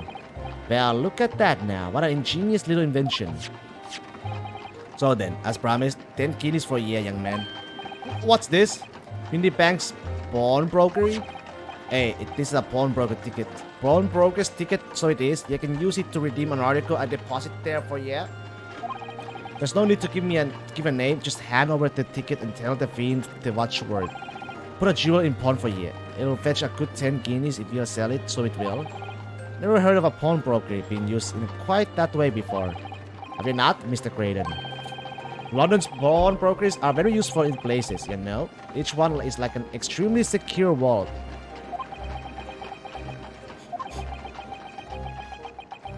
The first field discovered is on 1804. So I knew that if he'd taken the steps to hide the disc, it would be in that pawn brokerage somewhere. That on the night he killed my father, he must have entrusted the ticket to someone. Yes, to Gina. I remember now that when we first met you at Windy Banks that afternoon 2 days ago, you had a description of Miss Lestrade written down. How did you know who you were looking for? From the trial, that pickpocket's testimony was clearly peculiar. Never could see that.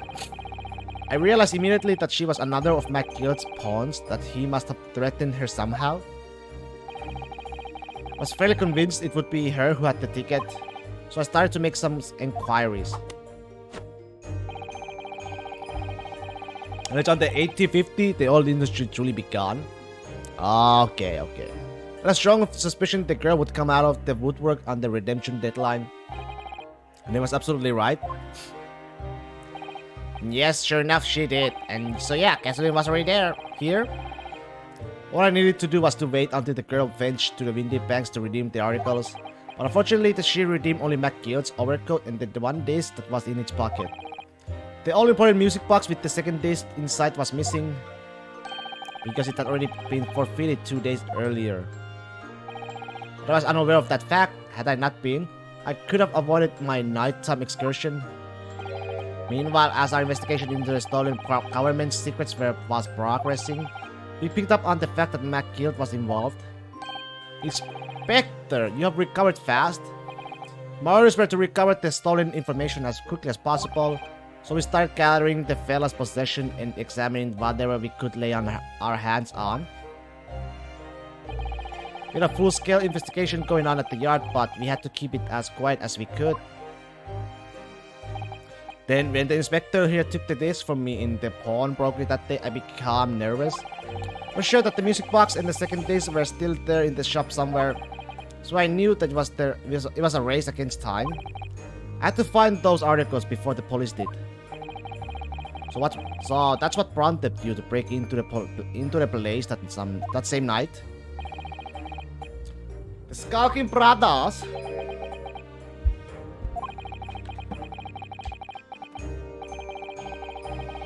Nightmare, huh?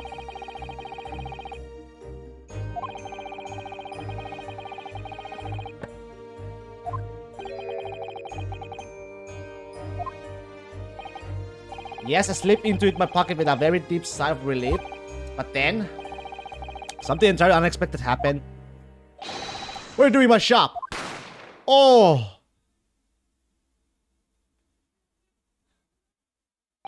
A gunshot rang out in the shop, and I felt a sharp pain in my left arm. Wait, where's Mario Lucci? Ready to disappear? They went back to Safe Beach. Yes, exactly. But unfortunately, I decided to bring my own gun with me that night, just in case. Oh no.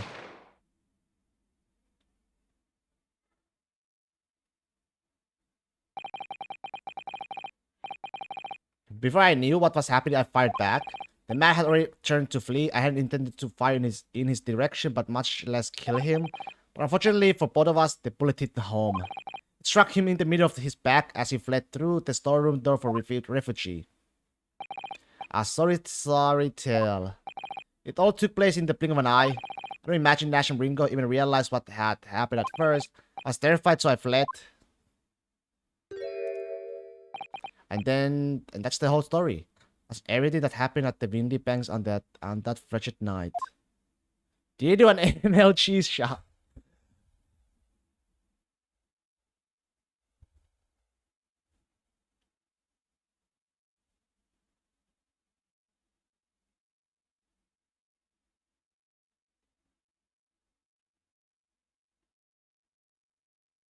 Silence.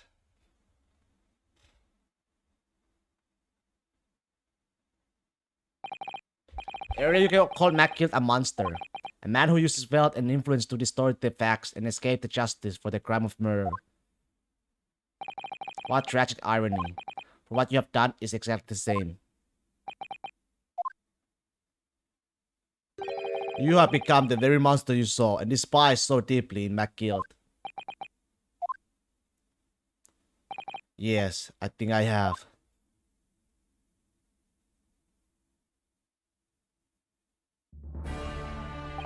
Well, this has been a long and exhausting trial, for sure. 10 hours, I would say. However, it would seem that at last we have arrived at the truth. Inspector Gregson, one of Mr. Ashley created. GG! He's been restrained, my lord, and is being escorted to the yard.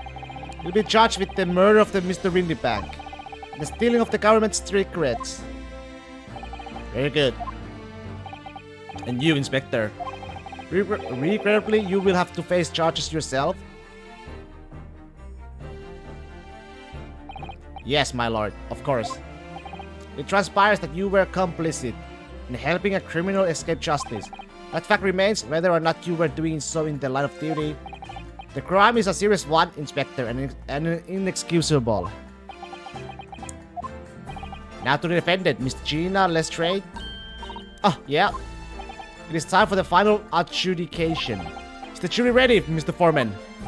Yes, sir. Carry Dep, squadron standing by, sir. This is really it now. Big oof to Gregson. Gregson is done so. Not really. Hopefully he won't get severe punishment, but we don't know. Maybe he will. Not guilty. Not guilty. Not guilty. Not guilty. Not guilty. Not guilty. Woohoo!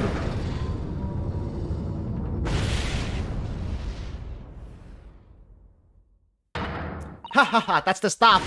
I'm off the hook. I hope that guy gets to go to a crystal tower. The Russian villain, was it? What was it again? Viven? Finally, Runot, you finally managed to do it. Something like that. Finally is the word I really wasn't sure if it come out on top of for a while there. The doctor just hit the head, yeah. Juicy was right, you're the best lawyer in the world. Miss Lestrade? Villain! Bolshevik! Villain! Miss Lestrade, I am not finished with you yet. Eh? What are you looking at me like that for? Before you start enjoying your freedom, there are certain other crimes to consider him. Eh? 2 months ago in my courtroom, no less, you gave false testimony, did you not? And in relation to the trial today, not only did you unlawfully enter Windybank's pawnbrokery, you also attempted to abscond with Mr. McGill's property, it seems. Uh-oh. Never done nothing of the sort. Of course not. Oh. It's not like you were gleefully wearing McGill's coat in your cell yesterday or anything. Oh, and just when I was getting excited about throwing a party for Jeannie this evening, and turning our attention to the defense. Determining that when played together, the music box disc contained a message in Morse code was... Well, it was certainly a most unexpected revelation, Counsel. Quite so, my lord. The prosecution was caught entirely off guard. In fact, I think we should applaud my learned friend's courage here today. I proposed a toast. I do prefer Edgeworth, though. I do prefer Edgeworth as a prosecutor than 1-6. Like, he's not a bad guy, but I like Edgeworth a lot more. To demanding that government secrets be disseminated before the entire courtroom. Oh. Very sorry about that. It was the only way I could get Inspector Gregson to admit to what he done, so it's hard to top Edgeworth, yeah. If I may say something on that point, isn't that it's about the sounds produced by the music box before. So to be honest, I think A5's prosecutor might be my favorite. Oh? I do wonder if that was really in Morse code at all. What? What are you saying, madam? Oh well, it's just that I'm really rather fanatical when it comes to Morse code, you see. So much so that the whole world seems to be covered in dots and dashes to me, in fact. Goodness, madam, an unhealthy level of obsession one feels. But I must say that in my opinion, the sounds produced by those two discs were nothing more than that. A meaningless series of two different tones. What? For real? Can that really be? It wasn't Morse code after all? My lord! The defense would like to listen to the music box again. Are you off your nut? How many times do I have to tell you? Those discs contain ministerial secrets, sunshine. This courtroom is not an appropriate forum to discuss the nature of the government's communications. We know McGills conspired to trade national secrets with our enemies. Secrets acquired from Mr. Craydon. Now that the man has admitted to his crimes, we have no need to pursue the matter further. Oh, but it's really going to bother me. Miss Lestrade? Yeah, my lord, so we don't hear it? That which you have seen today here in this courtroom has been extremely disturbing. Falsified evidence, intimidation, perjury, a grim catalog of depravity, an appalling experience to befall much any child. Come on, it ain't nothing I don't see most days in the back slums. I beg your pardon? If you're weak, you pay for it. That's just how life goes. Gina. But look, I reckon I have worked something out today. The world ain't fair, but if you want it to change, you gotta start at home. You gotta change you gotta change how you are yourself.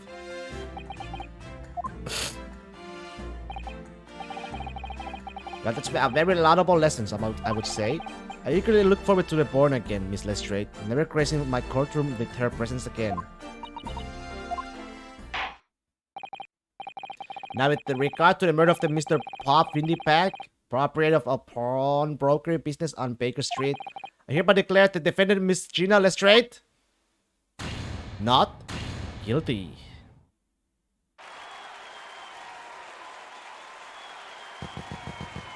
Ba, ba, ba, ba, ba, ba, ba.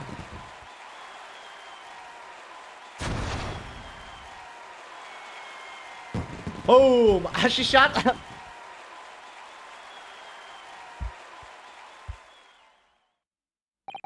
That is all. Court is adjourned.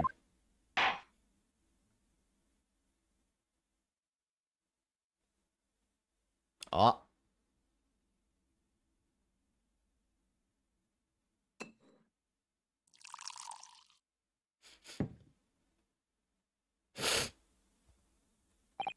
On a personal note, I must say you have surprised me, my far eastern friend. Hot trade? Oh. Oh. Despite being a Nipponese, you saw through the pretense to the malice that festered within that Englishman. And at the same time saw through the crime to the surprising heart of your English client. You have a curious talent for judging character, especially considering our very different cultures. I don't think there's anything curious about it. Whether we are from the Empire of Great Britain or the Empire of Japan, we are all human beings. We are not so very different on the inside. You know, I took this case for one very simple reason. To lock swords with you once again, I hear in the courtroom. You did? When I encountered you for the first time 2 months ago, it reminded me of toasting friendship and trust with another Nipponese.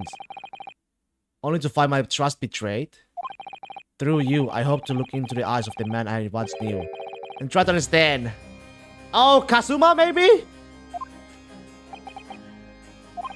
You mentioned something similar earlier today about total betrayal at the hands of the Japanese. What happened exactly? Well, you may ask. One day, in the time across, you will learn to answer, whether you like it or not. Alright then, I'll wait for that day if I must. I guess we have to wait then.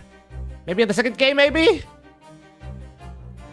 Coming to be known as the Reaper of the Bailey, in my retirement from service of 5 years ago, it gives me cause to wonder if our meeting has some deeper purpose. Oh! So farewell, my learned Nipponese fellow, until we meet again. Not possible he have the same age as you? No, and he says himself that would be the first time he would have come to Great Britain, if not for the case too.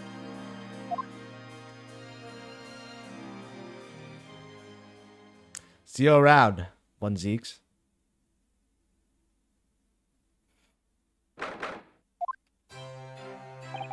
It's done. It's over at last. But where's Iris disappeared to? Ah, congratulations, Gina. I knew it all along. I knew that you were innocent. Well, you did what you just said, Mr. Naraoto. You believed in me, right up to the end. You're as odd as your name. What's odd about it? I told you I had a faith in you, didn't I?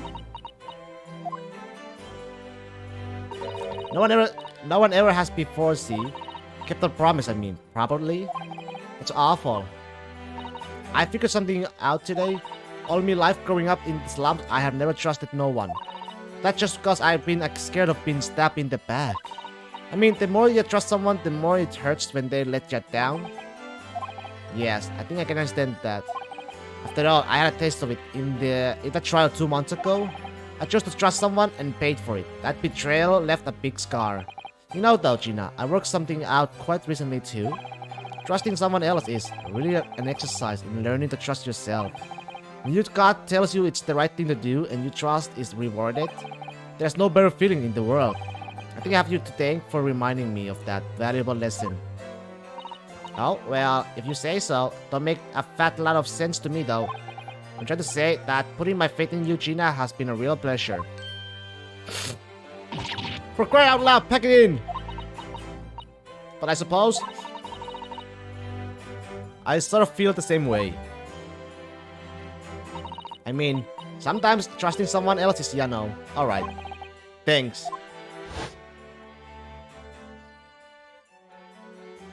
This device hit Ryunosuke? Kazuma. Okay.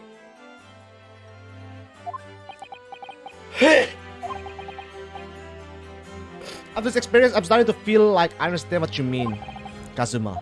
And am I living up to your expectations? Am I turning out to be the lawyer you believed I could be? Kazuma the Samurai. Pardon the interruption.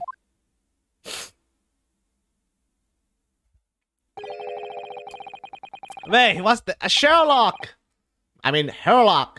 But what the deuce does a man have to do to be noticed around here, my dear fellow? Oh, that voice! It's too late for that voice now, Mr. Naruhodo. I've been standing here patiently in the corner of the room for an eternity. Yes, it was me all along. I would have said when finally you noticed me. But you people with your insensate babbling. Oh, Mr. Sholmes. Yes, it was me all along, you see.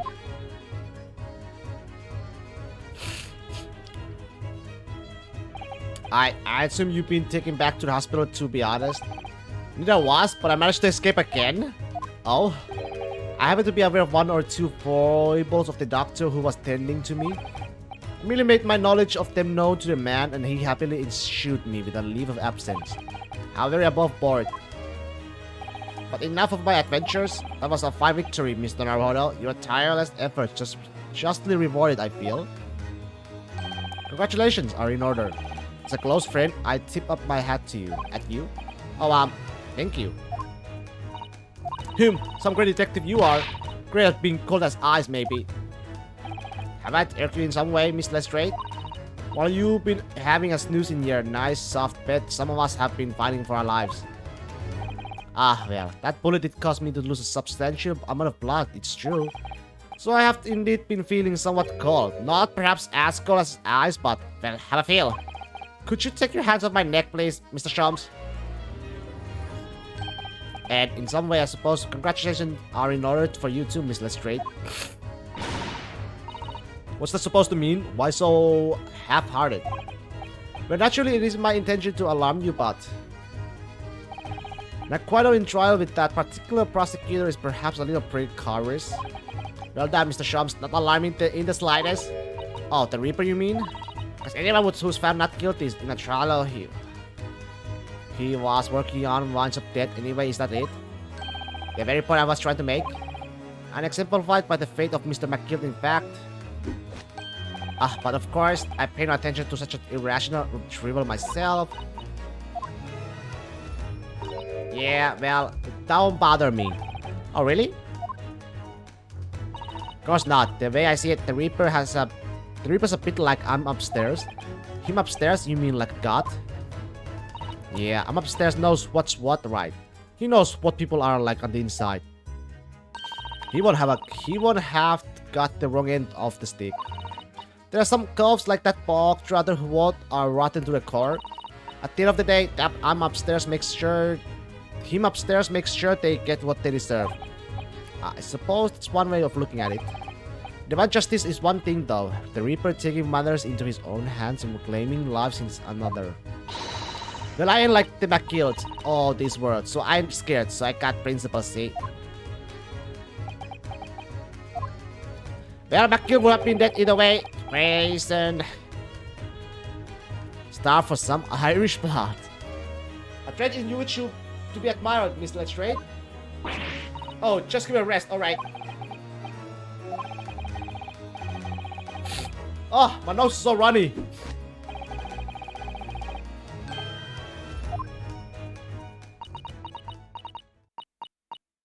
Well, I am. There you are, Hurley. How long have you been here? Honestly, I went to the main entrance, especially to meet you there. Oh, Iris, my dear, I do apologize. But wait until I tell you what happened. This pair made other fools of themselves. What happened? As you know, I have a penchant for disguise. I was hiding in this room dressed as a bailiff. But these no didn't notice my presence at all. They had no idea. Can you imagine, Iris? Would you have credited? I'm not sure really. I beg your pardon? I'm sorry, Hurley, but you just don't have the weighty presence you seem to think you have. In fact, you really ought to be careful about that. It's going to land you into trouble one day. If I'll be careful. Ouch. Anyway, it's just a shame. I was so hoping to throw a party for Ginny tonight, but you won't be able to come, will you? Don't look like I'm gonna be going nowhere for a while. You heard the judge, Pather. I got stuff to make amends for apparently all them offenses. What was it again? Breaking and entering, taking the bog trotter stuff, what was it in lock, blah blah blah. Yeah, I think you'll find that basically being a pickpocket is the main offense. But diving ain't no offense, it's a job, ain't it? I don't think so. Still, it has got me thinking all this.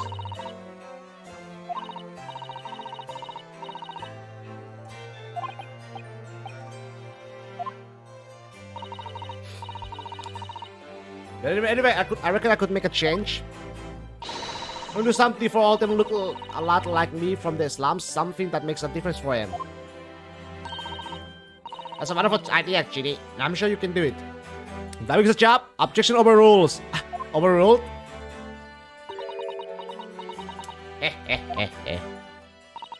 What is it?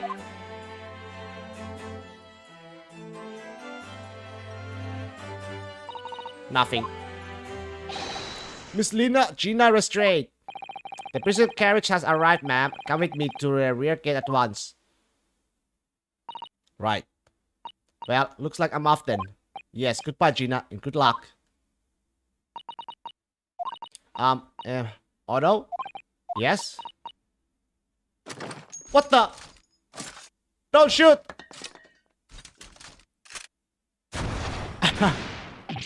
What was that for? I don't know. I mean, I don't know what to say, so... indeed. Perhaps the situation calls for a phrase hitherto missing from your vocabulary, Miss Lestrade. On occasions such as this, thank you. I would recommend a simple thank you. Oh. Oh, yes. It's good advice, Ginny.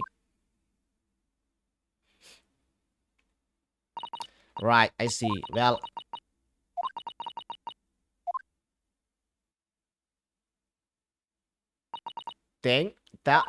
Thanks, Otto.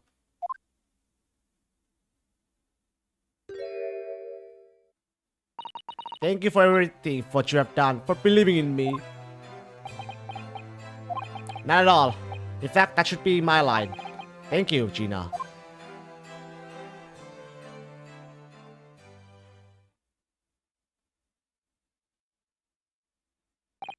Well, there she goes. I wonder if I ever see her again. Well, quite the indomitable pig purse. Oh, I nearly forgot. I brought a paper outside. It's a special edition, and this trial is all over the front page. Pickpocket's innocence proven. Isn't it wonderful? You should have shown it to Gina, Iris. She would have been thrilled. Oh no, how silly of me. Oh, well, anyway, would you like the good news or the bad news? Oh, not again. Well, what do you say, Bruno? Hurry! As usual, I think I'd rather get the bad news out of the way first. Absolutely not. I have no intention of listening to anything but good news. And there you have it. Happy people answered. That question says a lot about them, doesn't it? Let's not go there. Alright then. Maybe let's start with the good news this time. The rain has finally stopped. It was a record level of rainfall apparently. Well, that is good news indeed. We can journey back in greater if comfort. Alright then, what's the bad news? The huge storm has left the seas very choppy. The channel in particular is awful, so sailings out of the Dover might have been delayed by a day or two more. Wait, Dover? That's right.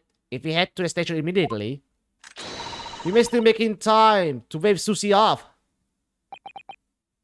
But, there won't be a train, surely. We couldn't be that lucky. Who do you think I am, Mr. Naruhodo? Mr. Sholmes? I rushed to Victoria Station earlier and made arrangements for a special express. If we hurry now, we should be there in time for dinner. I know for a fine restaurant that serves the most delicious baked sole. I don't... The detective does it again. Indeed he does. I happen to be aware of a number of rail transport directors' foibles. What?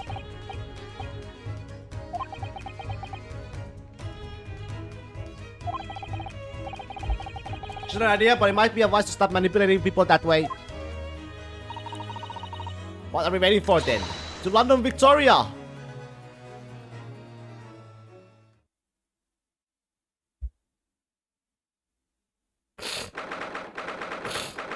I just hydrated, dude!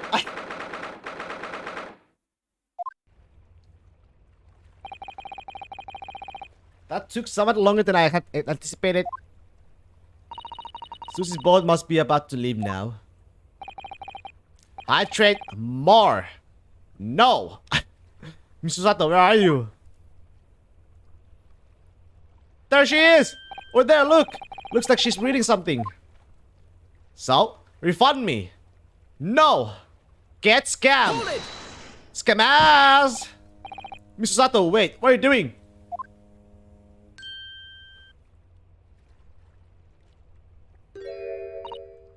Mr. Naruhodo? What are you doing here? We came as soon as we could after the trial. I mean, we heard that sailings were being delayed due to bad weather, you see. Oh, I see. Then tell me, how did Gina's trial go? It went well. She was acquitted.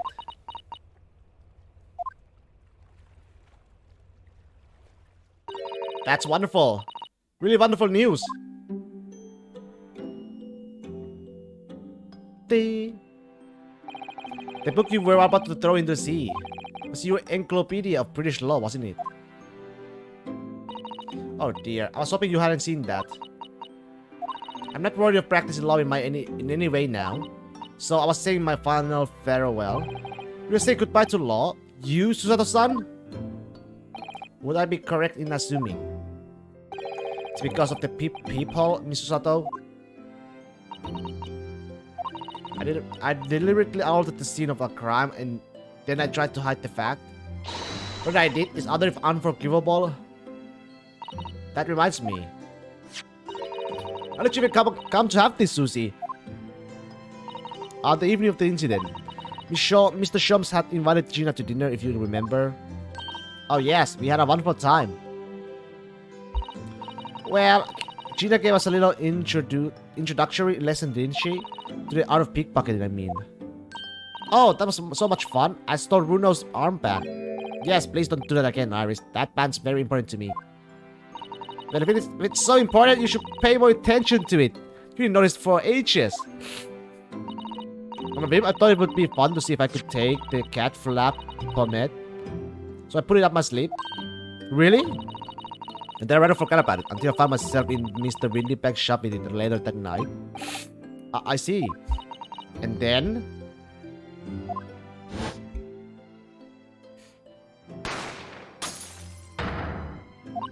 Mr. Sholmes!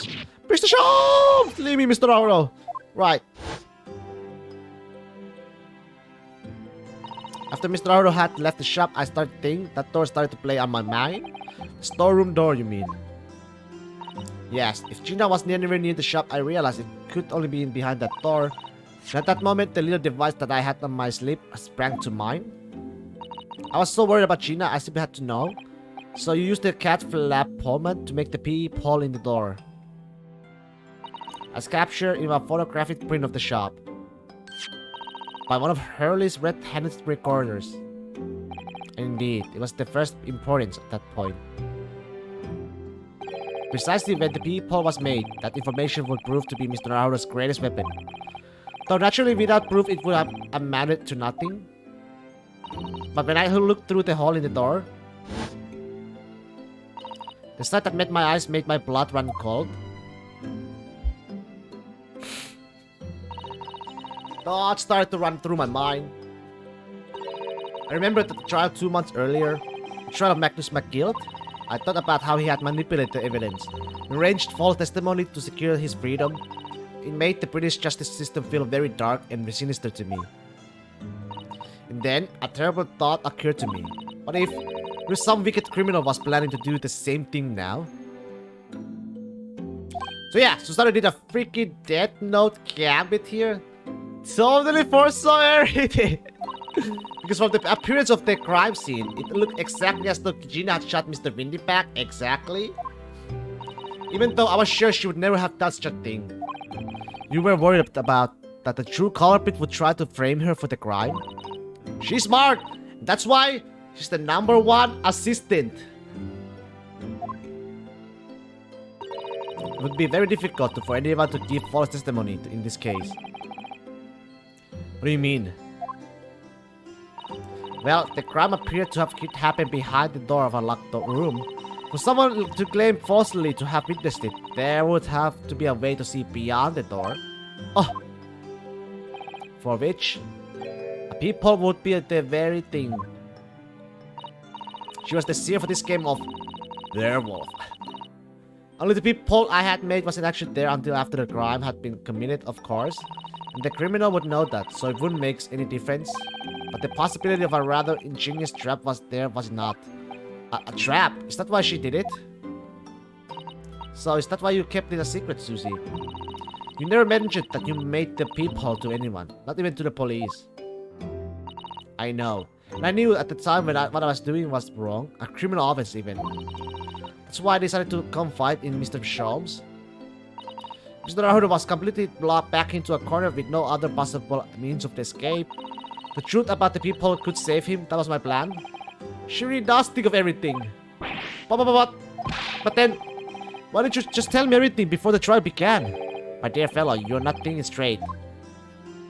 If she had done that, it would have rendered you complicit in the whole escapade. Oh. You could have been this part if you had been seen to have knowingly tampered with the crime scene. So Miss Susato decided to shoulder the burden of her responsibility alone. For your sake, and Miss Lestrade's. Miss Susato. The truth is, when it happened, I did it because I'd lost a little of my faith in the law. Oh. I was worried that the right person wouldn't be convicted of the crime. But the moment I allowed myself to think that is the moment I lost my right to call myself a judicial assistant. What you did isn't comparable to what he did. Graydon is the one who lied in the witness stand, using that people as a way to implicate Gina. And besides, if the people inconsistency hadn't existed, I'm not all sure that she would have been acquitted in the end. Miss Susato, what you did saved Gina's life. Well, with your kind of words, Mr. Naruto, you have saved me too for my regrets.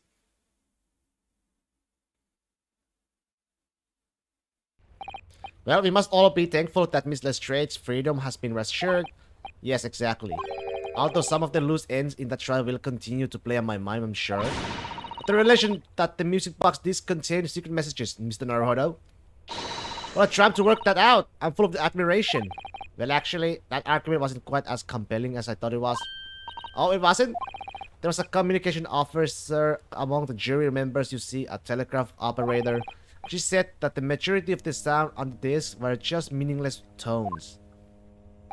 As one would expect, after all, we are talking about secret government communications. No doubt they were written in cipher to avoid being readily understood should they have been intercepted. In cipher? I see. So that we could never have hoped to understand the message anyway.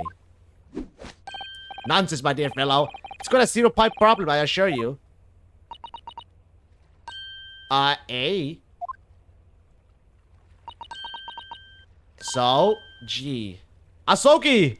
Asogi! What? Mr. Asogi! But that can be a real word, can it? How funny. Wait! Iris, what did you just say? Oh, I just said Asogi. Does that word mean something to you? Mean something? Asogi. What's the name of my best friend? What? But how? How do you know that name, Iris? I wrote it down during the trial before when the message was playing on the music box. She transcribed it on the fly. She really is a genius. I thought the message probably wouldn't be written out in plain Morse code, so I tried various ways to interpret it. When I tried, the words didn't seem to make any sense. That is, in English at least. Oh!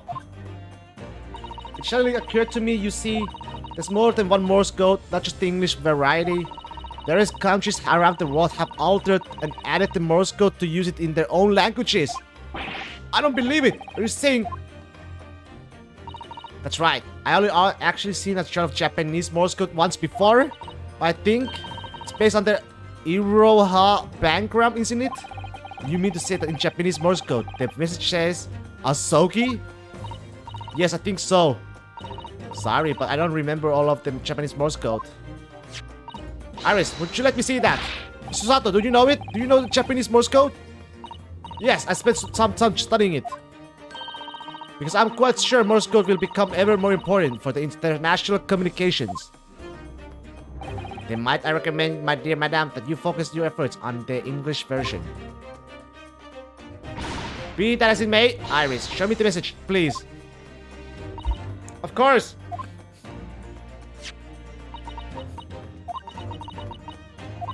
But what can this possibly mean? Whatever it is in that long sequence of supposedly meaningless dots and dashes, it's made the color train from Susato's face. There's no doubt that this message is written in Japanese Morse code. So the British Empire has been using Japanese for its secret communications? I don't understand the reason why, but the message appears to be a list of 4 people's names. 4 names! The first is Kei Asoki. Kazuma! Kazuma Asoki. Why? What was his name on that disc? Second is A. Shin. A. Shin. Shin. I don't recognize that name. No. Third is T. Gureguzon. Gregson! It would seem Tobias Gregson is the third name on the man on the list. Manga him? What's his name doing the secret government communication as well? And the last name. What's the matter, Miss Susato? Let me guess! Mel Strongheart! It's just so strange. It's unexpected. Oh, what is it, Susie? Don't keep us in suspense. Last name is J. Wilson. Oh, John H. fucking Wilson! What? Wilson? John H. Wilson? You mean Daddy? Sholmes, you know something about this. It says only J. Wilson, so I'm afraid I can't be sure. Then after the 4 names it reads, if I translate from Japanese, that is all 4. And that's the end of the message. Or rather, the end of what you know dead down. So we not so Ashin, huh? Ashin. Ashin? A? Shin? Shin? Shin Megami Tensei!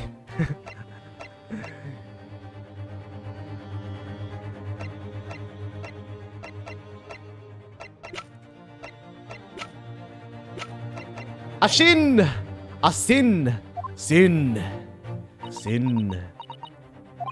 I just can't believe it. Who would ever have thought that these contain Japanese Morse code?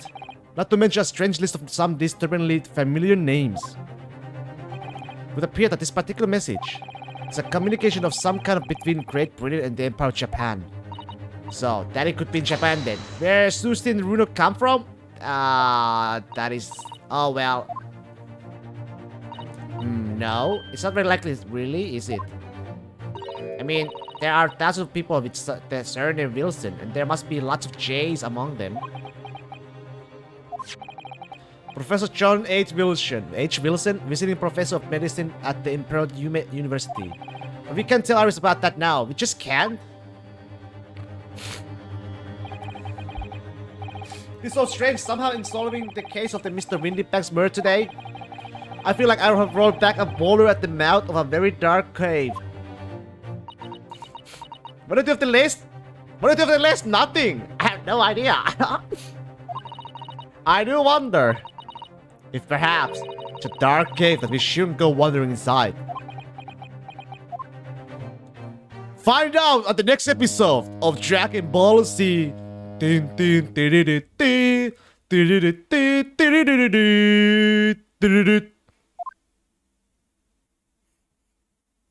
Oh dear, their ship is going to set sail soon.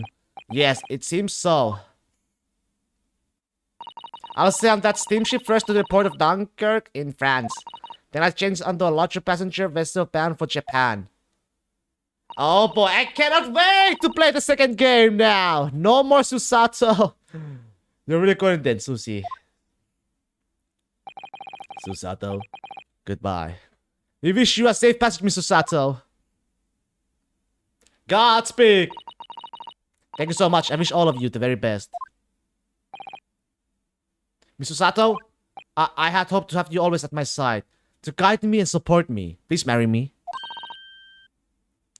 Mr. Naruhodo, please come back soon. As far as I'm concerned, you really are the very best judicial assistant in the world. I'm quite sure. Do you have the 1 and say 2 in it? Yeah, I know. I'm quite sure I'll be back before you know it.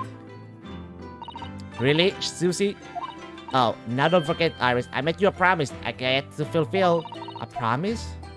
About your manuscript. Oh yes, the Hound of the Baskervilles.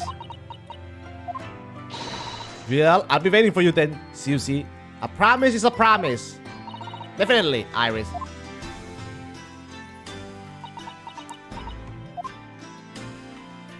Mr. Naruhodo? Yes, do you remember the first time we met? Yes, of course.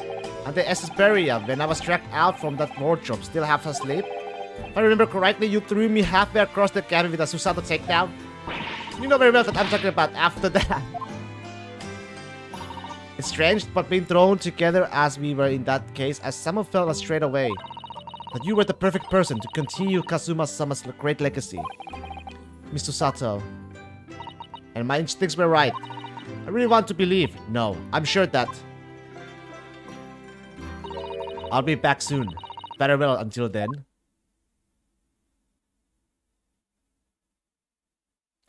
Fun fact, if the Hound of the Baskerville really exists, it's the 4th novel wrote by Arthur Conan Doyle! Anime scene! Oh! Somehow we seem to have come to the end of the adventures of Ryunosuke Naruhodo. The first volume! Or the first volume, at least. Looking back now, it feels as though fate has led me on this journey.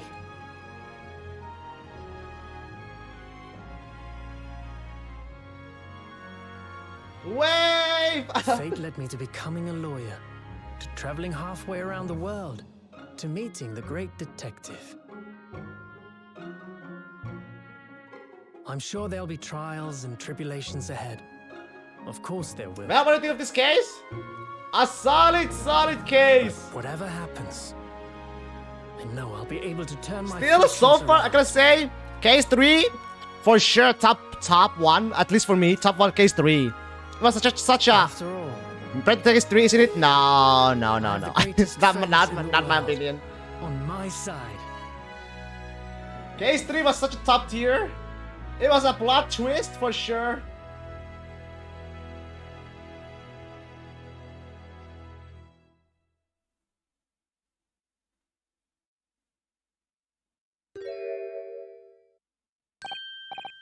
Yes, Mr. Arado.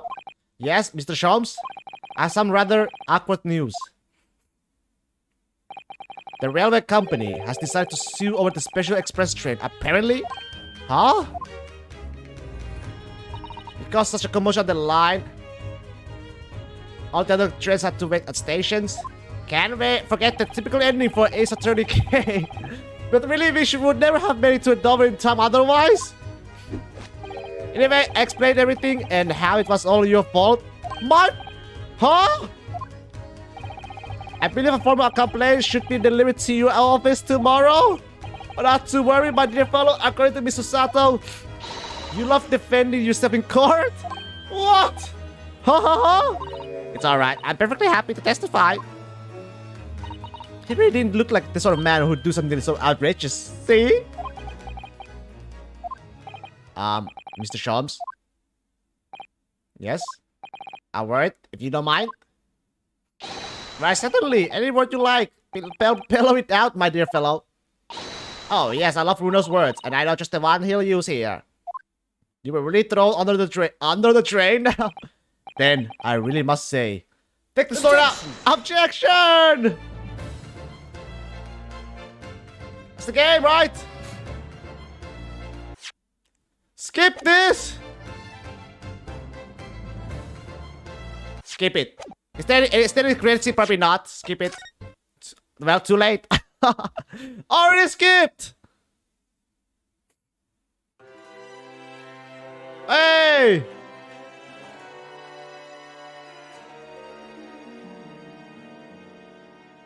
That.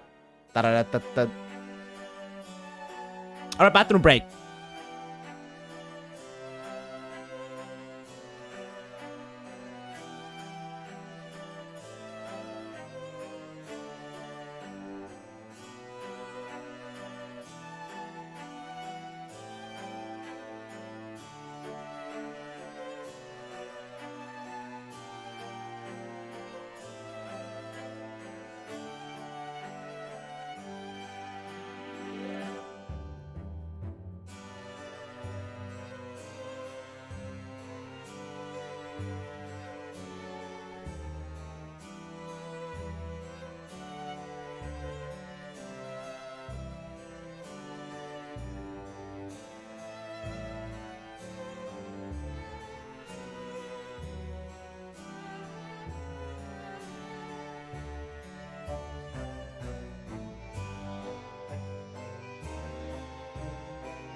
Kazuma Sachi. Hey, look at this! Look who it is. Oh, yes. Sorry about that, but the Great Ace Attorney Adventures. Finn. Finn.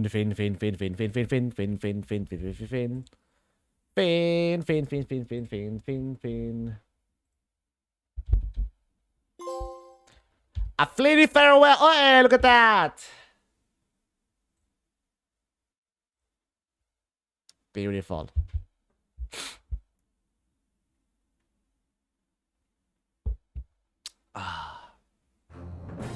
Hey, it changed.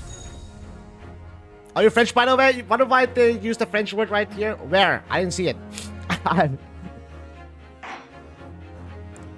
It changed. Switch. Alright, select the adventure. Resolve. New game.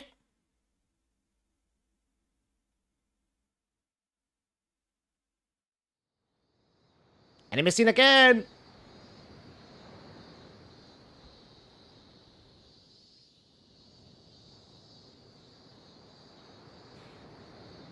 Susato-san! Standing here in the bright sunshine. Oh, no anime looking out scene. over the vast ocean. What happened to the anime scene? Those days in London seem like a dream. How long has it been I now? do miss my time in England's vast capital. Oh, did her dad die now? Hey. He's flourished into a truly wonderful lawyer. I've no doubt that at this very moment, he's fighting some noble cause in court. Susato. Forgive me for taking so long to come to visit you. Did I My die? life has been such a whirlwind since I returned. What? Did I die? And no one could have predicted what has happened.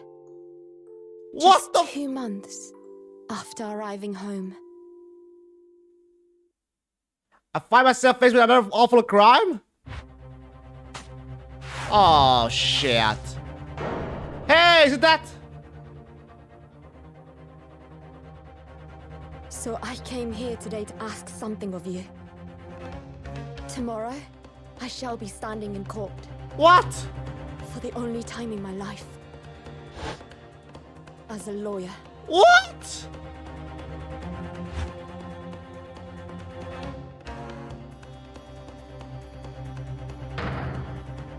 So please, I ask for your guidance.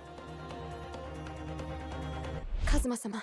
Fucking Japan it! Japan it? Bro! Bro! Bro! The Adventure of the Blossoming Attorney! Of course it makes sense was Kazuma's. I mean, she was that's who that grave was for in the end. True, true, true, true. Any assumptions are on you. Alright, let's see. Can I... It's the same still? Okay, yeah, it's the same. Here I am again after 9 months. 9 months! Damn! The Supreme Court of Judication of Japan? I feel so nervous, but I must still my nerves and find a way to compose myself. Hey! Good, you're here, Mikotoba. It doesn't do for a lawyer to be late. Oh, yes. Good morning, sir. Hard to recognize you. You got a fine figure, counsel. But you look as white as shit. And those white eyes aren't doing you any favors either. Oh, dear. Truth I'm so incredibly nervous, I will feel utterly nauseated. I must wish that I'd never been born. Goodness, not the sort of thing a father hopes to hear from his daughter, I must say. Yuji Mikotoba, professor of medicine at the Imperial Yume University. A man who earlier in his life traveled to Great Britain to study the latest advances in forensic medical science. Of course, my brilliant father. Brilliant. Excuse me. Okay, so she must be the one we must defend. Would I be correct in thinking that you are to be my lawyer in court today? Is for me not allowed in court unless it's defendant or witness? It was in Great Britain though. In Japan, no, Japan was. I think it was in Japan. It was okay, but in London it wasn't okay. But in Japan it's okay. No, maybe no. It wasn't. Was it the other way around? In Japan it wasn't okay either. No, I don't remember. I don't remember actually. Would I be correct in thinking that you are to be my lawyer in the court today? Yes, that's right, miss. Well, I want to thank you for agreeing to represent me. No, it's the other way around. So in Japan, it's not. Well, looks like it changed. Whereas we will have Iris Susato with you in the court in England. Well, looks like in Japan it changed now. A woman as a lawyer, and as a defendant, and as a accused. I swear on my life. It's a complete fabrication, this whole thing. Ray Membami. Born the same year as I, and my greatest friend. This is just like the Kazuma and, Runo and Naruhodo. The first case of the first game, literally the same here. Now, unusual for a woman in our time, she works at the university research laboratory helping my father. And sadly, she's the defendant in today's trial. Accused of committing a truly awful murder. Are you feeling alright? Since we started talking, you seem, well, to have become a little flushed. Oh my, it's just that you look so gallant and so dashing. Sorry? And when I fall under your intense gaze, it makes me feel rather bashful. Goodness, I don't think she knows.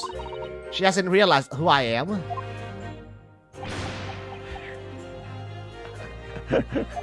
It would seem our little plan for this try is going to work. Oh, what do you mean, Professor Mikotoba? Wait, am I dressed as a guy?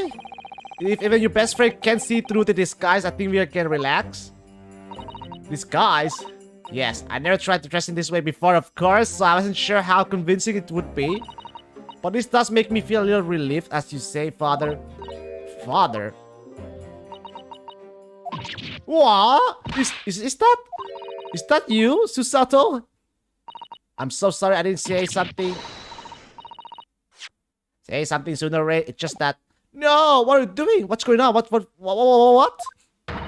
That varsity uniform, that varsity cap, that varsity cape, that varsity badge. Look at you.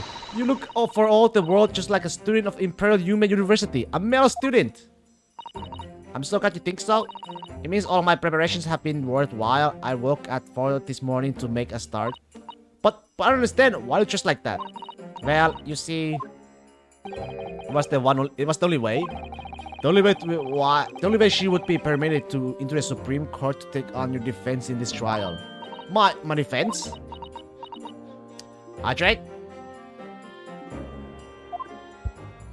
Even more? Never before in my life have I felt so frustrated at having been born into this body. Courts in Japan are barred to women. They're not even allowed to set foot inside the courtroom. Despite the fact that the laws of the land apply to all people, male and female alike. But women are forbidden.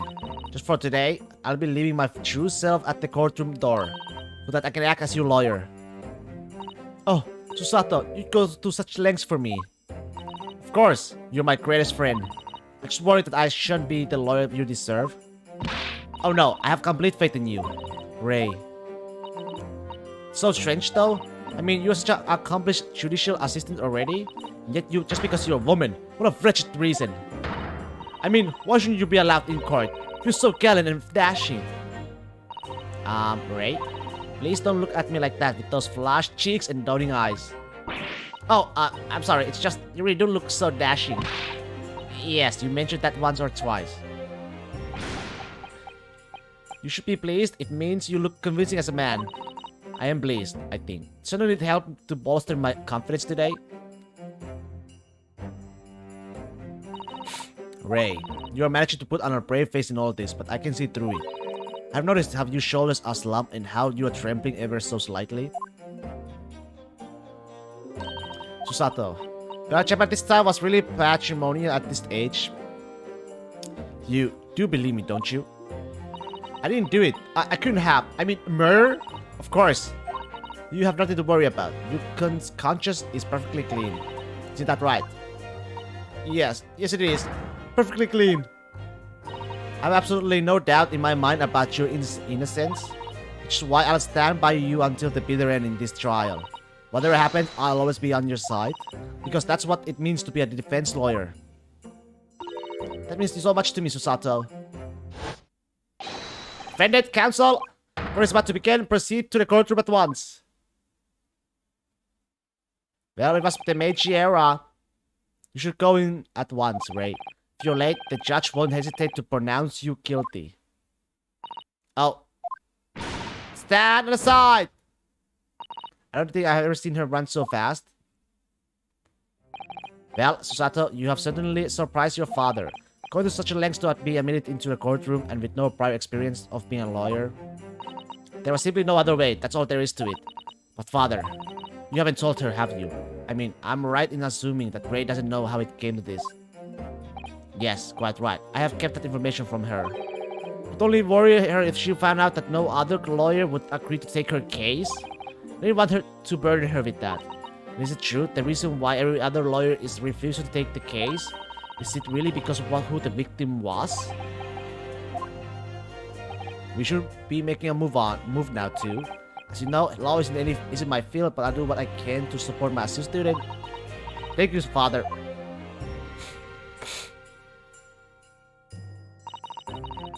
I'm Soto Mikotoba, a judicial assistant. 8 months ago, I accompanied a student of law on a study trip to Great Britain. But 2 months ago, due to unforeseen circumstances, I found myself back in Japan. How many times have I wished that he were here, I wonder. Still, I have no choice but to steel myself for the trial ahead. Wish me luck, Naruhodo-san. Alright.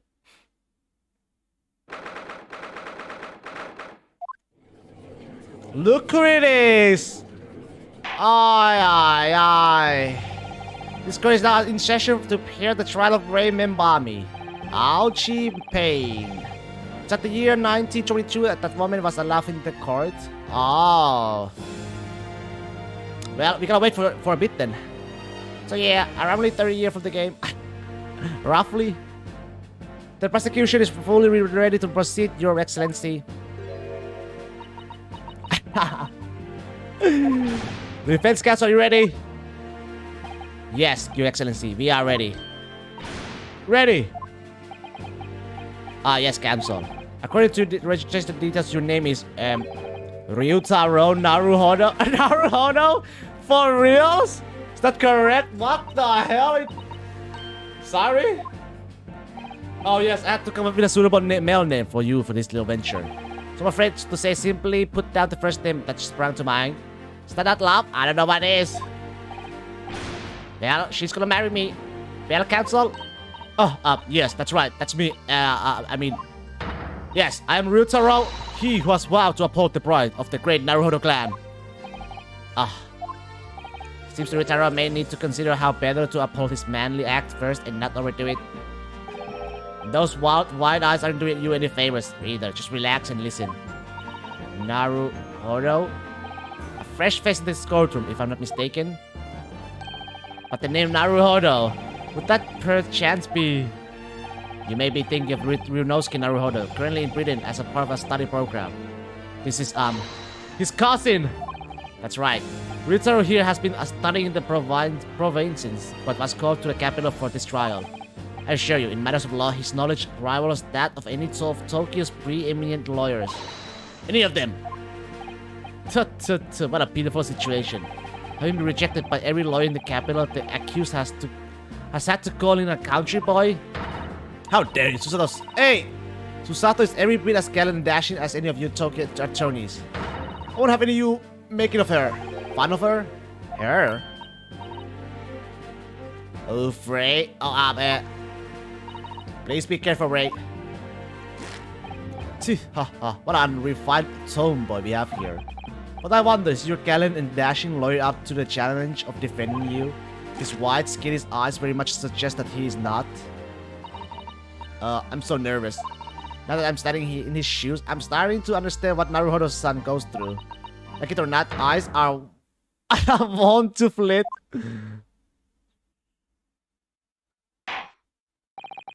The case to be heard on this day is a matter of great significance to our national interests.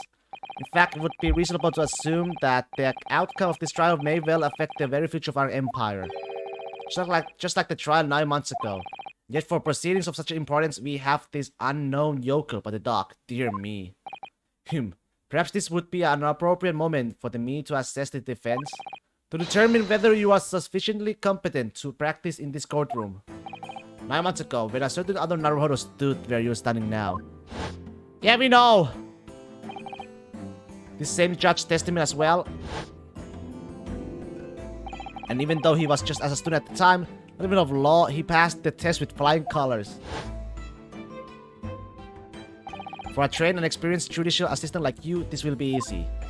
So, counsel, do you consent to answering some simple questions? Alright, it's time to prove myself. Yes, Your Excellency. But please do make them simple. Very well, to start with. You will state the name of the victim. Whew, that is simple. I could forget that if I tried. Ah. What's the matter? And now that I'm standing in his shoes, I'm starting to understand something else Naruhodo-san goes through. Like it or not, minds are won't blank. Want to blank? It's not surprising, really. It's your first time in this position and in that guise. When a bright spark like you is bound to flicker and falter. A little under the circumstances. Oh dear, this is a dismal failure. No fret, you only need to use the knowledge you have gained as a judicial assistant to overcome the problem. Of course, the court record. Yeah, it's a new literary, so you have to cross the game. It's the same tutorial to the court record. Yeah.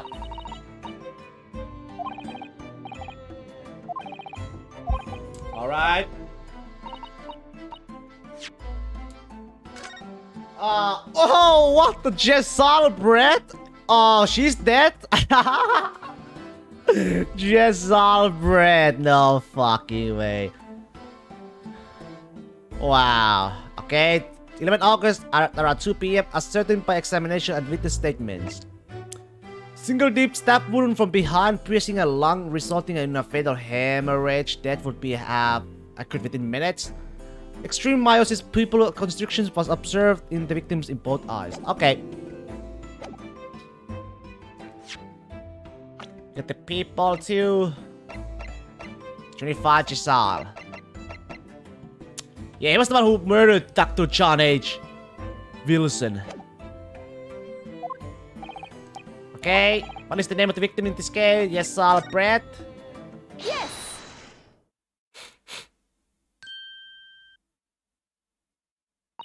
The name of the victim who lost her life in this case is Miss Jess Albrecht. Yes, Albrecht. A name that will never be forgotten in the courtrooms of our country, I'm sure. Correct. And being a member of our empire's judiciary, you will be aware of the significance of that name. So let me pose another simple question. As you know, Miss Brett was visiting student from the Empire of Great Britain. Why then is her name indelibly associated with our own empire's judicial history?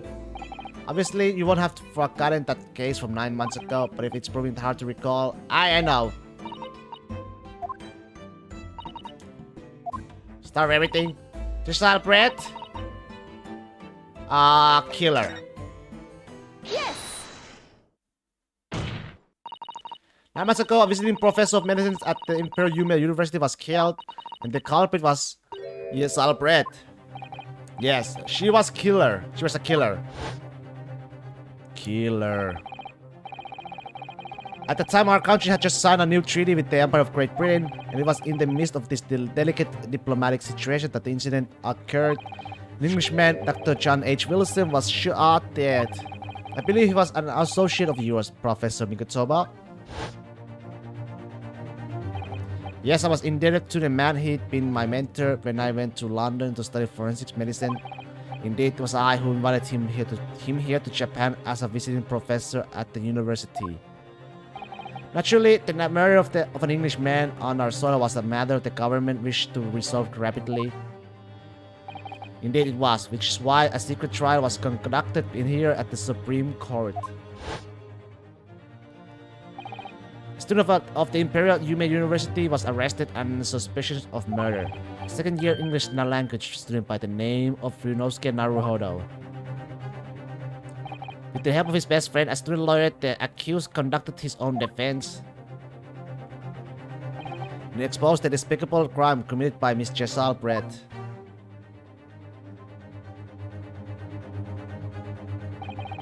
Miss Brett eventually admitted to her crime. However, when questioned about the motive that drove her to take Dr. Wilson's life, she gave no satisfactory answer before the trial reached its conclusion. Immediately after the trial, the British government brought its consular jurisdiction into play. We were unable to sentence Miss Brett according to our empire's law. It was decided that she would be removed to Shanghai, China instead. Why Shanghai? There's a British consular court there. Correct. I oversaw the negotiation personally. The date of her transfer to Shanghai was finally settled upon only last week. All that remained of our empire's obligations was to see the woman safely on board a steamship.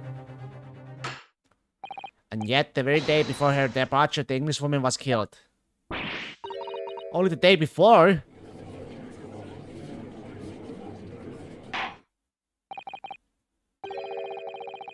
Number 2, I'm satisfied that the counsel for the defense is sufficiently capable of representing the defendant. Oh. Thank you, Your Excellency. What were the first hurdle? Now, a summary of the incident, if you please. Prosecutor Auchi. As is you wish, Your Excellency. The repugnant crime took place on the 11th August in the broad daylight. Ah. On the outskirts of the Imperial capital under a bright blue sky at a secluded bathing spot by the sea. This incident occurred inside a small beach hut erected for bathers to rest, change their clothes.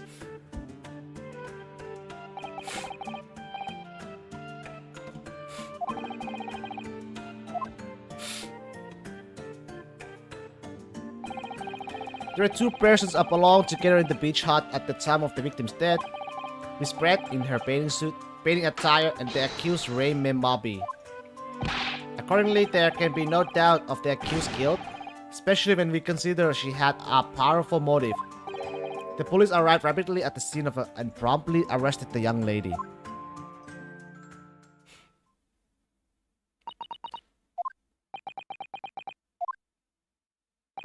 Well, that extraordinary description of events leaves me somewhat lost for words, I must say. That's certainly true. The prosecution summary was full of words that raised an awful lot of questions.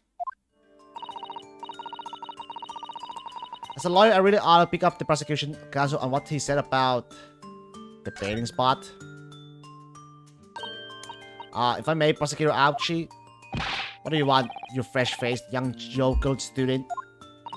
I wonder if can't you explain, please? You mentioned a bathing spot. My apologies. Clear my modernity has confused the poor country pumpkin's simple mind. Bathing spots are the very latest trend in health practices from the West. We are told that bathing in the water of the ocean is curative, therapeutic, and excellent for the skins. No, that's not what I meant. I was referring to the fact that Miss Brett had to all intents and purposes been found guilty of murder. Why would a no criminal have been relaxing by the sea? For all time's sakes, I believe. Sorry? Miss Brett was to depart for Shanghai the following day. Her final wish, as it were, was to enjoy a day at our country's wonderful coast. And the British embassy put extreme pressure on our government to comply. But on what grounds would we agree to such a request? Because, as usual, our government is unable to stand up to foreign powers. In matters of diplomacy, it seems we don't even have the courage to decline the whims of a known criminal. Don't look at me, Professor. It was the government who granted permission, not I. In the case, it was decided that with a dedicated detective on duty, nothing could go wrong. But in fact, a murder took place.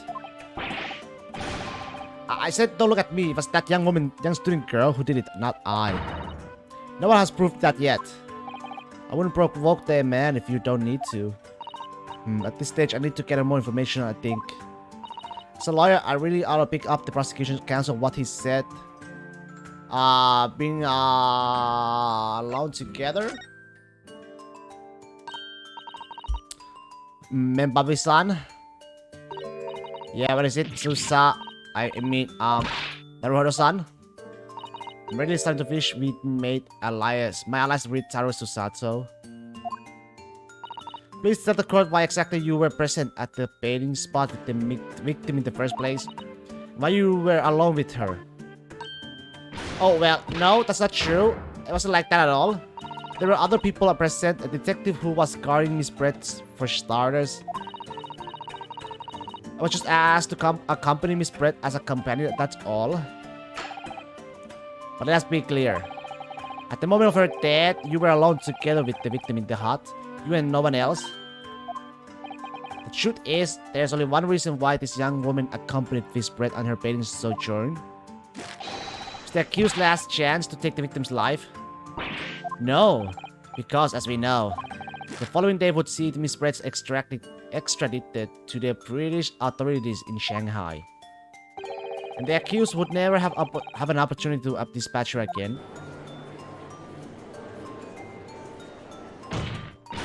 Can you refrain from conjectures, counsel? Ha ha.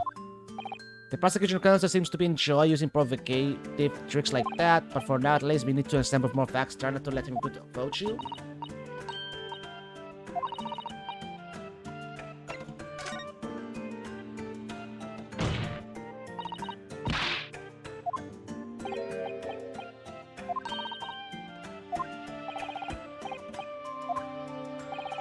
Remember, that you were a research assistant at the Imperial Yume University, I believe. Yes, I am. I'm working with Professor Migotoba in his laboratory at the moment. I can confirm that the defendant is an excellent assistant with a strong sense of responsibility. Fascinating to hear. Now another question. Prior to your work with Professor Migotoba, whose research were you assisting then? Oh, was studying under Dr. John H. Wilson. Dr. Wilson? The visiting English professor who was murdered by Miss Brett 9 months ago? Oh, shit. The accused had a deep-seated respect for her former mentor, Dr. Wilson. Is that not true? Yes, Dr. Wilson was a wonderful man. Interesting. Then tell the court what deep-seated feelings you had towards the English woman who killed him. Well, obviously I was filled with hatred for what she'd done. A powerful hatred. Oh no, Ray, be careful what you're saying. The motive was revenge. Plain and simple, Your Excellency. I believe we all have a clear picture of the incident now. Despite her guilt being determined 9 months ago, Miss Brett managed to avoid incarceration instead of continuing her research work at the university. Obviously, over that period, she and Ray would have encountered each other on a number of occasions. Seeing the murderer of the mentor for whom she had such a great respect enjoys the undeserved liberty. Yes, even if it was only temporarily until Miss Brett's extradition to Shanghai, you can hardly blame Ray for her feelings of anger and resentment. Poor Ray. So, Your Excellency, if you'll be so kind as to peruse this exhibit. A photographic print that shows the scene of the crime immediately following the crime incident. Okay. Yes, thank you, Counsel. Tracking image. As you can clearly see, there's nowhere within the hut that anyone else could have hidden.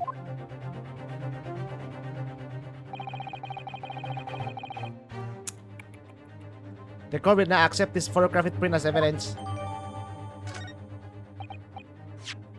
Right. Okay. So state then, the victim and the defendant were alone inside the pitched hut at the time. It's deeply troubling, I must say. The fingers of guilt points firmly at the defendant. Well, Your Excellency, naturally the prosecution has much more to its case. We intend to prove the accused appalling actions beyond all possible contentions. To that end, I can confirm that we have multiple witnesses to the crime and damning evidence. Witnesses? But who? One of whom, I might add, is a highly respected police detective. I assure you, the testimony of these witnesses will leave no room for doubt.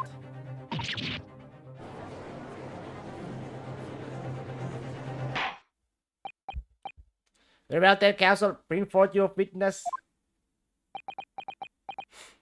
Taketsuchi Aochi have been waiting for this moment. Sorry. Oh yes, I hadn't forgotten that trial 9 months ago, here in this very courthouse, when that irrelevant little student boy utterly humiliated me.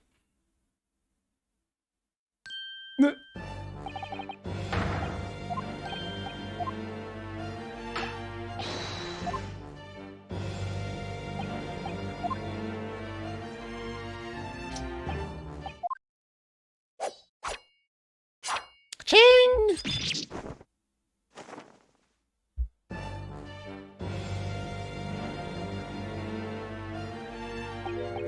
Strike the head of a samurai whose top knot has been cut and the bell of cultured alignment tolls. Yes, on that fateful day, my former self died. The start of your own mini Meiji revolution, are you modernizing as well, council? Silence. Since I swore revenge back then, there has been a minor miracle atop my head. Observe the ouchie growth. You see the seed of hope sprouting forth from the barren expanse of my ground? I think that tiny growth is trying to tell me something. I'm afraid I can't really see where is the hope exactly. I said silence. Today I face another Kyoka student of the Naruhodo clan. Well, I will vanquish you. My victory will be fertilizer for the seed of hope atop my head. You have been warned. With that, the prosecution calls the witnesses to the stand.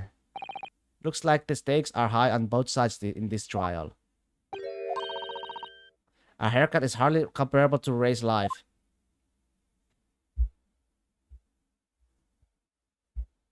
Ah! Look at this! Oh my god! Natsume?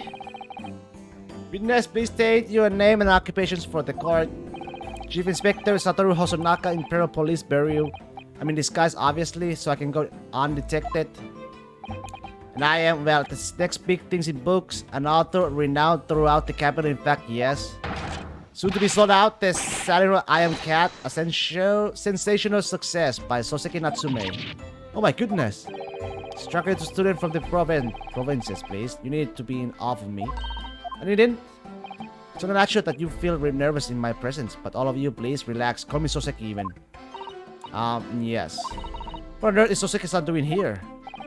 Tread carefully, Susato.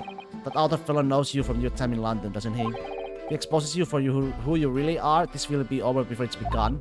Yes, of course. I know. I presume Soseki-san won't have forgotten about me. I could certainly never forget him. Although he does seem to have changed somewhat in the 6 months or so that it's been since I last saw him. And as for Inspector Hosonaka, that amazing outfit is hard to believe. Do you have something on my face? Well, your glasses for once, although they don't seem to be helping her, you see. Thank goodness he hasn't recognized me either. Ah, so much this disguise is it? I thought that appearing here in the clothes I was wearing at the time would make for a more faithful testimony. It's my guiding principle to carry out all testimonies flawlessly. Well, I can appreciate why an Imperial Police Bureau detective might have been present. But what business did a writer such as yourself have been at the scene, Soseki-san? Obviously, I had been asked today to give a lecture on the morning of the incident in the Imperial Yume University's Grand Lecture Hall, no less. At Yume University. After the lecture, I had a very pleasant conversation with a researcher from the medical science department. The professor went there, in fact, with Professor Mikotoba. Yes, that's right. It was arranged by one of the newspapers. They wanted some story or other about for 2 former students who studied in Great Britain. Of course, being a renowned author, the press never leave me alone.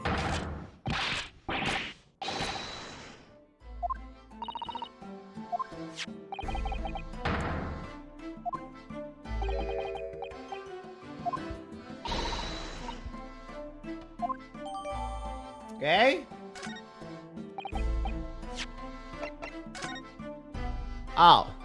Hey, is that what guy? New cat? Or no, that cannot be what guy though.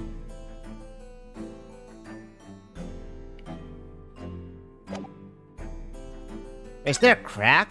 What is this?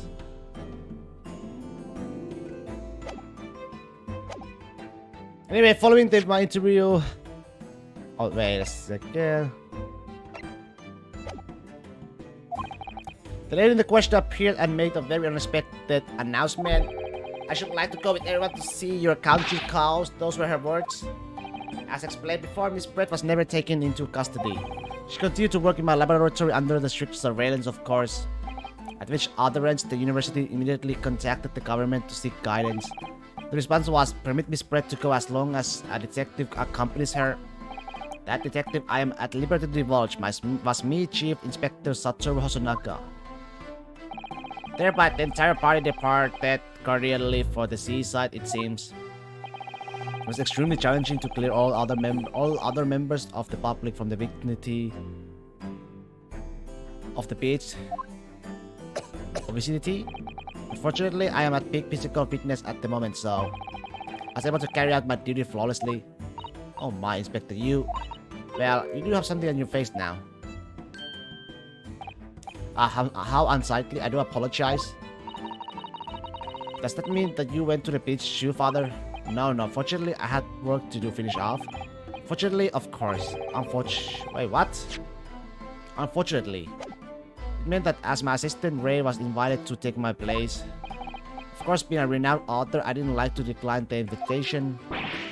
But if only I had, no, I'd never have seen that awful sight. Renee still racked by remorse and regret. Very well, I must now ask you to present your formal testimony to the court. You will give an account of all that you witnessed on your impromptu excursion to the coast.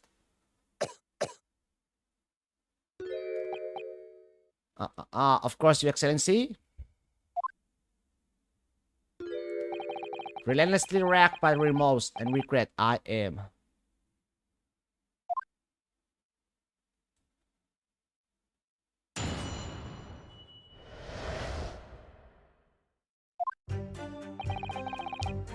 On the day of the incident, I was ordered to on a special surveillance assignment in this disguise. I just managed to catch that crap when I suddenly heard a gator fall from behind me. I ran into the beach that hurt hard at once, where I found the pair in question. Yes, that young girl was astride the English woman, dragged her in hand, and she stabbed vitally. I saw blood on the blade. It proved to me that she'd stabbed the victim multiple times.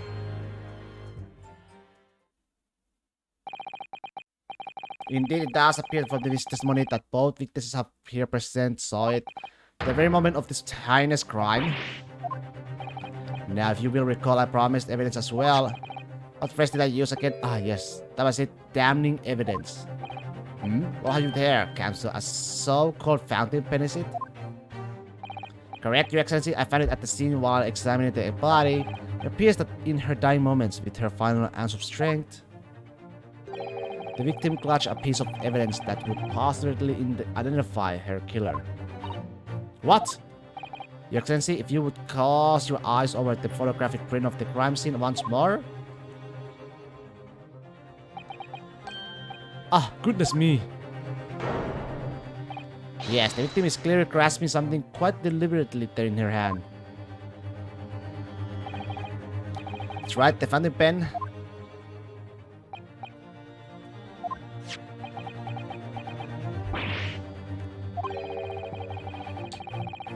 Initials RM.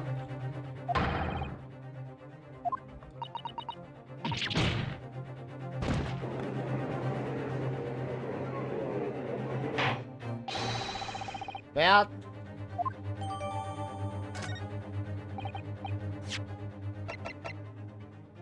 I can inspect it. Well, so have I omitted anything? Decisive testimony and damning evidence. There's a bright blue sky outside the courthouse today. Perfect weather to ascribe guilt, I feel. I don't understand. The prosecutor ouchie of 9 months ago had none of this man's poise. Counsel for the defense, you may begin your cross-examination now. Naruto-san? Naruhodo. That means... Oh yes, me. Stand Naruhodo in my courtroom. Actually, there isn't even a single Naruhodo in your courtroom. Wow, cousin Ryutaro, pull yourself together, please. Alright, I've seen this countless times as a judicial assistant, finding inconsistencies in the witnesses' testimonies to prove that they are lying somewhere. That's all there is to it. That's how a real lawyer would handle a cross-examination. So let's see what I can do. Alright.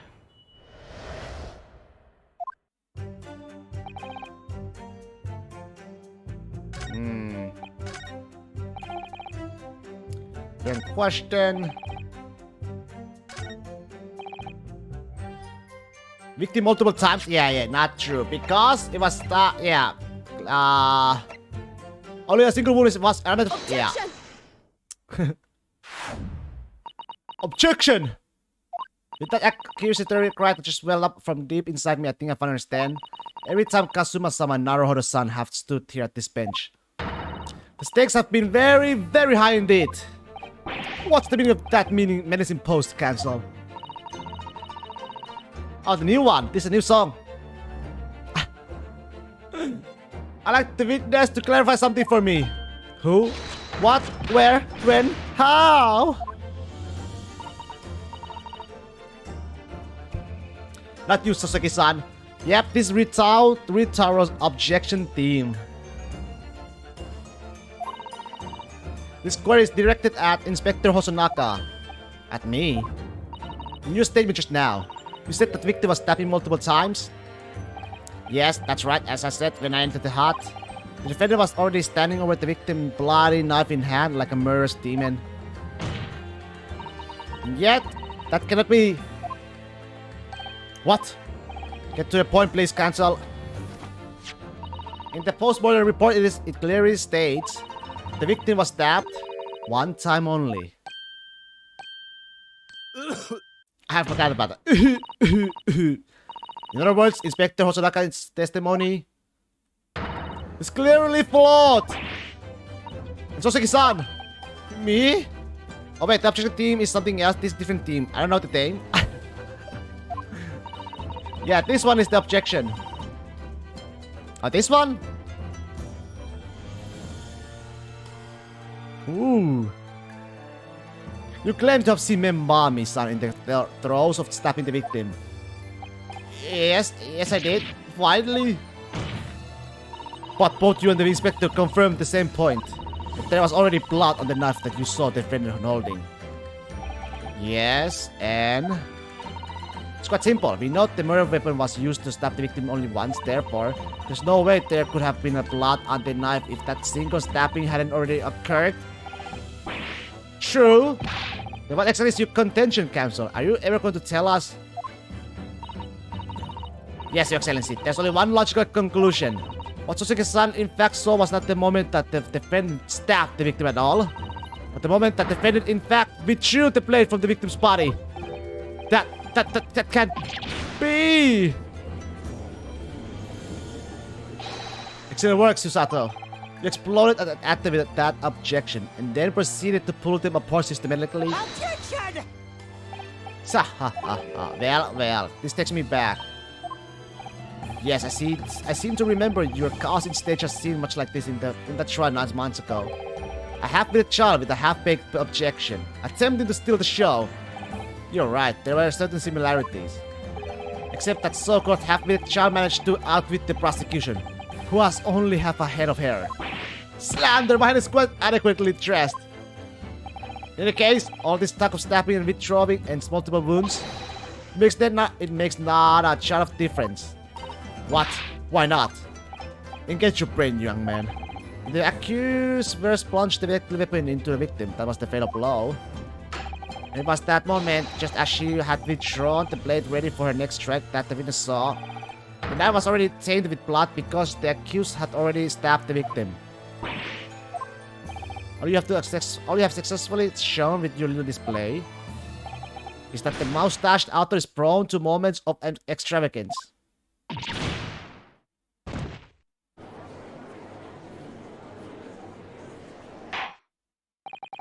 I'm in agreement with the prosecution. If the defendant was seen wielding the blade at all, there is sufficient grounds for her actions to be viewed with suspicions.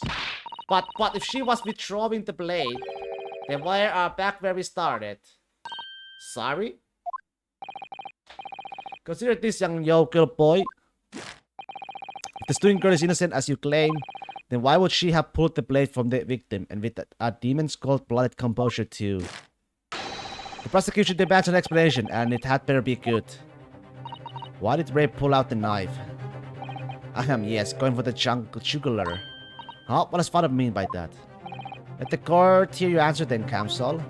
The truth is, I don't really know, but I have to come up with a plausible reason here, or we don't have a case.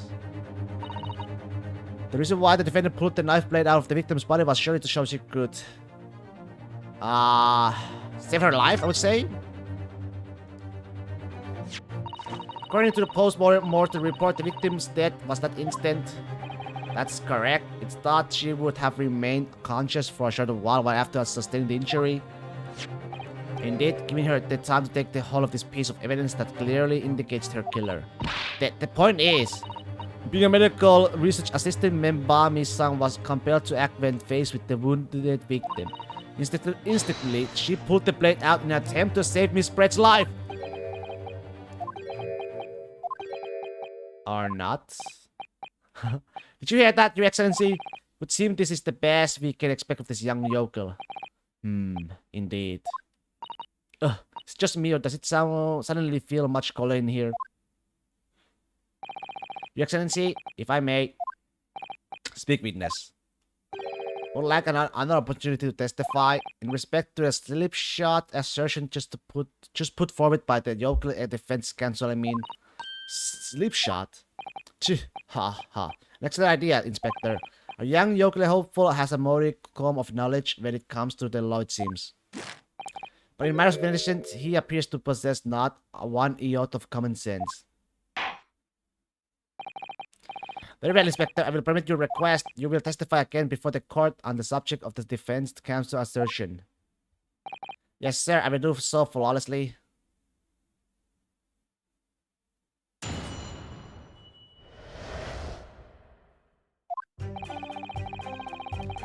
Pulling a blade from a wound without thinking could cause heavy bleeding. That's basic knowledge that any medical researcher assistant with an ounce of sense ought to know.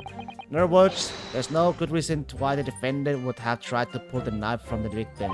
Let's not forget the young student did have a motive for killing the victim.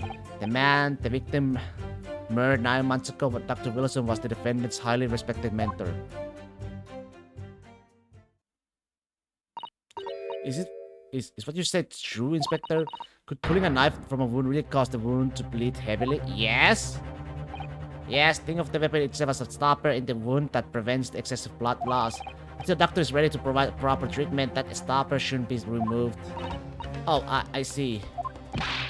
Ha! This is why yokels should stay on the farm. When a quack from some obscure mountain village would have such a basic knowledge.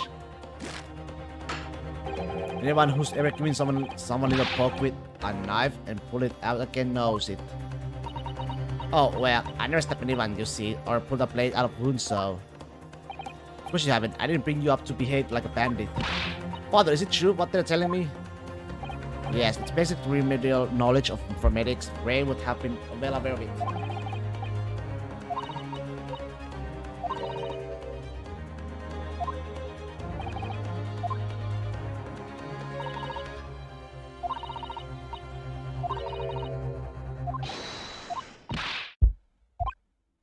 Pull yourself together. We mustn't lose sight of why we're here. Oh. Counsel, it's time for your cross-examination. Oh, yes, Your Excellency. However, I must warn you that if your cross-examination fails to identify any issues with the established facts, I will be moving to my adjudication immediately afterward.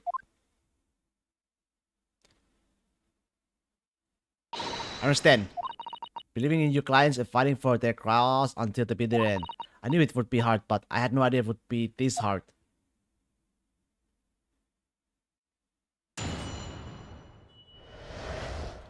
Okay.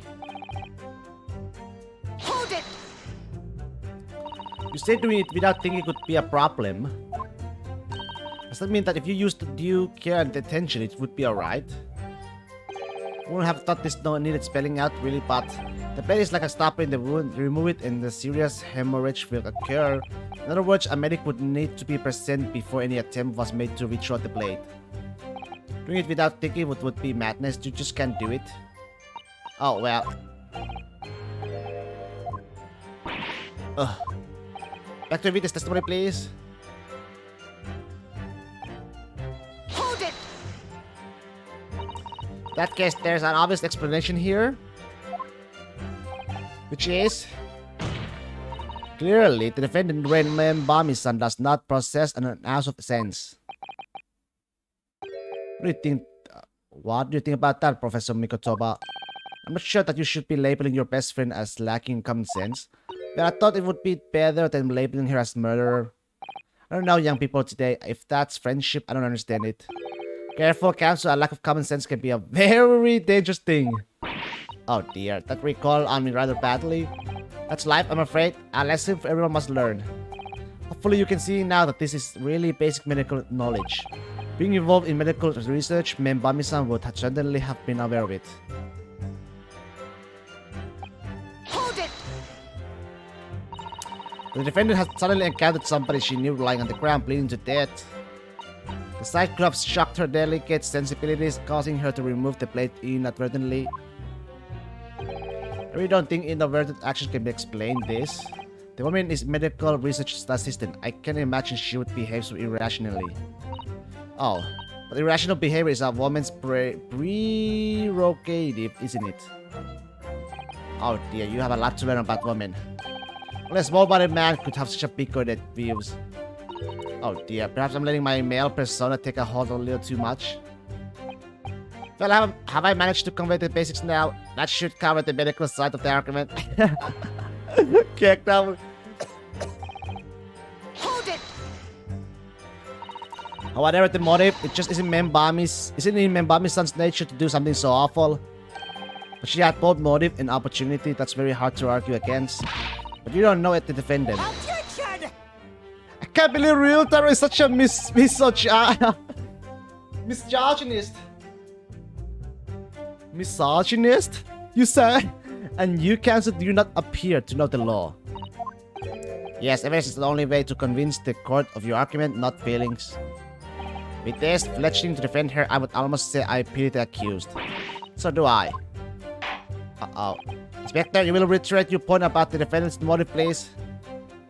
Ah, yes, Miss Brett was in many ways the sworn enemy of Membami's son. Hold it! Hold it! Well, yes, that's true. Dr. Wilson recognized Membami's son's talent and offered her the position of assistant despite her being a woman. She was extremely grateful to him. Yes, the Englishman appears to have been a very broad-minded individual. Dr. Wilson had no time for outdated traditions.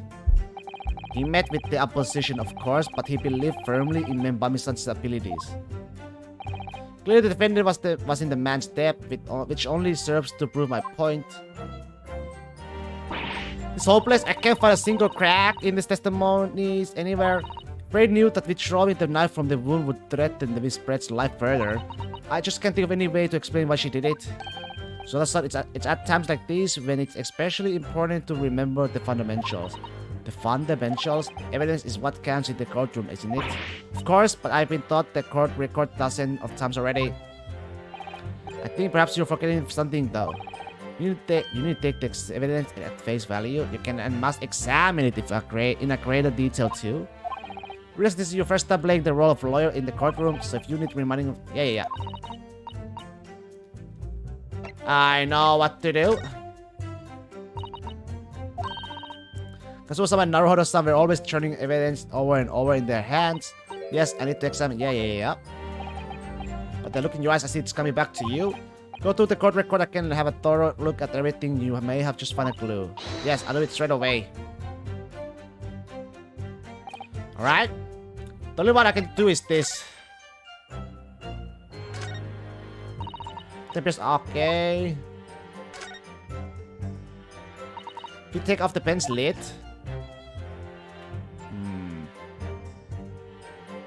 Nothing. Now let's unscrew the barrel, shall we? Oh! This must be a little reservoir that holds the ink. Yes, you feel it by throwing the ink from the bottle up through the nib. Is something wrong, Father? Just that there doesn't actually appear to be any ink in there, that's all. Oh yes, you're right, it's pretty much empty. It could be on the verge of running out, I suppose. There we go. It's one. Can I ask me? Okay, no. This is the newspaper from the Soseki Sun. There seems to be an important article on the back page as well. Exclusive deadly poison stolen from the Yume Medical Research Laboratory. From Yume's Medical Research. Father, isn't that your lab? Oh. What the? Let me see that. The poison's been stolen? Is this morning's paper that Soseki-san gave us? You're saying you didn't know? As embarrassing as that is for the head of the laboratory, I didn't. I have not heard any such thing. Where on earth could the reporter have gleaned his information? I don't think of it. There was no article mentioned in the story in our paper this morning, was there? It's highly toxic poison we have been working on in the strictest confidence. Put Ray in charge of the project. Ray? She was managing it? What's written in here is true. It means that she tried to hide the death from me. Moreover, the details were leaked somehow. I don't believe it. We need to read this article very carefully. Okay. And now let's see.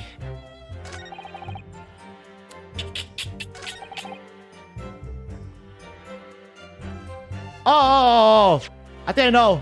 In other words, there's no good reason. There's a reason because the poison probably, right? Objection! Yeah. There we go. No, there is one possibility. One very good reason why the defendant might have decided to withdraw the knife from the victim's wound. What? I actually have gone so far without saving so far. I should probably... Oh, new save? Yeah, new save probably. Why not? New save on their second game, GAA 2. I should put it on my... Actually, I have an idea. It's a GAAA. But I have a great... Yeah, it doesn't matter actually. Alright.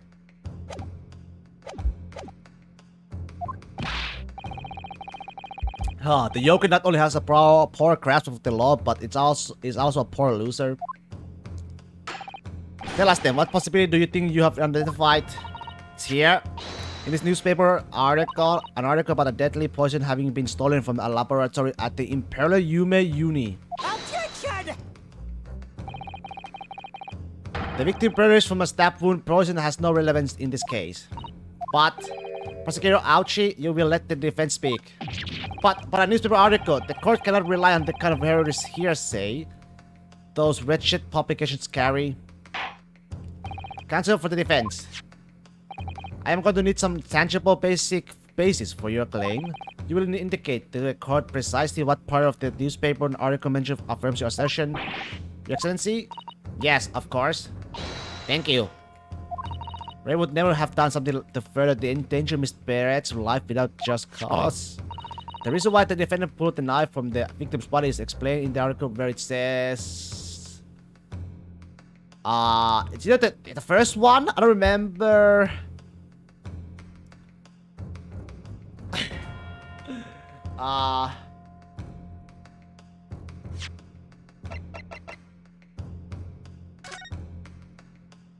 let's see. University's forensic science laboratory was stolen. The smallest amount of entering the body either via the back via wound place. Okay. Okay. I think it's deadly in tiny quantities. The article reveals the following property about the poison in question. When the toxin enters the body and on a knife laced with the poison, it's rapidly absorbed and causes death in minutes. Are you suggesting if the knife used to attack Miss Brett was laced with this very poison, it would explain why the defendant Membami-san would have withdrawn the blade as soon as possible?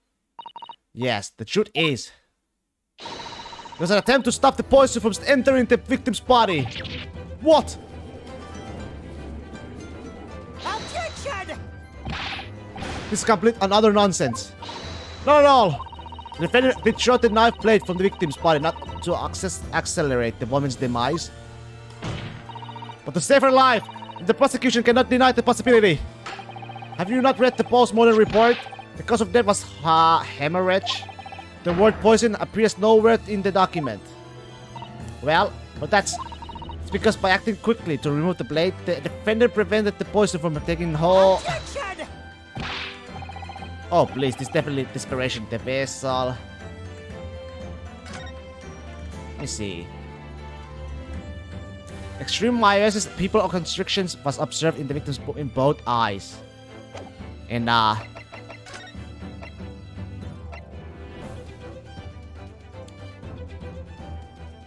yeah, pupils, enemy construction of the pupils prior to death. Yeah. Oh, please, this clear desperation, the vision's last breaking of wind. Poison has nothing whatsoever to do with this case, as I believe the defense is well aware. We have no proof that the information in this wretched newspaper article is at all reliable anyway. In that situation, what the students should have done is wait for the medical assistants to arrive. But instead, you claim she suspected the poisoning and took the potentially lethal decision to remove the blade. She must have had a strong reason for her suspicious then, or the argument makes no sense. Exactly, well put, Inspector. What grounds did she do it, yokel? What if Ray suspected stolen poison was involved? If you want grounds, I'll give you your grounds. What? You can't possibly... From your expression, Counsel, it would appear those are not empty words. But naturally, as you stand in this courtroom as a lawyer, you must be aware that words alone, empty or not, are of no value in our modern justice system. The court demands the evidence. Yes, Your Excellency, I'm well aware of that. I've seen it many times from my place at his side in the Old Bailey. Okay, what is the dimension? Clear ink between Take that! I would ask the court to refer to notes in section of the post-mortem report which reads, extreme meiosis, pupil constrictions was observed in the victim. Oh! Clearly, being a yokel with no knowledge of forensic science, I have no idea, so please do tell me. Presumably, the fact that this condition of the victim was noted in the post-mortem report means that it's an unusual symptom of death. Well, under normal circumstances, the pupils dilate when someone dies. There was extreme constriction instead. That's most certainly unusual, yes. What are you doing, you yokel detective? In the newspaper article, there's the following information about the stolen poison. Onset of the symptoms occurs in minutes, ending with acute contraction of the pupils prior to death. What? The defendant, upon seeing the victim stab in the back, happened to notice that the pupils of Miss Brett's eyes had constricted severely. Yes, as a medical research assistant, she would have suspected poison immediately, without doubt. Prosecutor Ouchie, I think you'll agree. This is a very compelling evidence. You, yokel student or yokel professor!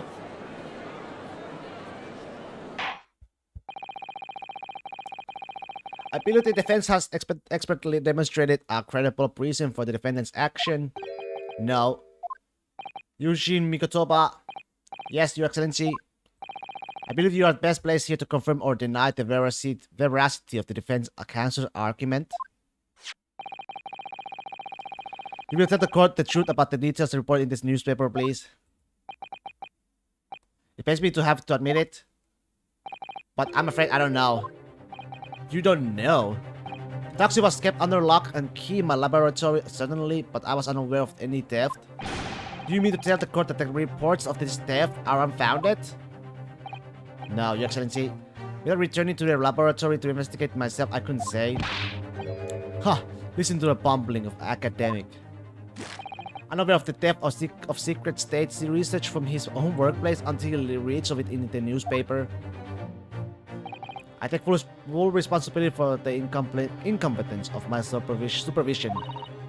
Father, it's a pitiful situation for a university professor. You should have more control over your students rather than allowing them off on a killing sprees. That's totally unfounded.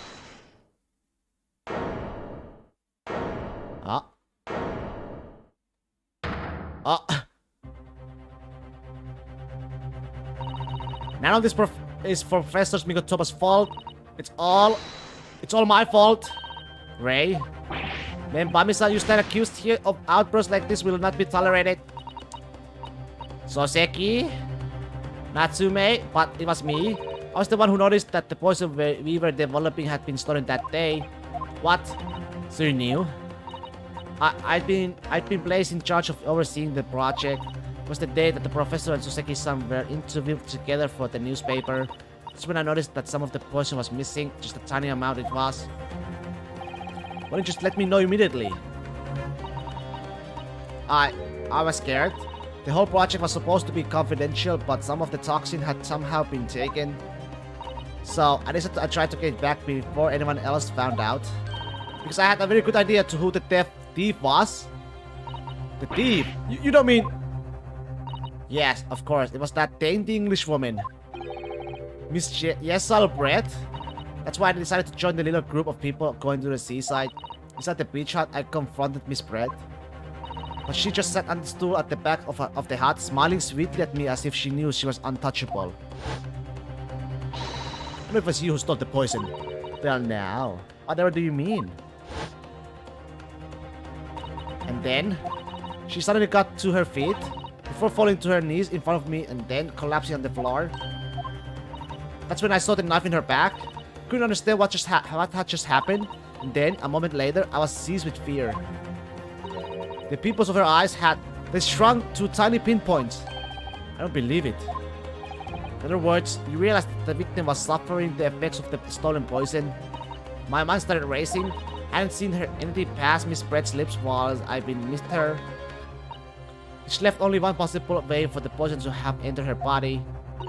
On the blade of the knife in her back. And that train of thought was what spurred you to withdraw the blade. Yes, if the amount of that had entered her bloodstream was small enough, she might still have a chance. That's what I hoped. Really? I am so sorry for staying silent all this time.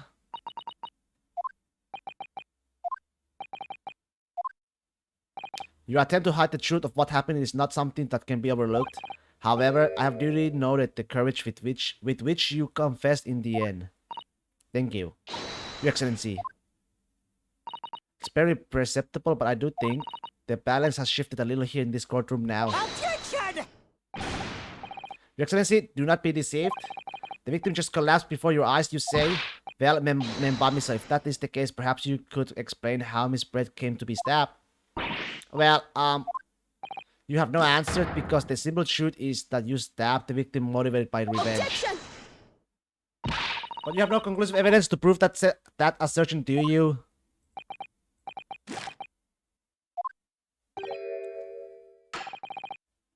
Oh, I have evidence, and it's very much conclusive. Oh, shit. What's the prosecution counsel up to? It was a brief, but he hesitated for a moment there. I'm almost sure of it. You will produce the aforementioned evidence at once, Prosecutor Ouchie. Perhaps some praise is due, young mediocre student.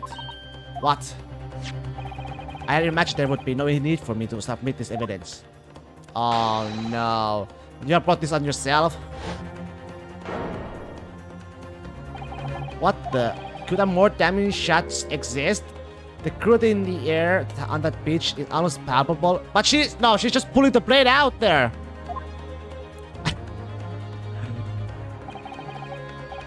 There is evidence more than any other reveals the true extent of the accused murder's nature.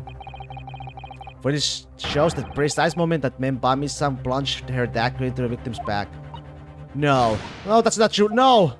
I don't believe it. Well, shit. Oh no. Counsel for the defense, was it you who was responsible for that shrill scream that just pierced through my courtroom? Perhaps his voice has yet to break? These yokas are slow of mind and slow to mature. I'll show you who's slow to mature. Careful now, Susato is starting to show her face here.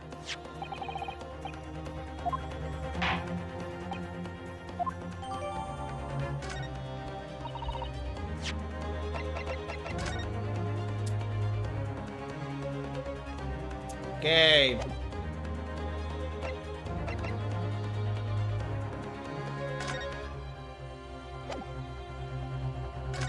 Oh yeah. This is the interview with you and Soseki-san, is it, father? It looks as though it was quite an exchange. Yes, he became a little over-animated when he was talking about his time in England. The photographer managed to capture the moment his hand karate chopped me on the neck. We hope you weren't hurt. It's a crack there? No. There's a crack here again.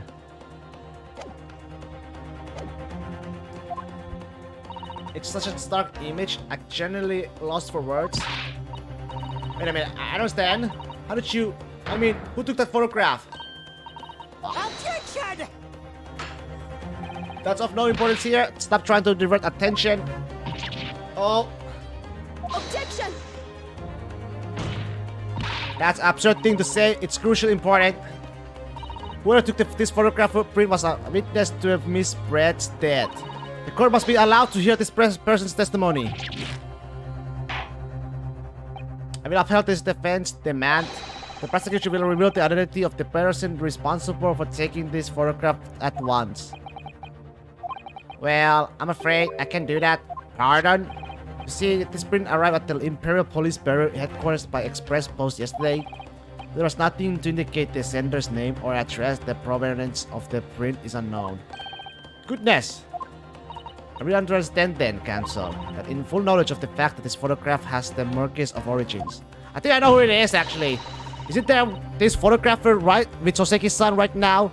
And it, you know, I think it's him. When you first produced that print before, I noticed that you hesitated for a brief moment because you knew that it wasn't completely reliable evidence, didn't you? Silence, you yokel student and blabbering professor. What matters is the blatant truth that this print so eloquently expresses. The defendant has already admitted to pulling the blade from the wound. Clearly, this isn't the moment that knife was plunged in the victim's back, but the moment it was withdrawn. Don't waste this court's time with your ramblings. Indeed, without knowledge of who produced this print, we have no means of verifying the claim. The scene if it captures is without doubt the most compelling evidence presented to the court. If the defense is unable to shed any further light on the matter, I believe the conclusion is clear. Oh no. Susato, this is the time for you to fight. If what you have established so far is true, then there can be no doubt. This photograph shows the moment that Ray withdrew the blade from the victim. Yes, we just need to prove that somehow. You'll have plenty of time to rue your defeat on the slow train back to the provinces. And to rue the day you came up against Taketsuchi Aochi in the court of law. If I can determine who took this photograph, then the trial is going to come to an end. There must be a clue somewhere. There must be some way of working out who took it. Well, Counsel. Your Excellency. I have the answer.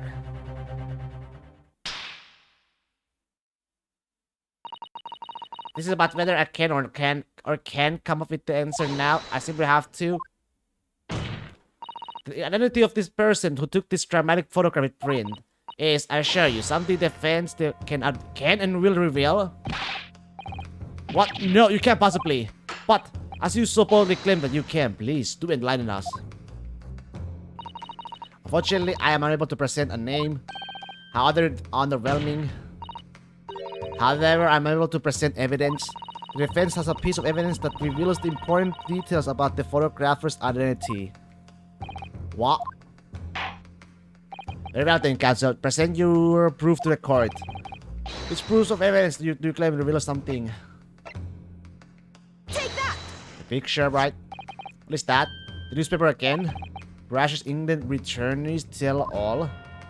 It's not the headline that's relevant here, Your Excellency. It's the photograph. If you look at it closely, you notice that there are some white lines on the right-hand side. Oh yeah, I was right. Yes indeed, they had already caught my eye as it happens. What of it? A shadow of some kind of presumably from the branches of a tree or the like. There are no trees growing inside my laboratory at the university, I can assure you. Now, if you look closely at this photograph. Good gracious. Yes, exactly the same pattern of lines is present on this photograph too. Objection! Well, that tells us nothing. Yes, it's a shadow of some kind, definitely from the branches of the tree. There won't be any trees growing inside the hut at the beach, Counsel. What's quite remarkable about it is that the two patterns are absolutely identical.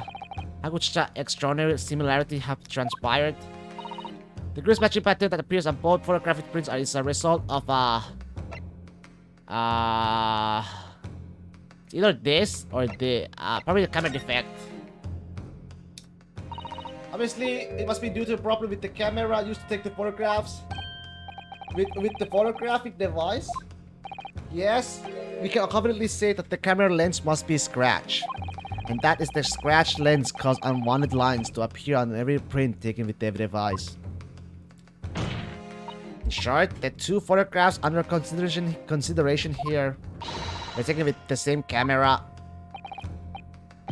But there must be hundreds of such cameras devices here in the capital. It would be utterly impossible to identify the owner of this particular one. Objection! I think you are forgetting, Prosecutor Aochi, that one of the photographer features in a newspaper article. Oh! That's right. The author of that article is the mysterious witness to this crime. What? Whoa!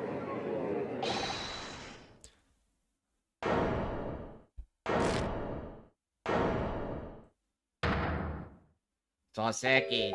I see why you were caught at Russia's England returnee. What are you yelling about? You have already testified.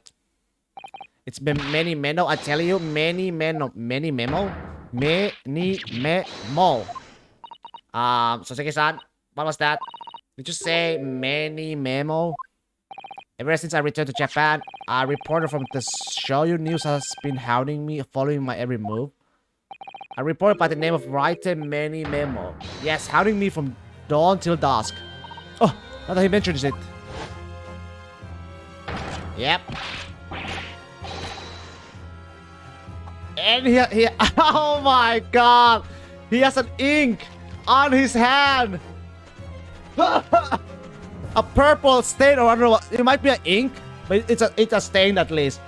He might be the real culprit! Could that same reporter be? A camera to the left of him, a notebook on the right. There I am, stuck in the middle of it, writing many memo. So you're saying that this picture was taken by Many Memo, yes, my lord, your excellency, Esquire. Officer, find this newspaper reporter at once and bring him to my courtroom. We will adjourn for a short recess in the meantime. Oh, yes, your excellency. I got him. As you say, your excellency. And one more thing. I want this knife, the murder weapon, examined for trace of poison. You will solicit the assistance of the Imperial University's medical department for the task. Understood? Meh. Many memo!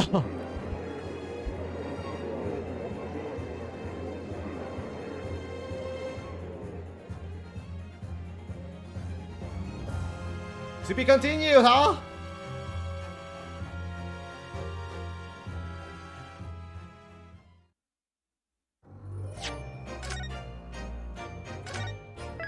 Part 2!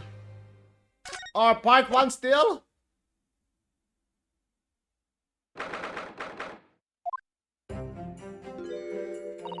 I'm so sorry, Susato. I should have told you about the toxin ray.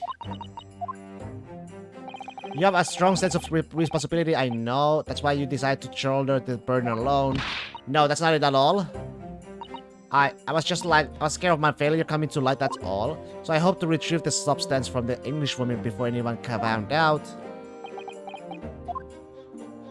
Before the strike started, do you remember what you said, Rusato? That you had no doubt in your mind about my innocence. That you said that you stand by me to the last. I remember. And yet I didn't deserve your trust in me. I hid important details from you, Susato. I completely betrayed your faith in me. Hit me, Susato. I deserve it. No, in fact, throw me to the floor. No, that's too good for me to as well. Drag me through the city streets. I'm no better, you know. Oh. Even though in my heart I knew that you pulled the knife blade from Miss Brett's back, there was just a brief moment when in my mind I doubted you. Susato, I'm sorry. After I stood here and promised you that I stand by you and always be on your side, I betrayed your faith in me too. And as such, I have failed you as a lawyer. Oh no. I think this situation has taught both of you a valuable lesson. Placing your unbridled faith in another is no easy task. Yes, Father, that fact has definitely struck home. Which is why I can see more clearly now. So Ray, yes, can you find it in your heart to forgive me? Oh, Susato. You know you'll always be a gallant, dashing lawyer in my eyes now. Oh, Ray.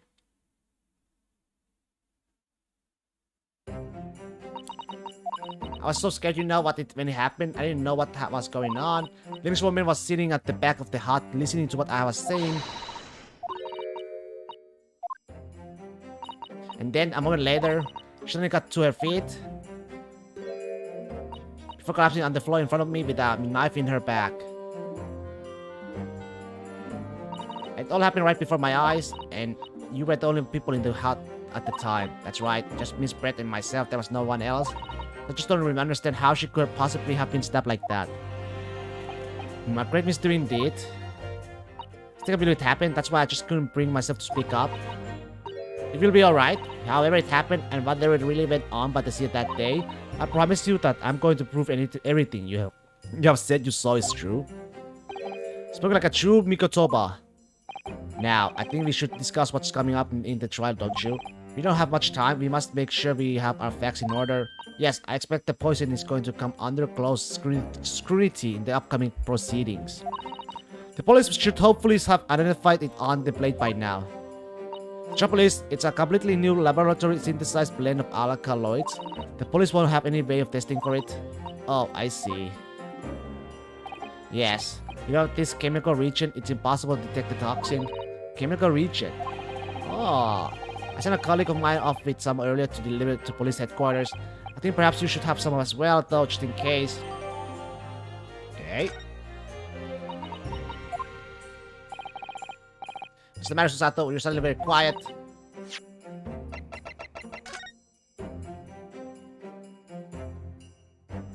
Nothing much, huh?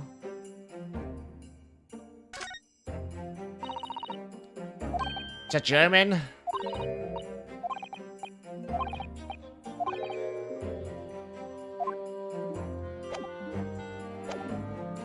This newspaper article, exclusive, deadly poison stolen from Yume Medical Research Laboratory. I'm wondering how the information got out, given that it was a government secret. Was all the English woman's doing? What? It was when the professor and Soseki's son were being interviewed at the laboratory.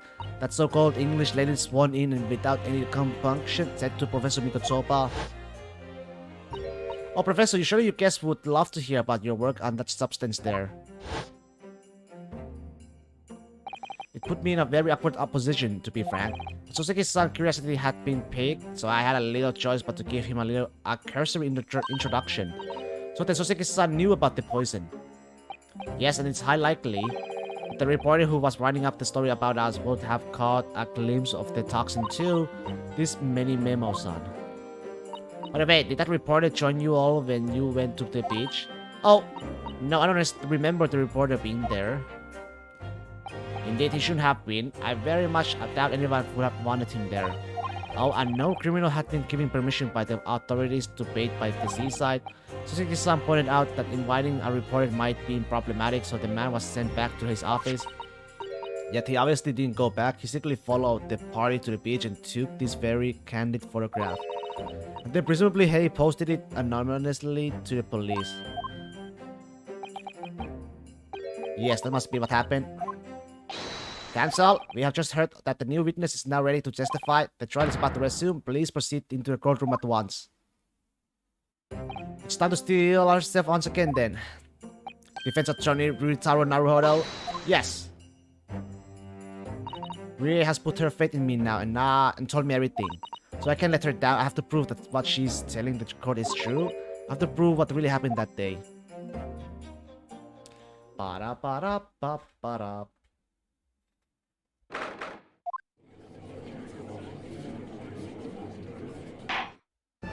I hereby call this court to order as we reconvene you to continue the trial of Rei Membami. Prosecutor Aochi, have you summoned the new witness?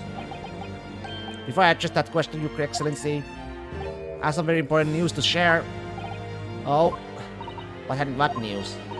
And why does he look so happy about it? During the recess with the collaboration of the Professor Mikotoba's laboratory at Yume University, The police re-examined the knife that was used to end Miss Jessel Brett's life. Excellent. I admire your rapid handling of the matter. Oh, that too kind, Your Excellency, too kind. I was merely carrying out your instructions, of course. I had the region delivered to the police headquarters by rickshaw, so it would be there in good time. But judging by the man's swagger, I fear we might need to brace ourselves for the inevitable. No poison, right?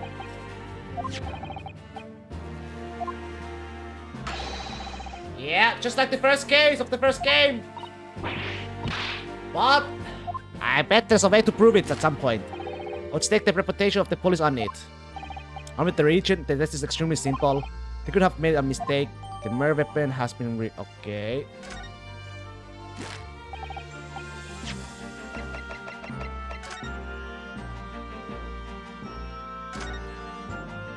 Ah, yes, this must be the victim's blood. Oh dear, blood is never a pretty sight, is it? I'm having to fight the urge to run it under a hot tub and get clean. You've always been fastidious about cleanliness, haven't you?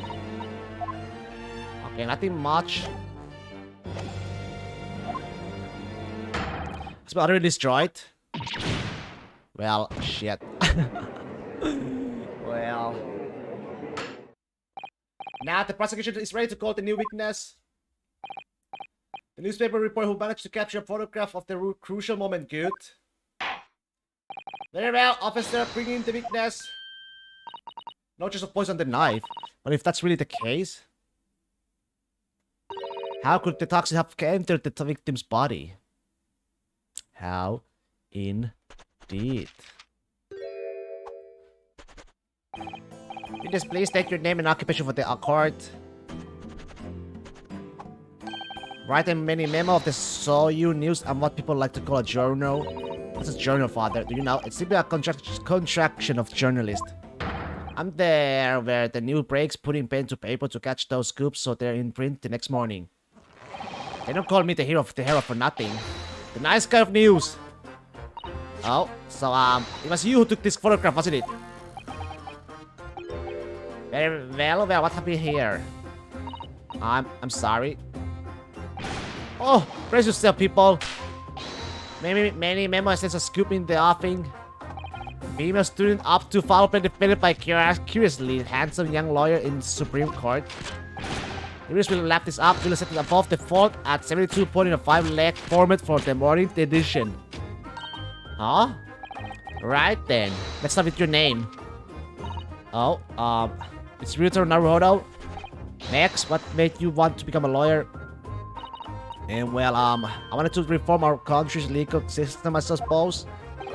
Ryuta has suddenly become very ambitious, I see. Just borrowed Kazuma-sama's dream for a while. By the way, my name is Taketsuchi Aochi. That's Taketsuchi Aochi. The so-called dark horse of the Supreme Court. My objections strike fear into every defense lawyer's heart. No, the readers won't buy that. Witness.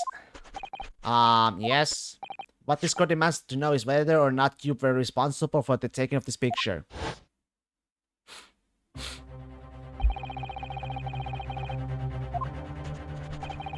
Yeah, I wouldn't be so sure if I didn't click quick when presented with a scoop like that now, would I? Sometimes stories call out to me, sometimes I have to chase them down, but either way, you got to be fast. Fast legs to run with and fast hand to write with. It's no good if you don't know it down, I always say. That's what I call my many memos. Many memoizing? Many memoizing. Ah, yes, I remember your face. I met that day when you were interviewing myself and Tsusuki-san. Yes, that's right, that was me. Many memos again. A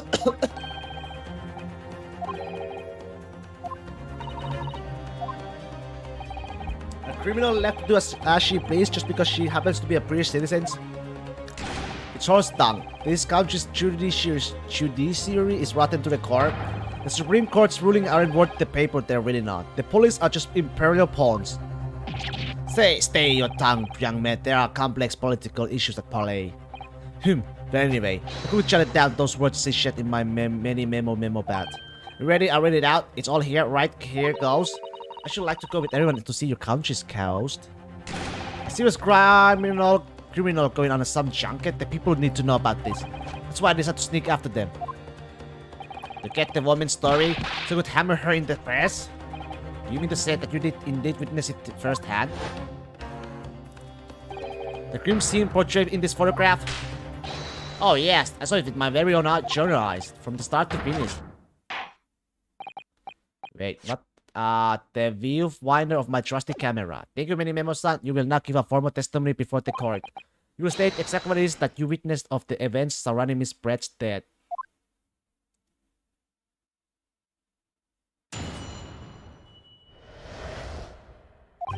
The beach hut was made of shoddy old reed screens, so there was plenty of gaps I could see inside through.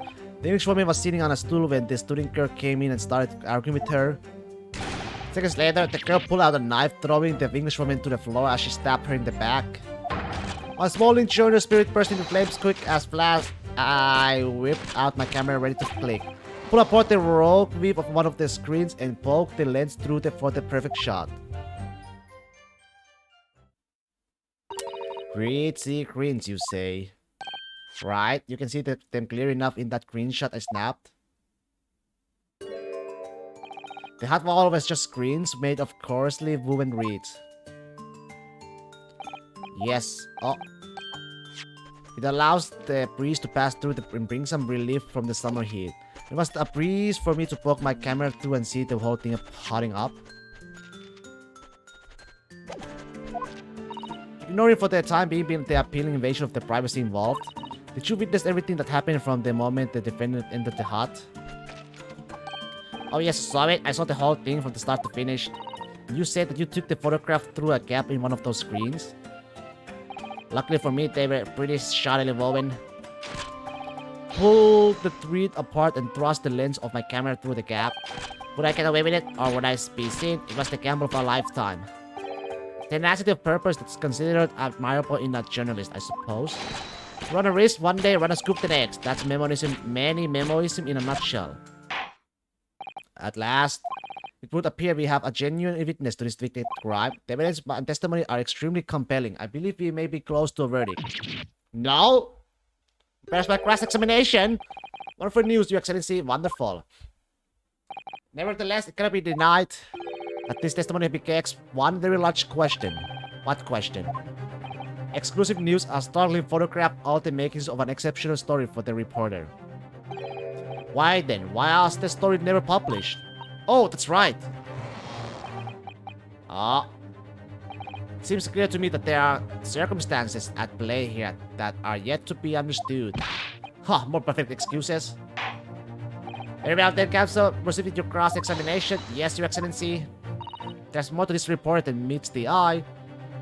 He's keeping something about this case very close to his chest. For sure. Alright, bathroom break.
Alright. The camera never lies, huh?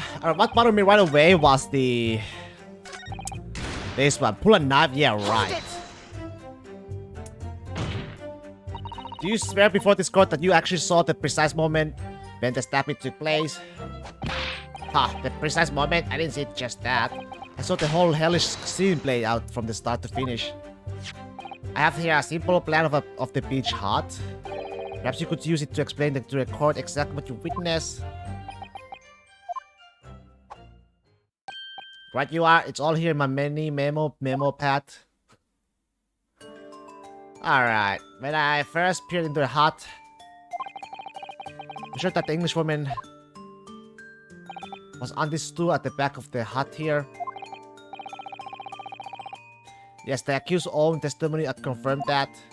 She just sat at the back of the hut, smiling sweetly is what I have noted down. It's my turn to testify now, try not to interrupt.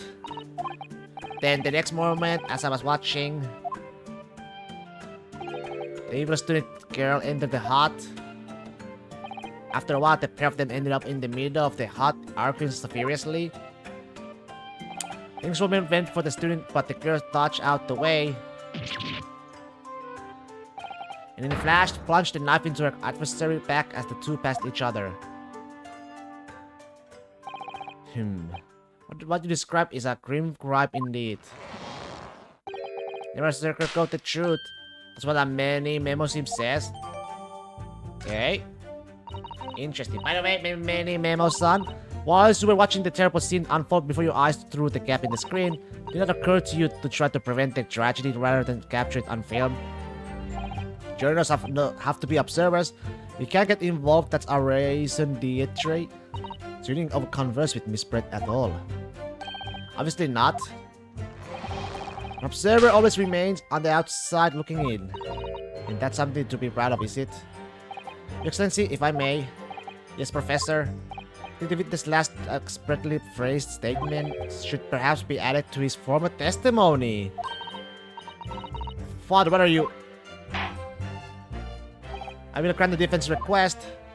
Remember, sir, you will supplement your former testimony with the aforementioned statement. Well, nihilism is the foundation of the many memosim, but I'll gladly prove that my words aren't meaningless.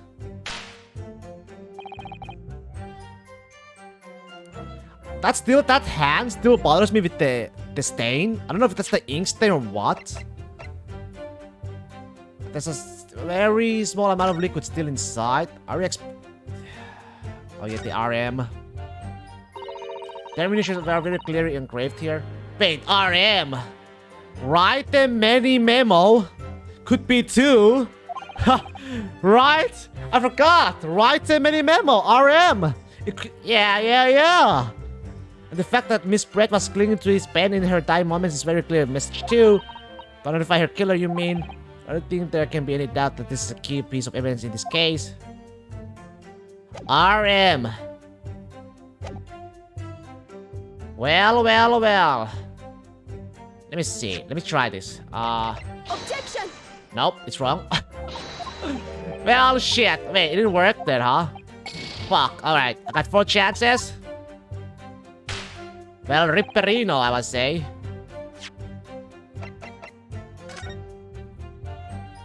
Then, oh, what the? There's some sort of emblem here, look. But isn't Yume University 1? Must belong to some other organization, I suppose, a business of some kind. I was right then. But that would seem to imply that the pen doesn't in fact belong to Ray. Alright, there we go. Maybe now I can do it? Objection! There we go. Much better. Many members until now I have a firm belief that newspapers are in the business of uncovering and publishing the truth. You're spot on there. The press doesn't lie, which is why I'm proud to wear the emblem of the oh my god, the emblem right there and the same emblem, the pencil? Oh my, the answer was there. The answer was there. You know, wait. That's more many memoism. Sadly though, it seems the journalists who write for those papers don't always share the same passion for the truth. What is suggesting with those recriminatory words, Council? Minimemo-san, do you recognize this fountain pen? Oh. This pen was found at the scene of the Miss Brett's death. In fact, the murder victim was gripping it in her hand as she died. What are you? If you look at the barrel of the pen, you'll notice that its owner initials are engraved there. RM. Yes, thank you for bringing that up, Cancel. The initials of the accused Ray Membambi. Is it a coincidence, I wonder? That your initials are also RM. No! Write a many memo. RM. That's That's horse dung. Can you see one of the central tenets of many memoirs is being a pencil user? And yet, as the court will clearly be able to see on your right hand, there's a very obvious blue ink stain. It would appear that you must have rather carelessly left it somewhere recently. Your favorite fountain pen, that is? Horsey, horse tongue! Minimo-san, is it not the case that before she died, you met with Jess Salbred in that beach hut? Objection! Why should we listen to this absurd nonsense? It's nothing but another excuse. Exactly. Sure news will stand behind me all the way. I deny everything. There must be as many people with the initial RM as there are stars in the night sky. The fence has neither the time nor the inclination to count every star in the sky. And there's no need anyway because this pen has more to tell. Yes, there's another clue. A clue that undeniably proves who its owner really is. In that case, counsel, the defense will now show the court where this alleged clue lies. Of course, Your Excellency. Well, I already know. Got it! As well as the initials, there's also an emblem on this fountain pen. An emblem that you will of course recognize, Minimo-san. Goodness me, it's the emblem of the Shoyu News! In other words, the owner of this pen is an employee of the Shoyu News whose initials are RRM. Suddenly the stars in this night, the sky don't seem so numerous, do they? Well, Minimo-san, how do you respond? How do you respond, huh?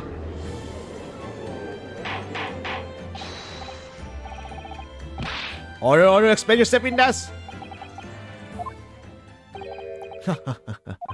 So, this is how the mighty Supreme Court works, is it? Using coercive tactics to have well-meaning citizens to reveal harmless secrets.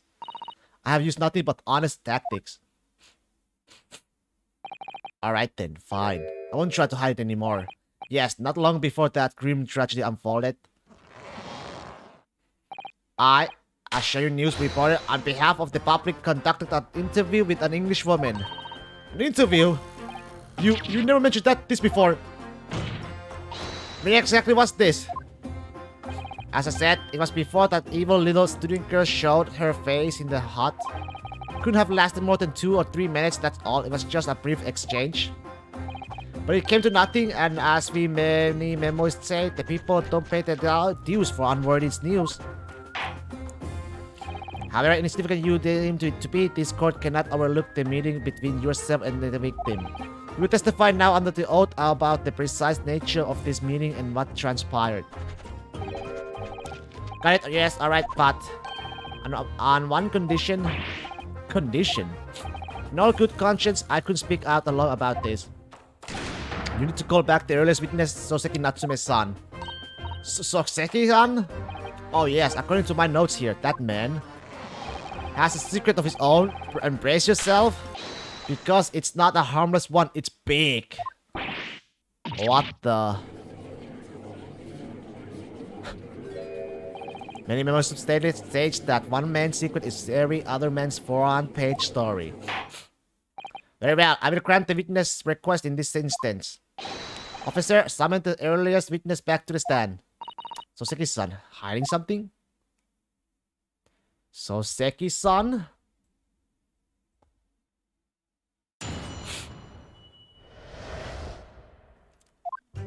I asked the English woman for an interview, but she declined, so I left the hut without making a fuss. Then, watching secretly from outside, I saw the woman being stabbed and the other witness come running. The detective realized that the victim still had a pulse, so he ran off to fetch help. That's when this writer man here asked the woman a very significant question. But he didn't say anything about that in his testimony, which is why many memoirs demands I reveal it now. Aww. You mean to say the victim? The victim regained consciousness? Oh, well, and when did she did? You decide to ask her a question? That's, true, yes.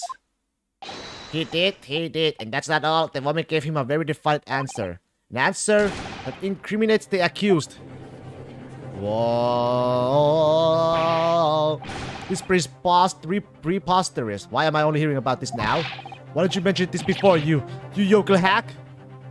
It wasn't even a conversation. Yes, I did post the Victory in English rose a question. I don't deny it. But she could no longer speak. She was barely conscious even. Go on, self-defense. I expect a thorough cross-examination to be conducted here. This court must and will know the truth. Absolutely, Your Excellency. The report is claiming that Miss Brett implicated Ray somehow. What on earth could have happened in that hut?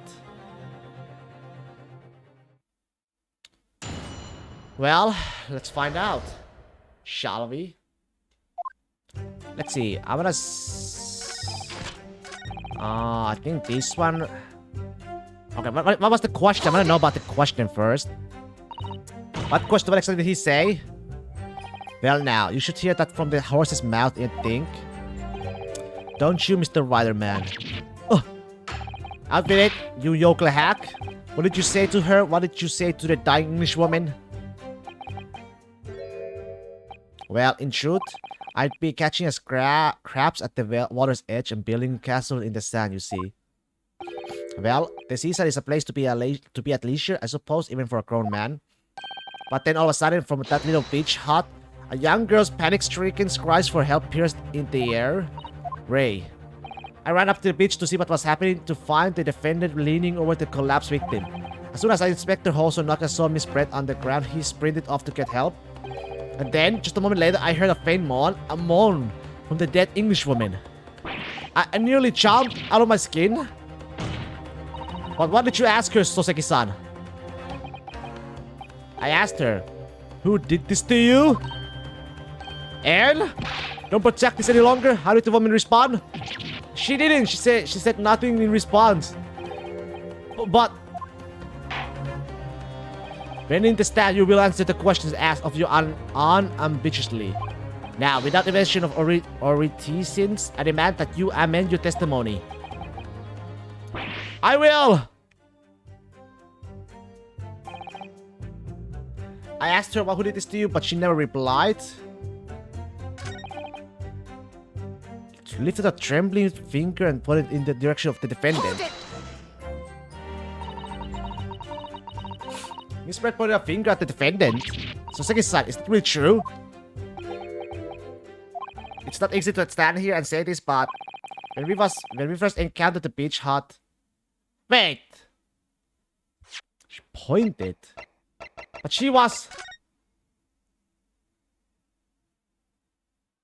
Pointed? But if I...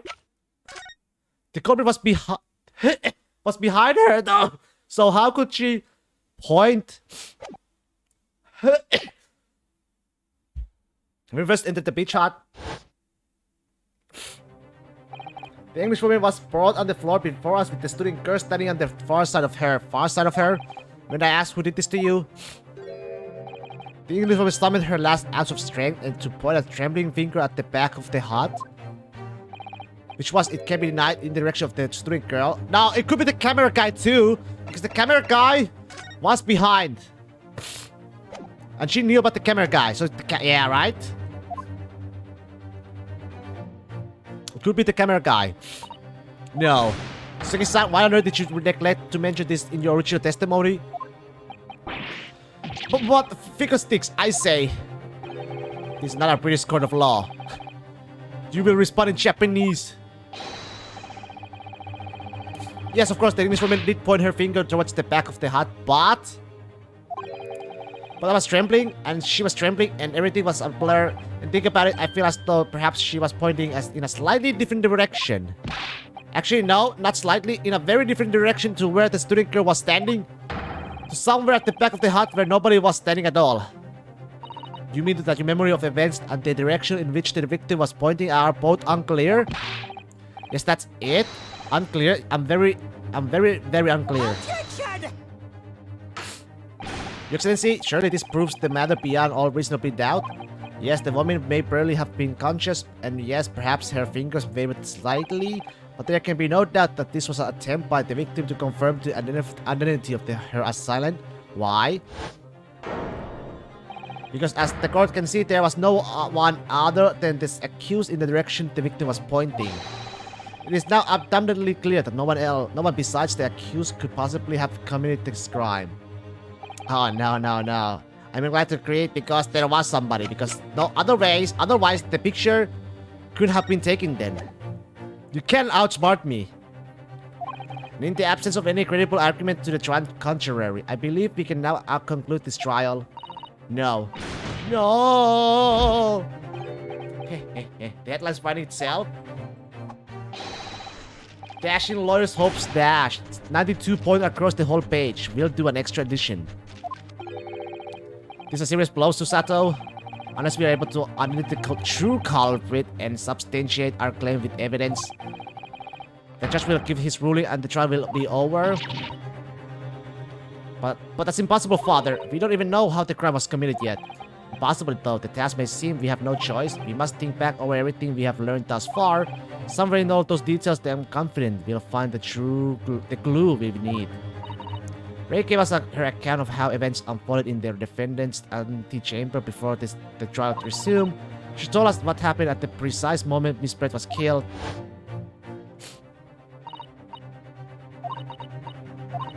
Oh, I think I know it. Yeah, we know who it is. So it's the freaking camera guy.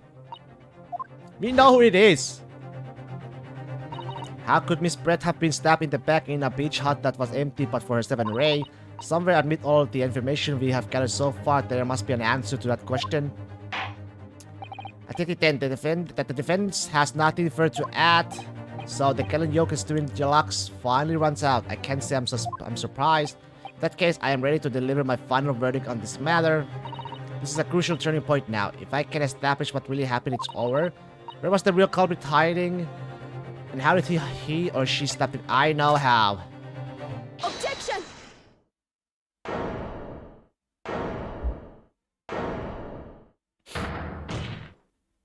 Your Excellency, I respectfully ask you to postpone your adjudication for the time being. Oh, to what end, counsel? The defense would like to present the court with an alternative theory. An alternative theory that can explain who the victim was actually trying to implicate with her dying gesture. Objection! An alternative theory? Huh, non-exist? Objection! There was someone else present at the scene who could have committed this crime. What? And the victim, Miss Brett, tried to reveal who it was to those around her at the time by mustering all her remaining strength and pointing a trembling finger in the killer's direction. This fiction, fantasy. Very well, as you seem so sure of yourself, counsel, I am prepared to hear your alternative theory. So, young Ryato Naruhodo, yes, Your Excellency. You will present your latest theory to the court by means of this plan. I trade! The victim was stabbed. Where exactly you proposed the culprit was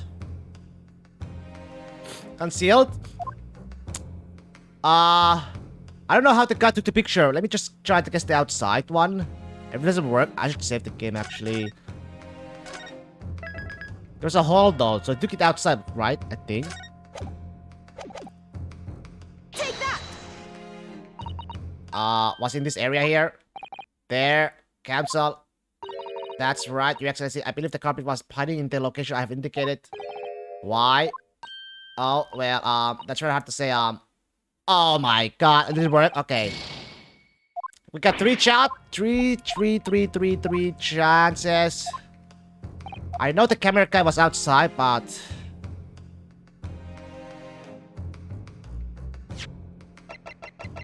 How was this taken though? Let me see. If it's like that... But it was... Okay, if it's not like... Maybe around here? Take that!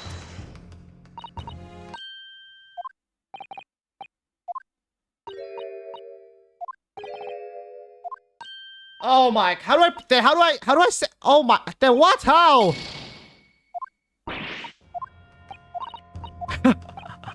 How do I?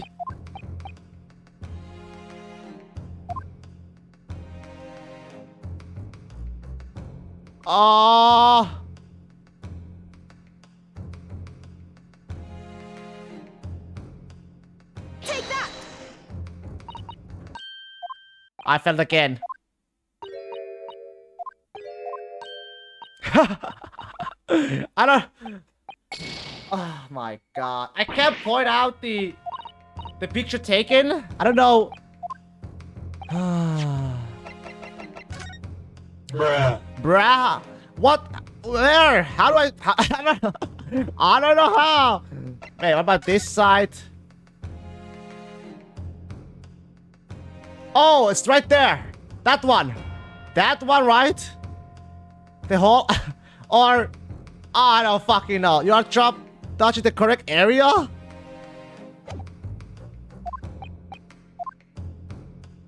Right here. Take that! Naruhodo stuff never came up, and I'm a Naruhodo now. The true color who fatally stabbed Miss Brett was concealed in this location here. Are you mad, Cancel? You suggested the culprit was outside the hut? What? Bruh! Freaking heck! You went above there and below there, but you didn't actually pick there until now. I can't believe this shit. But still, Lawyer Naruhodo-san, expire. That makes no sense at all. You just pointed out the exact spot where I was hiding to get my scoop snap. I didn't see any suspicious individual loitering about. I can swear to that. Obviously, if the culprit had been outside the hut, there's no way that he or she could have stabbed the victim who was inside the hut. Actually, Prosecutor Ouchi, there's a way. And in point of fact, the defense can provide evidence strongly suggesting that that is precisely by the way Miss Brett was killed. You're bluffing. You're bluffing. Okay, the defense assertion is clearly too fantastical for the court to comprehend. You will need to give us more guidance, Counsel. Alright, either this scene or this. I would probably go for this. Oh, I got one chance. Oh, God. Oh, I had one opportunity. The original photographic print of the crime scene. Yes, it's clearly visible in this print. The trace of the fatal thrust that was delivered from outside the beach hut. Objection! Do you take us for fools? There's no hint of any such thing. I'm not sure that everyone present would agree. Someone at least appears to have noticed what it is that I'm referring to. Cancel, once again I must call on you to be explicit for the court. It's right there. Take that! Look closely just here. In the screen at the back of the hut, you can see the effect of a blade having been forced through the reeds. No, I can't see any such thing. It's true that the hut in question had 4 walls as you expect, however. But pointing the reeds, a knife blade could easily penetrate them. This is extraordinary. Yes. The true culprit actually stabbed the victim from outside the beach hut. Oh! And of everyone present at the scene, there's only one person who could have done that. Only one person who was directly outside the hut when Miss Brett was killed. Right there, Many Memo-san! It could have only have been you. Ah! Objection! The press. Three posters idea have leaves me almost speechless. Just look at the photograph again. The victim lies almost exactly in the center of the beach. Does she not? Are we to assume as part of this partial scenario that the assailant was a knife thrower? Objection! No, of course not. We're not. If you recall the testimony of the defendant about the event just before the victim's death. It's at the beach hut. I confronted Miss Brett. Yeah. A stool? Yeah, have another look at the photograph. The slit in the read screen would align perfectly with the back of a person who was sitting on that stool. My word. So in fact the victim was killed while sitting on that stool by a stab wound to her back delivered through the read screen. Having been attacked, Miss Brett rose to her feet instantly. But then, unable to speak, she collapsed on the floor in the middle of the hut before the defendant Membami saw a pair of eyes. And that, Your Excellency, It's the truth of what happened on the beach that day.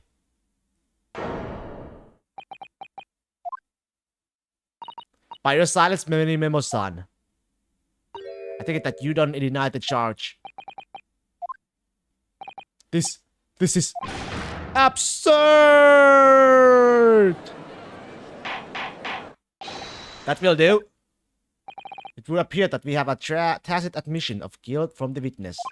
Accordingly, this court has successfully established the truth of this matter, which means the defendant named Bami-san is innocent of the crime. Oh, thank goodness. I finally made him cave. I must say I've never been more proud. No, this can't be. The Auchi clan can't. What of my growth of hope? It wasn't all it wasn't it wasn't all an apparition. I can't accept this. I won't. I see no reason for the continuance of this trial. I will therefore...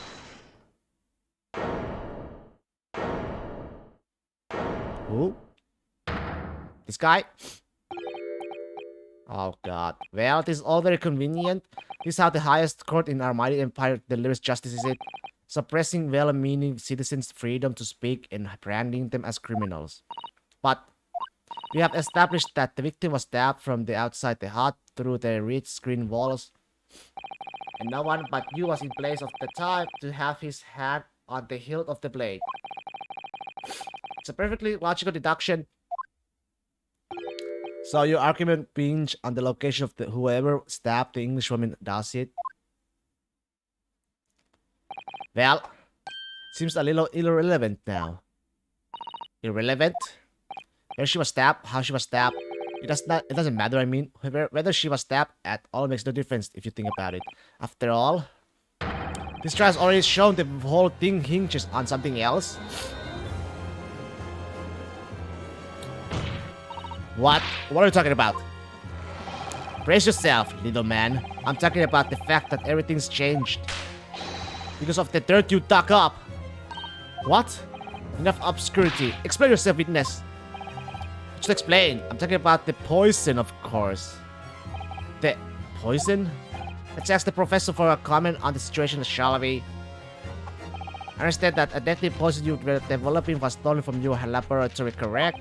It's been shown that this poison was administered to the victim, Miss Brett, is that right? That is correct. The unusual constriction of the victim's pupils are a sure sign that this particular poison was used. I see. So, presumably that means the victim already had the poison in her body before she was stabbed. Given that her pupils were clearly constricted, it seems highly likely, yes. If she had been dead already, the poison could not have circulated in her blood. Oh no. So, how refreshing to hear the argument of a metropolitan mind. Precisely, it matters not a jot who stabbed whom in whose back and with whose blade. Because, quite simply, the Englishwoman's life was taken not by the knife, but by the poison. Objection! But that can be explained by the poison being on the blade, as I already... Objection! Forget already, happy yokel. During these very proceedings, the laboratory of the professor at your side assisted in providing that the blade of the weapon used to attack the victim had no trace of poison on it whatsoever. So let me get this down. The facts that are skillfully established by the defense in this trial turned out to be a headline-making red herring. Is that about right? Well, shit. Order. But where does this leave us? How, in that case, did the poison enter the victim's body? There is an undeniably obvious answer to that. The lady most likely imbibed it. You mean she drank it? Have another look at the photograph here. As you can see, a bottle of carbonated water and a glass had been knocked onto the sandy floor of the beach hut. The poison could have been slipped into either. So somebody made Miss Brett drink it? Well, what do you know? Look at those dashing eyes. This will make a great front page shot. Hey, why the beverage is there? After all, I'm the last person you should be looking at. It would make no sense at all that I poisoned the random woman, would it? I mean, that's been established already. Hold it! It's established? What are you talking about? Don't tell me you have forgotten.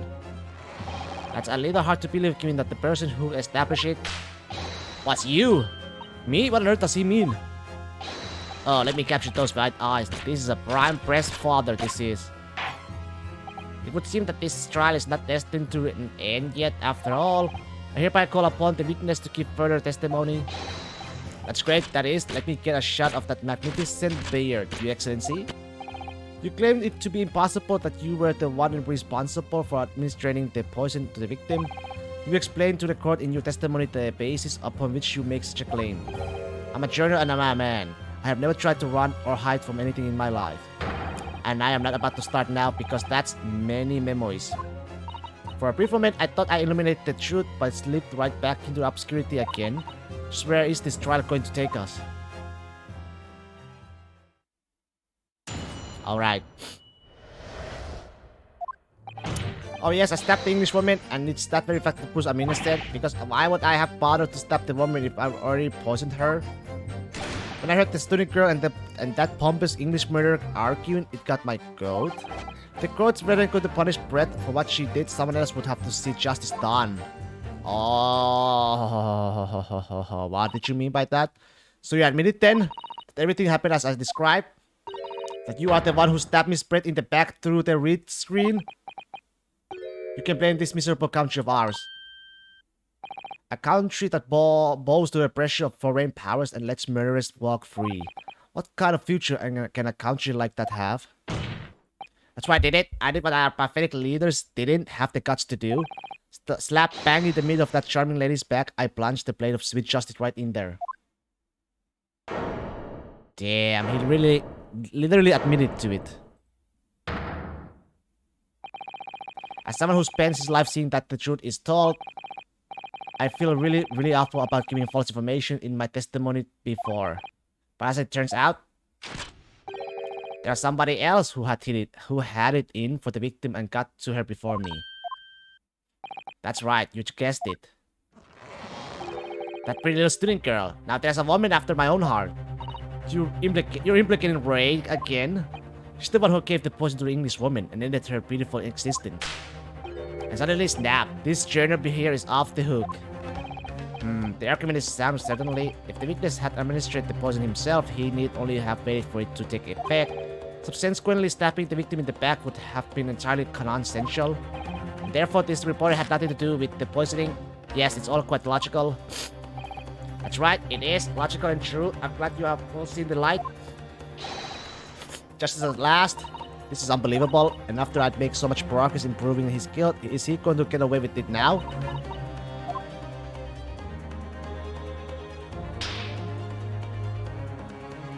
Think of Kazuma-sama and Naruhodo-san.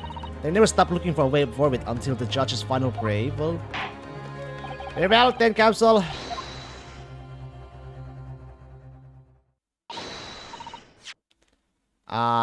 Proceed with what I assume to be your final cross-examination in this trial. Final, huh? Okay.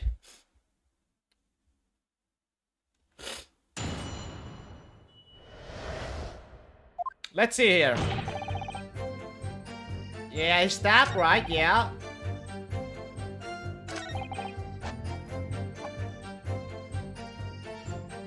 Got my goat. Let me see. What exactly were they arguing about? About what happened in that restaurant 9 months ago? That's what? No, that's not true. They were arguing about, you know, she stole the poison. The student girl was laying on the English woman for killing her beloved mentor, Dr. Wilson. Yes, not John H. Wilson. Doesn't make sense. A professor of medicine invited here from England by Professor Mikotoba, no less. Right, but the English woman just cheered. Her case was to be heard by the British Consular Court in Shanghai, however. There's a little doubt that she would simply have been acquitted and sent back to her homeland, a free woman. I was eating that student girl up inside, you could see it, I really felt for her. What? The girl himself? Herself? Oh yeah. I can't stand here and listen to this tribe. Ray, young girl, you stand accused here. You can't just blurt out whenever you feel like it. No, you can't. Sorry, but I'm in the middle of some very important testimony here. Just keep quiet and listen. But this awful man is making all this up? Shoot us, please. You have to make them listen. Return to the dock at once, Memba-san. We are in the middle of our cross-examination. Hold it! Your Excellency, please, I implore you. That journalist is clearly not a trustworthy witness. Exactly, he's a filthy, rotten, black-hearted, bigoted, dirty, great peeping Tom. Whoa, take it easy there. Please, everything the court should hear what the defendant has to say. Your Excellency, I see no need whatsoever to entertain the accused's remarks. We grant the request of the defense. But, Your Excellency. This is likely to be the final cross-examination of these proceedings. As such, I believe it would be ill-advised to stifle the defendant's obvious concerns. So, whilst recognizing that this contravenes regular protocol, I hereby call upon the defendant to speak. Oh! Thank you so much, Your Excellency. Alright. Yeah, we just tested the stolen poison, that's right. The stolen poison that killed the victim, you mean? I suspected her of being the one to steal it. I mean, just think about how she killed Dr. Wilson. That's true. Additionally, Miss Brett certainly had knowledge of the new poison.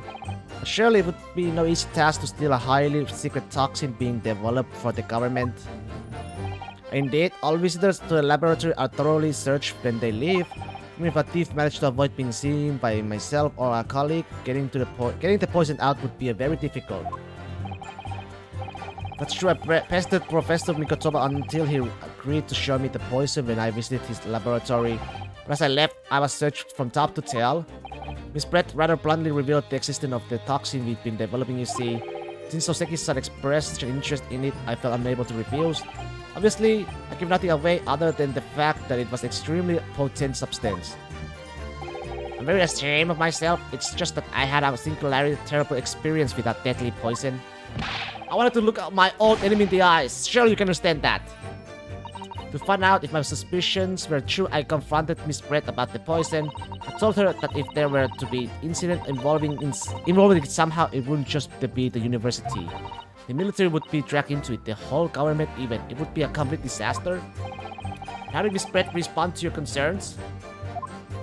She just curled those beautiful lips of her and said she didn't know the first thing about it in English, actually.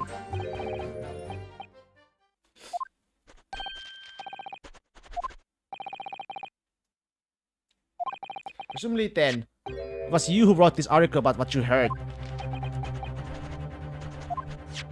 Exclusively deadly poison stolen from Yume Medical Research Laboratory. The story was published in this morning's edition of Shoyu News. The details are too accurate for it to have been written by anyone else.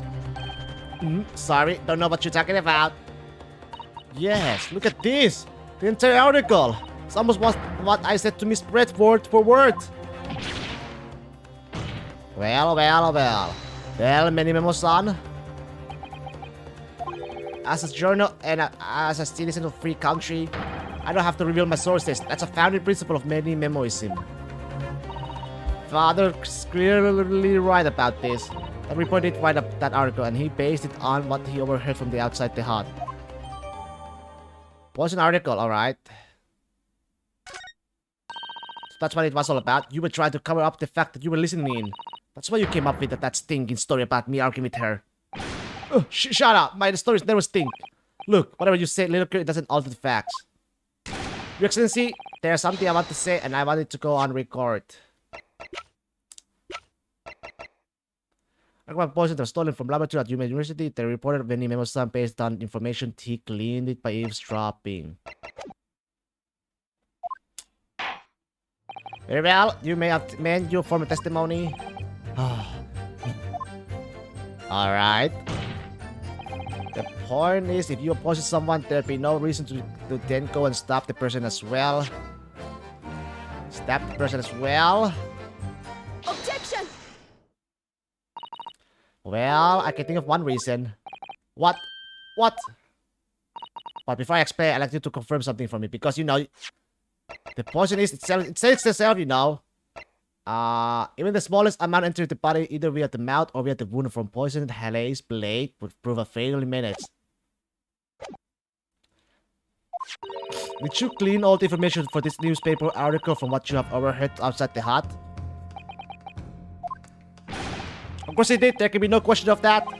After all, when we were all in the laboratory together, all we were told is that it was a terrible toxin. And there's one more important fact to consider. According to the witness, Membami-san's verbal attack against the victim began as soon as she entered the hut. In other words, it would have been impossible for her to have slipped the poison into Miss Brett's drink. Objection! Where are you going with this, Cancel? Menimimo-san has made it quite clear that he observed every single thing that happened in the beach hut. If the defendant had somehow found an opportunity, this man would have seen it. Which means that Miss Brett couldn't have imbibed the poison whilst the defendant was present. In fact, it must have been administered to her before Membami-san entered the hut. Yes, very articulately put. When I walked into the hut, I immediately started to press Miss Brett about the poison. At which point, Menimimo-san overheard some worrying information. Worrying information? What worrying information? The information which he subsequently included in his newspaper article, namely, the poison was being developed in a strict secrecy and that it couldn't be readily obtained. Absolutely, in fact, that's quite an understatement. The only possible place it could come from is my lab. And furthermore, anyone afflicted by the poison would exhibit telltale signs in death. The extreme constriction of the pupils. Yes, it's quite stark when you see it. There are other poisons that show similar symptoms, but not among the new substances that are undetectable. In other words, it would be clear that the victim's life had been ended by the use of this particular poison, which would reduce the number of suspects to only a handful of people. Everyone in my laboratory is aware of the unique properties of the toxin we have been developing. None of them would be foolish enough to attempt to use it for some nefarious deed. Membami-san being no exception. Therefore, we can conclude that whoever administered this unique poison to the victim was a lay person unaware of its telltale properties. In other words, someone like you, right, Menimimo?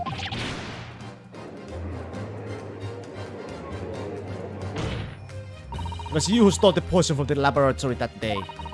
And it was you who administered it to the unwitting victim. But you quickly realized that was a terrible mistake. Gotcha! Because the poison caused such unusual symptoms and was so traceable.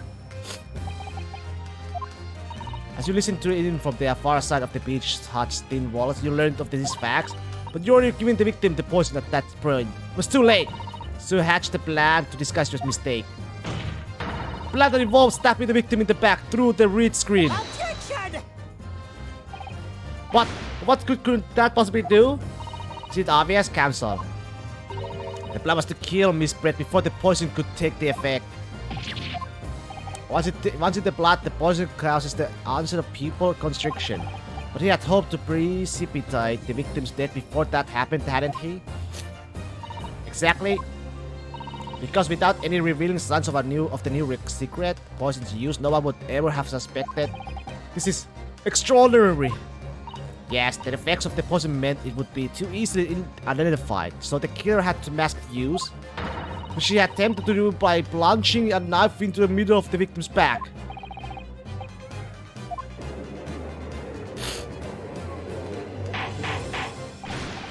Order! The argument presented is now. The court is satisfied with that it warrants consideration.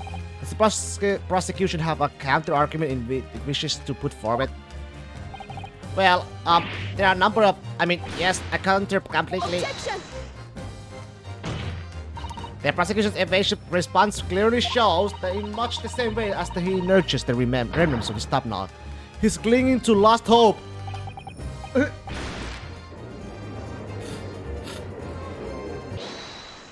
Hold it. Wrecked! Poor guy. Poor guy. What the? You pathetic, useless fallen samurai. Fallen? Who are you calling fallen? My burgeoning growth is on the rise? I don't need a counter argument. What are you talking about? It should be plainly obvious. I stole the poison, you say? Gave it to the victim, you say? Stapper, you say? Lost to find theories? But I don't need a counter argument because you don't have an argument yourself. Where's your evidence?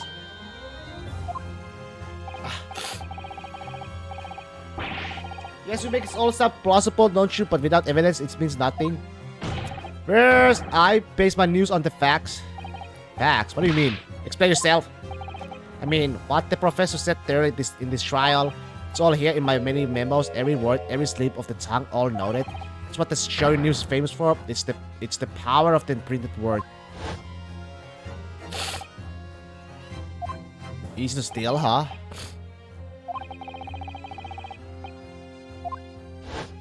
Oh, God, this allergy again is starting. After 10, blow the story wide open. He does write many memos. See, I write many memo. A mere reporter from this show you news.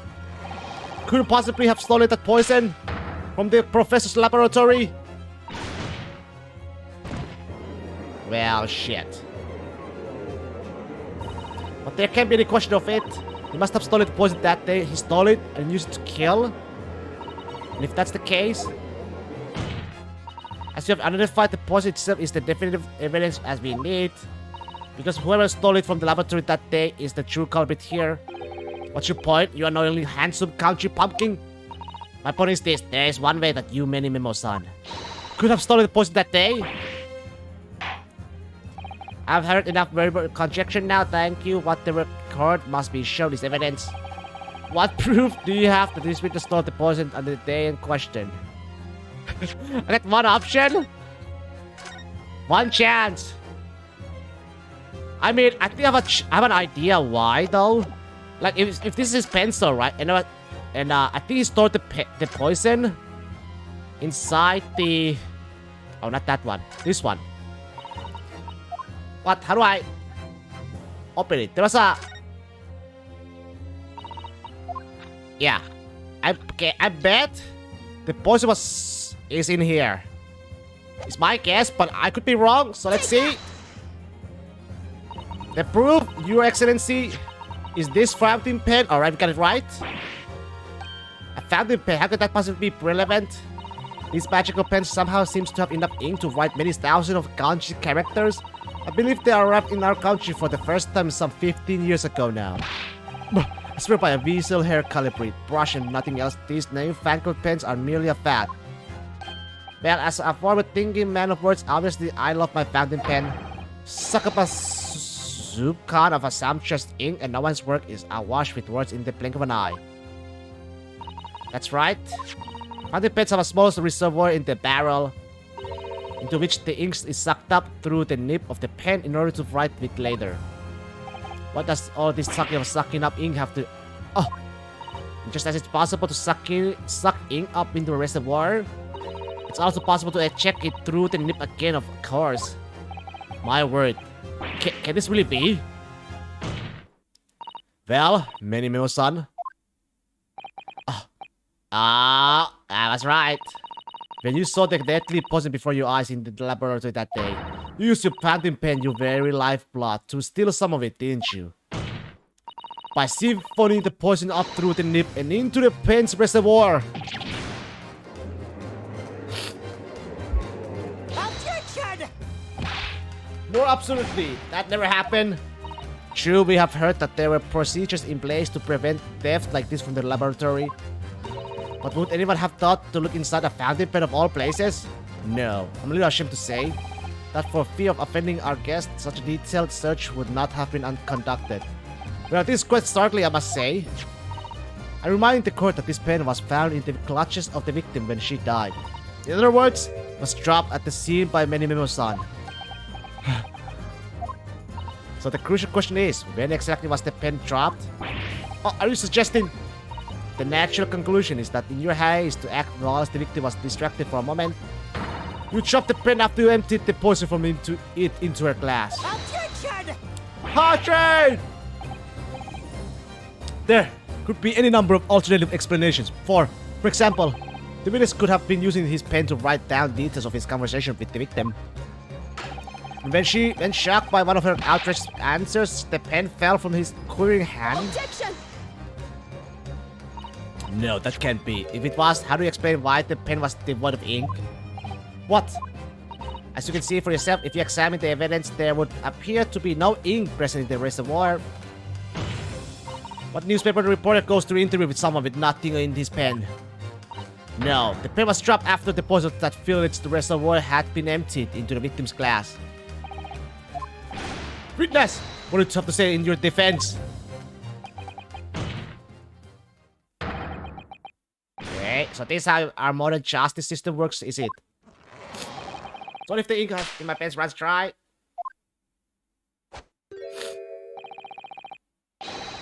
Ah.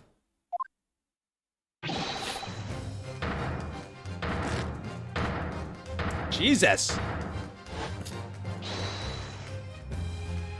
You came and sucked the poison up into my pen? That's one simple speculation, but nothing more. You thought you could bring down a fine, upstanding citizen with a trick like that? Think again. It looks as though it's going to take one final decisive blow to finish this matter.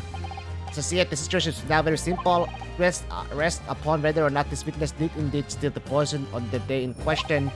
Therefore, it all depends upon whether or not the defense can prove that he did with evidence. No such evidence could possibly exist. Objection! Minimo-san, this is how our modern justice system works. What? In the courtroom, evidence is everything. Something you would do well to remember. Because we are well past the point of speculation at this stage, I assure you. Very well then, I call upon the defense to present the aforementioned evidence. This is it then. This will be the final piece of in the puzzle. There's only one evidence I haven't used yet, so I think I know what it is. One item I haven't used yet is this. Take that! Cancel, what is that bottle? But yeah, that bottle is sent in is the most self-incriminating piece of evidence I have ever seen. If he just hadn't sent that, I don't know how people would have even know he was there. Very, very true. And he fucked up. This bottle contains the unique chemical reagent that can identify the poison in question. Oh. Yes, that poison is an entirely new synthesis of alkaloids developed by my colleagues and I. It would be impossible to detect traces of it by any other methods. Or, from another perspective, simply with this chemical reagent, anybody at all could check for the traces of the poison. Oh, a reagent, what? One drop of the contents of this bottle and the tip of your fountain pen, Minimo-san, is all it will take to solve this case beyond all reasonable doubt. No, you can't. I won't. Your crimes are bad enough, but at least know when to admit defeat. Your Excellency, the defense requests permission to carry out the test on the fountain pen at once. Hiya! Hiya! What the fuck? This is my fault. The Emperor showed me to this. Try to hold it. I can't read it so fast. Alright. Jesus. Oh! Susato with me! Susato, take that! Or not? Damn! That's rip! Did I do it right? That was a Susato takedown, wasn't it? Not quite. That was a real Taro takedown. Got him! Real Taro takedown. Bruh. The instant the first drop of the reagent touched the nib of the fountain pen, it was clear to everyone present.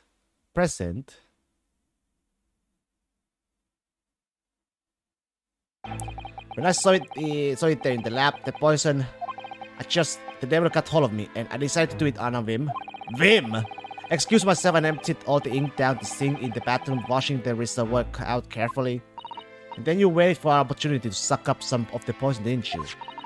Into your fountain pen. Yes, that's right. Answer me one thing, Minimo-san. Why did you steal it? For what purpose? Isn't it obvious? To find out what it was made of and expose it in an article. I mean, it was a secret project after all. Too juicy for a journal like me to pass up. Then why did the English woman end up dead? I went into that hut intending to quiz her on her situation, that's all. As a reporter, a known killer enjoying full freedom, evading justice by leaving the country, I told her what I thought about it. And she just laughed in my face. Oh, what's this? A Far Eastern caveman purporting to practice journalism. Really? You must learn the difference between reporting and listening at doorways, you ignorant plebeian. What? What did you call me? This country with its pretensions to a justice system, to a free press, it's really very depressing. You see our superior ways in the West, yet you lack mental capacity to emulate them. Get out of here, you oaf. Get out and crawl back into the cave you came from. That's when I remembered about the deadly poison I happened to have in my pen at the time. What a terrible tale. In my head, I knew I should just get out of there as quickly as possible, but I couldn't. I couldn't let her get away with what she'd done when she clearly had no remorse at all. I mean, you could have gotten away if you didn't send the picture, you know. Maybe. I suppose it was my journal spirit getting all fired up.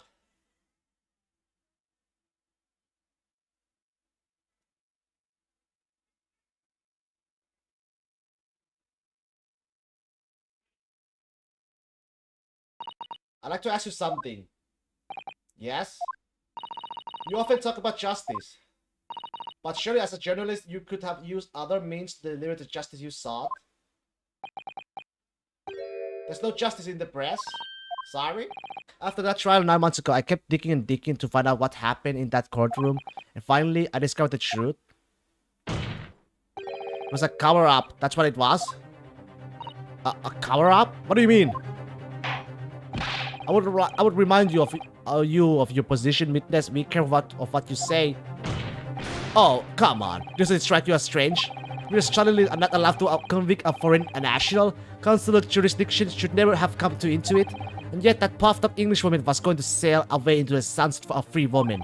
The only possible explanation is that behind the scenes, some deal had gone down between Britain and Japan. What sort of deal? I done my research. Dug up all the dirt. It was all ready to be published. But you know what happened? They didn't just store the article up. My guess is the 4 names, right?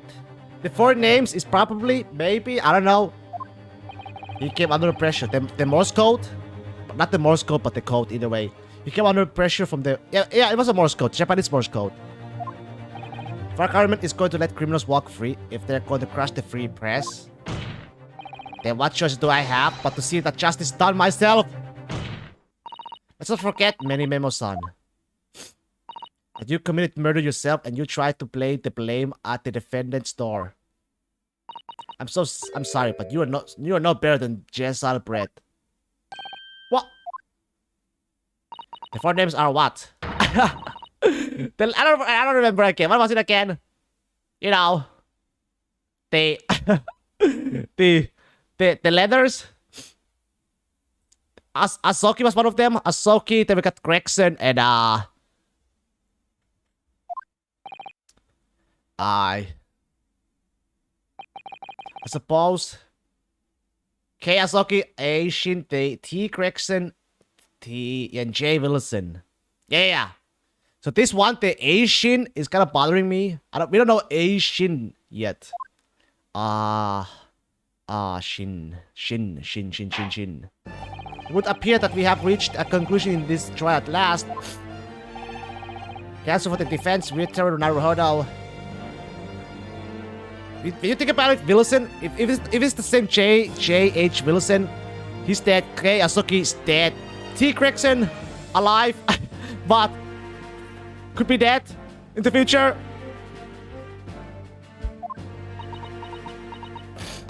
Oh. Yes, I am. Sorry, Your Excellency. Just musing in a manly way here.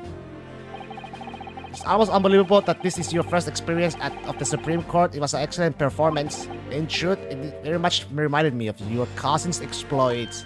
Oh, Naruhodo's Runosuke, you mean? The way he handled the trial 9 months ago, and the way you handled this one, gives me hope that we are genuinely entering a new era of justice in this land. That's very flattering, Your Excellency. Hearing the defense you put forward today made me feel most keenly that the future of our justice system will be forged by you and your contemporaries. Thank you. So, Prosecutor Aochi, do you have any final thoughts? Prosecutor Aochi. Wait, is that a knife? Is he gonna cut his finger? I, Takezuchi of the Aochi clan, have been pested by a Kalo youth not once now, but twice? Or is it seppuku? If there was any shred of my former self left, it has withered and died here today. Gosh, God, your journey to culture enlightenment sure took a while, didn't it? Silence! Oh!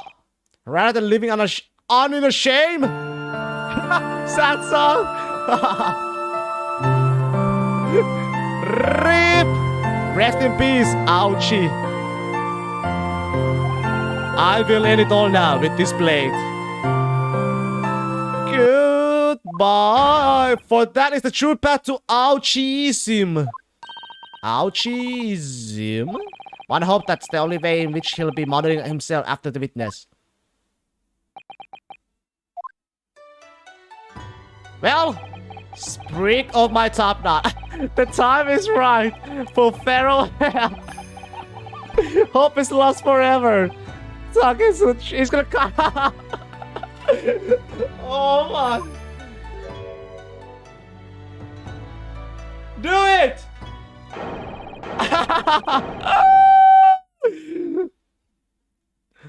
Oh. Disgusting, man. Far. Disgusting.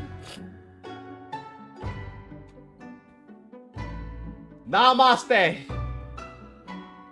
Namaste. To that hair.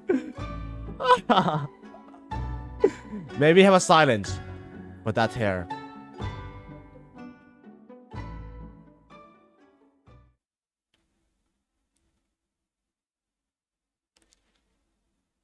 Now, in regard to the defendant Rei Membami-san, yes, Your Excellency, I have reached my final verdict. I hereby find you not guilty. Woohoo! Looks like we managed to finish the trial 1 of the second game. Not bad, not bad. In time? In time too, not bad. Court is adjourned. But I kind of feel sad. We only got 4 episodes left to go for the game. 4 more. Until it's the end. 2:38 PM. It's over. My heart is still pounding in my chest though. It's all I can do just to stay standing. Lawyers have such a great responsibility, such a great burden to bear. Don't they, Naruto-san? Susato! Susato! Thank you. Thank you so much. You were so dashing in there. Rei and father. Honestly, I'm so touched by everything you have... Oh, no, I think I'm going to cry. Wasn't easy, but together we made it. I was on the verge of tears at the end too. The only reason I'm still here is because of you. Oh no, I can't take all the credit. It took courage to tell the truth in there. You did wonderfully, Rei, so I would have to say that the congratulations belong to you. Susato, don't be so standoffish. Sorry, we're friends, equals, and the trial is over. So no more of this formal super humility nonsense. It is time to celebrate with swagger. To throw caution to the wind. Caution to the... what? I'm the great defense lawyer, Ryuto Naruhodo, and I'm taking you out to a milk bar tomorrow. Or something. Right, I see. I'll think about it. At any rate, we really knocked the wind out of that horrid man. It felt so good. Yes, it was satisfying. It really was, isn't there? Anybody else we could throw together? You're not looking at me, Rei. Oh my goodness. No, of course not. Of course not. Ah, there it is at last. Rei's lovely smile. You fought for your friend to the very last. As your father, I'm extremely proud of you. Defense Attorney Ryutaro Naruhodo. Thank you, but I couldn't have done it without your help. Anyway, it's time to bid farewell to Ryutaro, I think. I should miss him in a way, but it's back to Susato Mikotoba now. So, I'll never see him again then. What a terrible shame. What? Hello? What is happening? Oh, Soseki-san and Inspector Hosonaka, I do hope you've been keeping well. Is that really you? Yes, I had to change my appearance for their obvious reasons, I hope. But it's me. Susato Mikotoba. I don't... So dashing, so divine. No. Doubly dashing, yes, and devilishly divine. Just look at you. I had no idea, Mr. Sato-san. Esquires, that you were locum student Naruhodo-san Esquire's cousin? Outstanding ace attorney. Hey, he said it! Ace attorney! He said it! Somebody finally said it! Somebody finally said it! Ace attorney! Poor Soseki-san, so confused. I still remember the first time I ever met him, he was in a prison cell in London. What an extraordinary conundrum it was that the unwitting student from Japan found himself embroiled in. But after Naruhodo-san's skillful defense at the Old Bailey, Soseki-san was free to return to Japan. And now he seems to have earned himself a great fame as an author. I'm stunned. It's a truly impressive disguise. I mean, I had no idea, and I'm a chief inspector at the police bureau who came up with the Mr. Turtle, no less. I'm not sure you should be admitting to that, Inspector. Amazing, you are a woman of many faces, I see. Just two, really, and this was a once-in-a-lifetime event, I hope. Oh, I'm not a patch on you, though, Inspector. Well, I'm a professional, of course. I do worry about Inspector Hosonaka, sometimes I really do. 9 months ago, when he appeared here at the Supreme Court to testify, he was undercover, disguised as the head waiter of a restaurant. And then on the steamship to Great Britain, of course, disguised as a sailor to keep us safe on the journey. Though that didn't help you, did it, Kazuma-sama? From my perspective, I have to admit that I have mixed feelings about all this. I mean, now the truth has been lost forever. What do you mean? I'm talking about the murder of the English woman committed at the end of the last year. Ah, yes, was an English doctor she killed, as I understand it. Dr. John H. Wilson, yes, the man I invited to Japan personally. The mystery is, why did she kill him? Now that the culprit herself is dead, we'll probably never know the answer. On the voyage to Great Britain, we had most unexpected encounter. With Mr. Sherlock Holmes, the great detective, I mean. Yes, I remember Mr. Holmes as well, of course. Ah, my arch nemesis. How lightly you utter his name. Well, according to the stories published about him in the Adventures of Sherlock Holmes, the detective once had a partner who helped him solve crimes, a best friend. And that man was an exceptional doctor of medicine by the name of John H. Wilson. What? Dr. Wilson? I just can't believe that it's a coincidence. I think that the English doctor of the medicine killed here in Japan 9 months ago must have been the friend and partner of the Mr. Holmes. And if that's really true, Iris, then the poor girl won't ever see her beloved father again. Aww. As you know, I traveled to Great Britain once myself to study. It was around the time you were born. Yes, grandmother told me about it. On returning to Japan, I took up on my professorship at the Imperial Yume University. But I also served another role as an advisor to the government on diplomatic affairs. Yes, I was aware of that as well. In that case, I'm sure you understand that there are some confidential matters that I cannot divulge to you. Could you just tell me one thing? Why did you summon me back to Japan? It's been 2 months now since I returned. When I left England, it was because an urgent telegram had arrived in from Japan. It said that you collapsed with a high fever and you were growing weaker by the day. Yeah! What? Where did that news come from? That's what I like to know. Because after that long sea voyage, I found you in fine health, Father. Was there something in Great Britain that you perceive might inconvenience me in some way or harm me? It's really the only explanation I can think of. Dear me, do you reserve your most cunning glare for your father, Susato? I'm sorry, my dear, I'm still a cat. Let me go!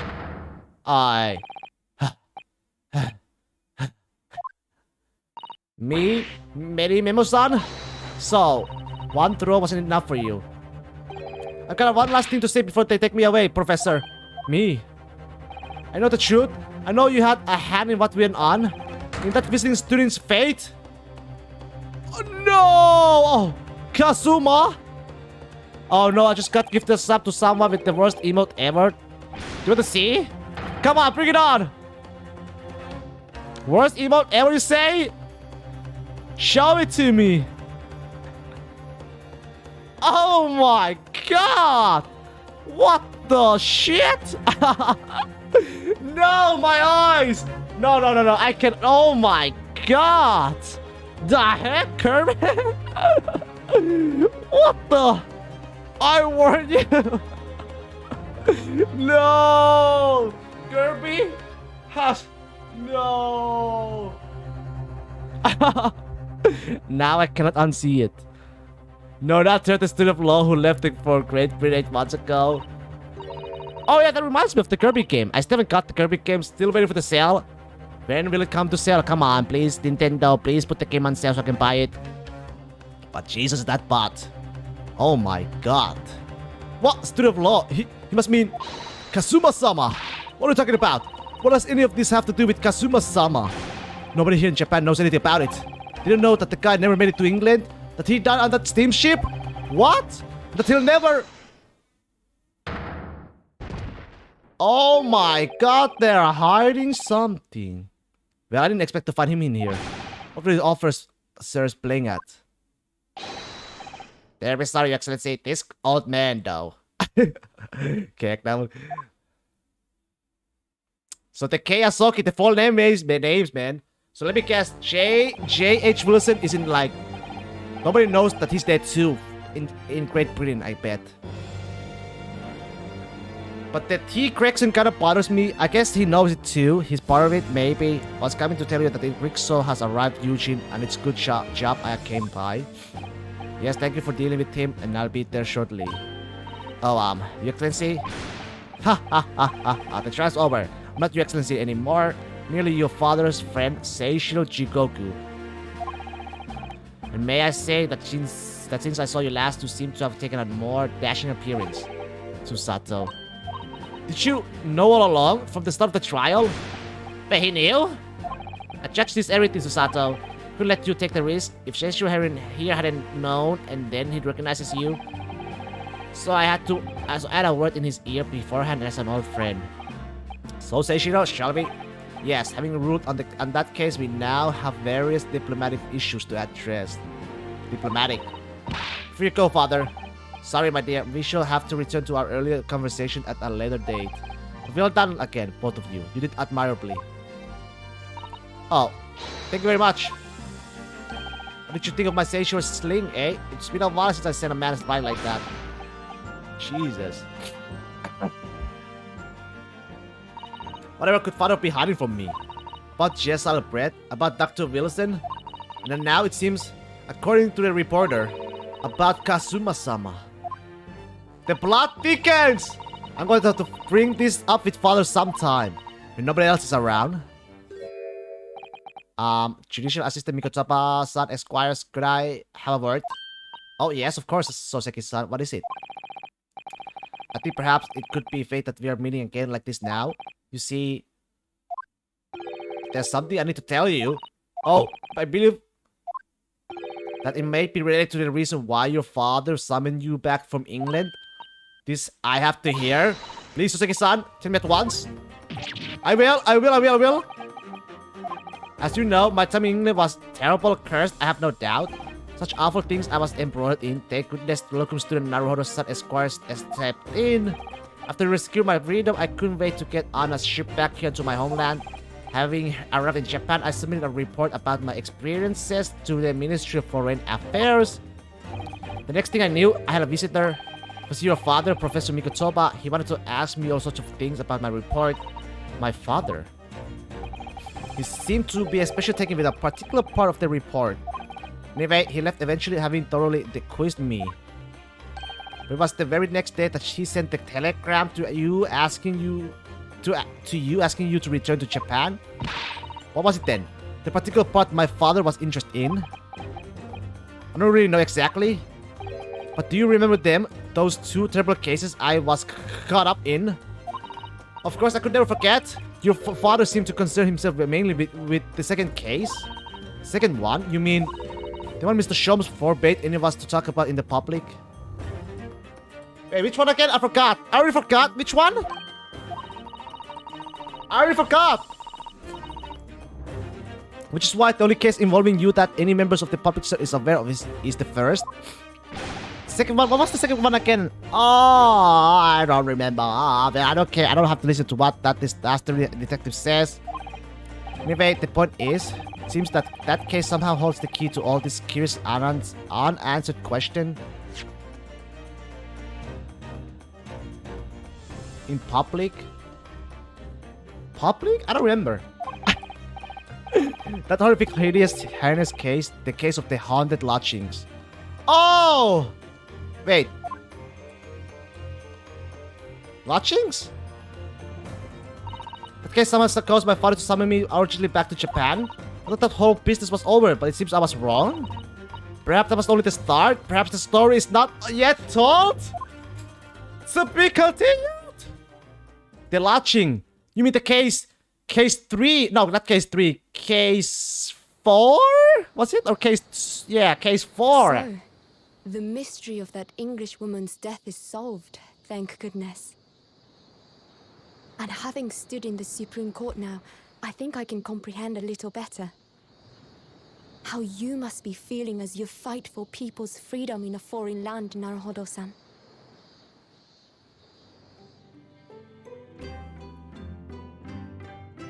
But actually, I'm writing to you today because of another matter. I met Soseki-san and we talked about that second case he was involved in. Father has said nothing to me, but I feel certain of it. That case holds the key to some great unsolved mystery. And I'm gonna solve it! My notes on the case should still be in the office, tucked away at the back of the shelves on the left. Perhaps you might like to look over them again. Today, for the first time this year, it feels as though summer has arrived. The sky is a brilliant blue. It makes me long to see you again. Yours, Susato.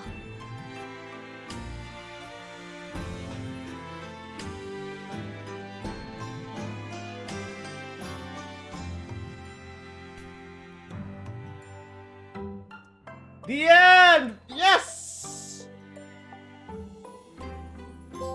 A Susato's success!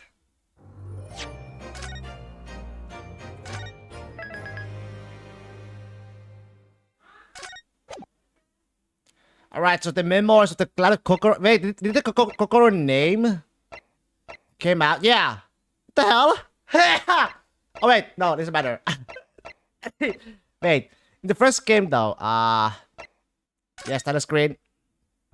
Reach the Kokoro. How do I... Special contents, huh?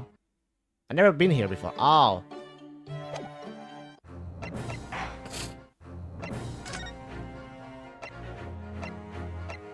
Yeah! The Adventure of the Cloud Kokoro. The case 4 was right. And then... The Memoirs of the Cloud Kokoro. It's a continuation! The Return of the Great Departed Soul. Twisted Karma. I wonder if they're related. It's fucking spirit. Oh my god, Smock. Twisted Karma and his Blast Bulb, huh? Any haze? Wonder whose? This one though. The result of Ryunosuke Naruhodo. Alright.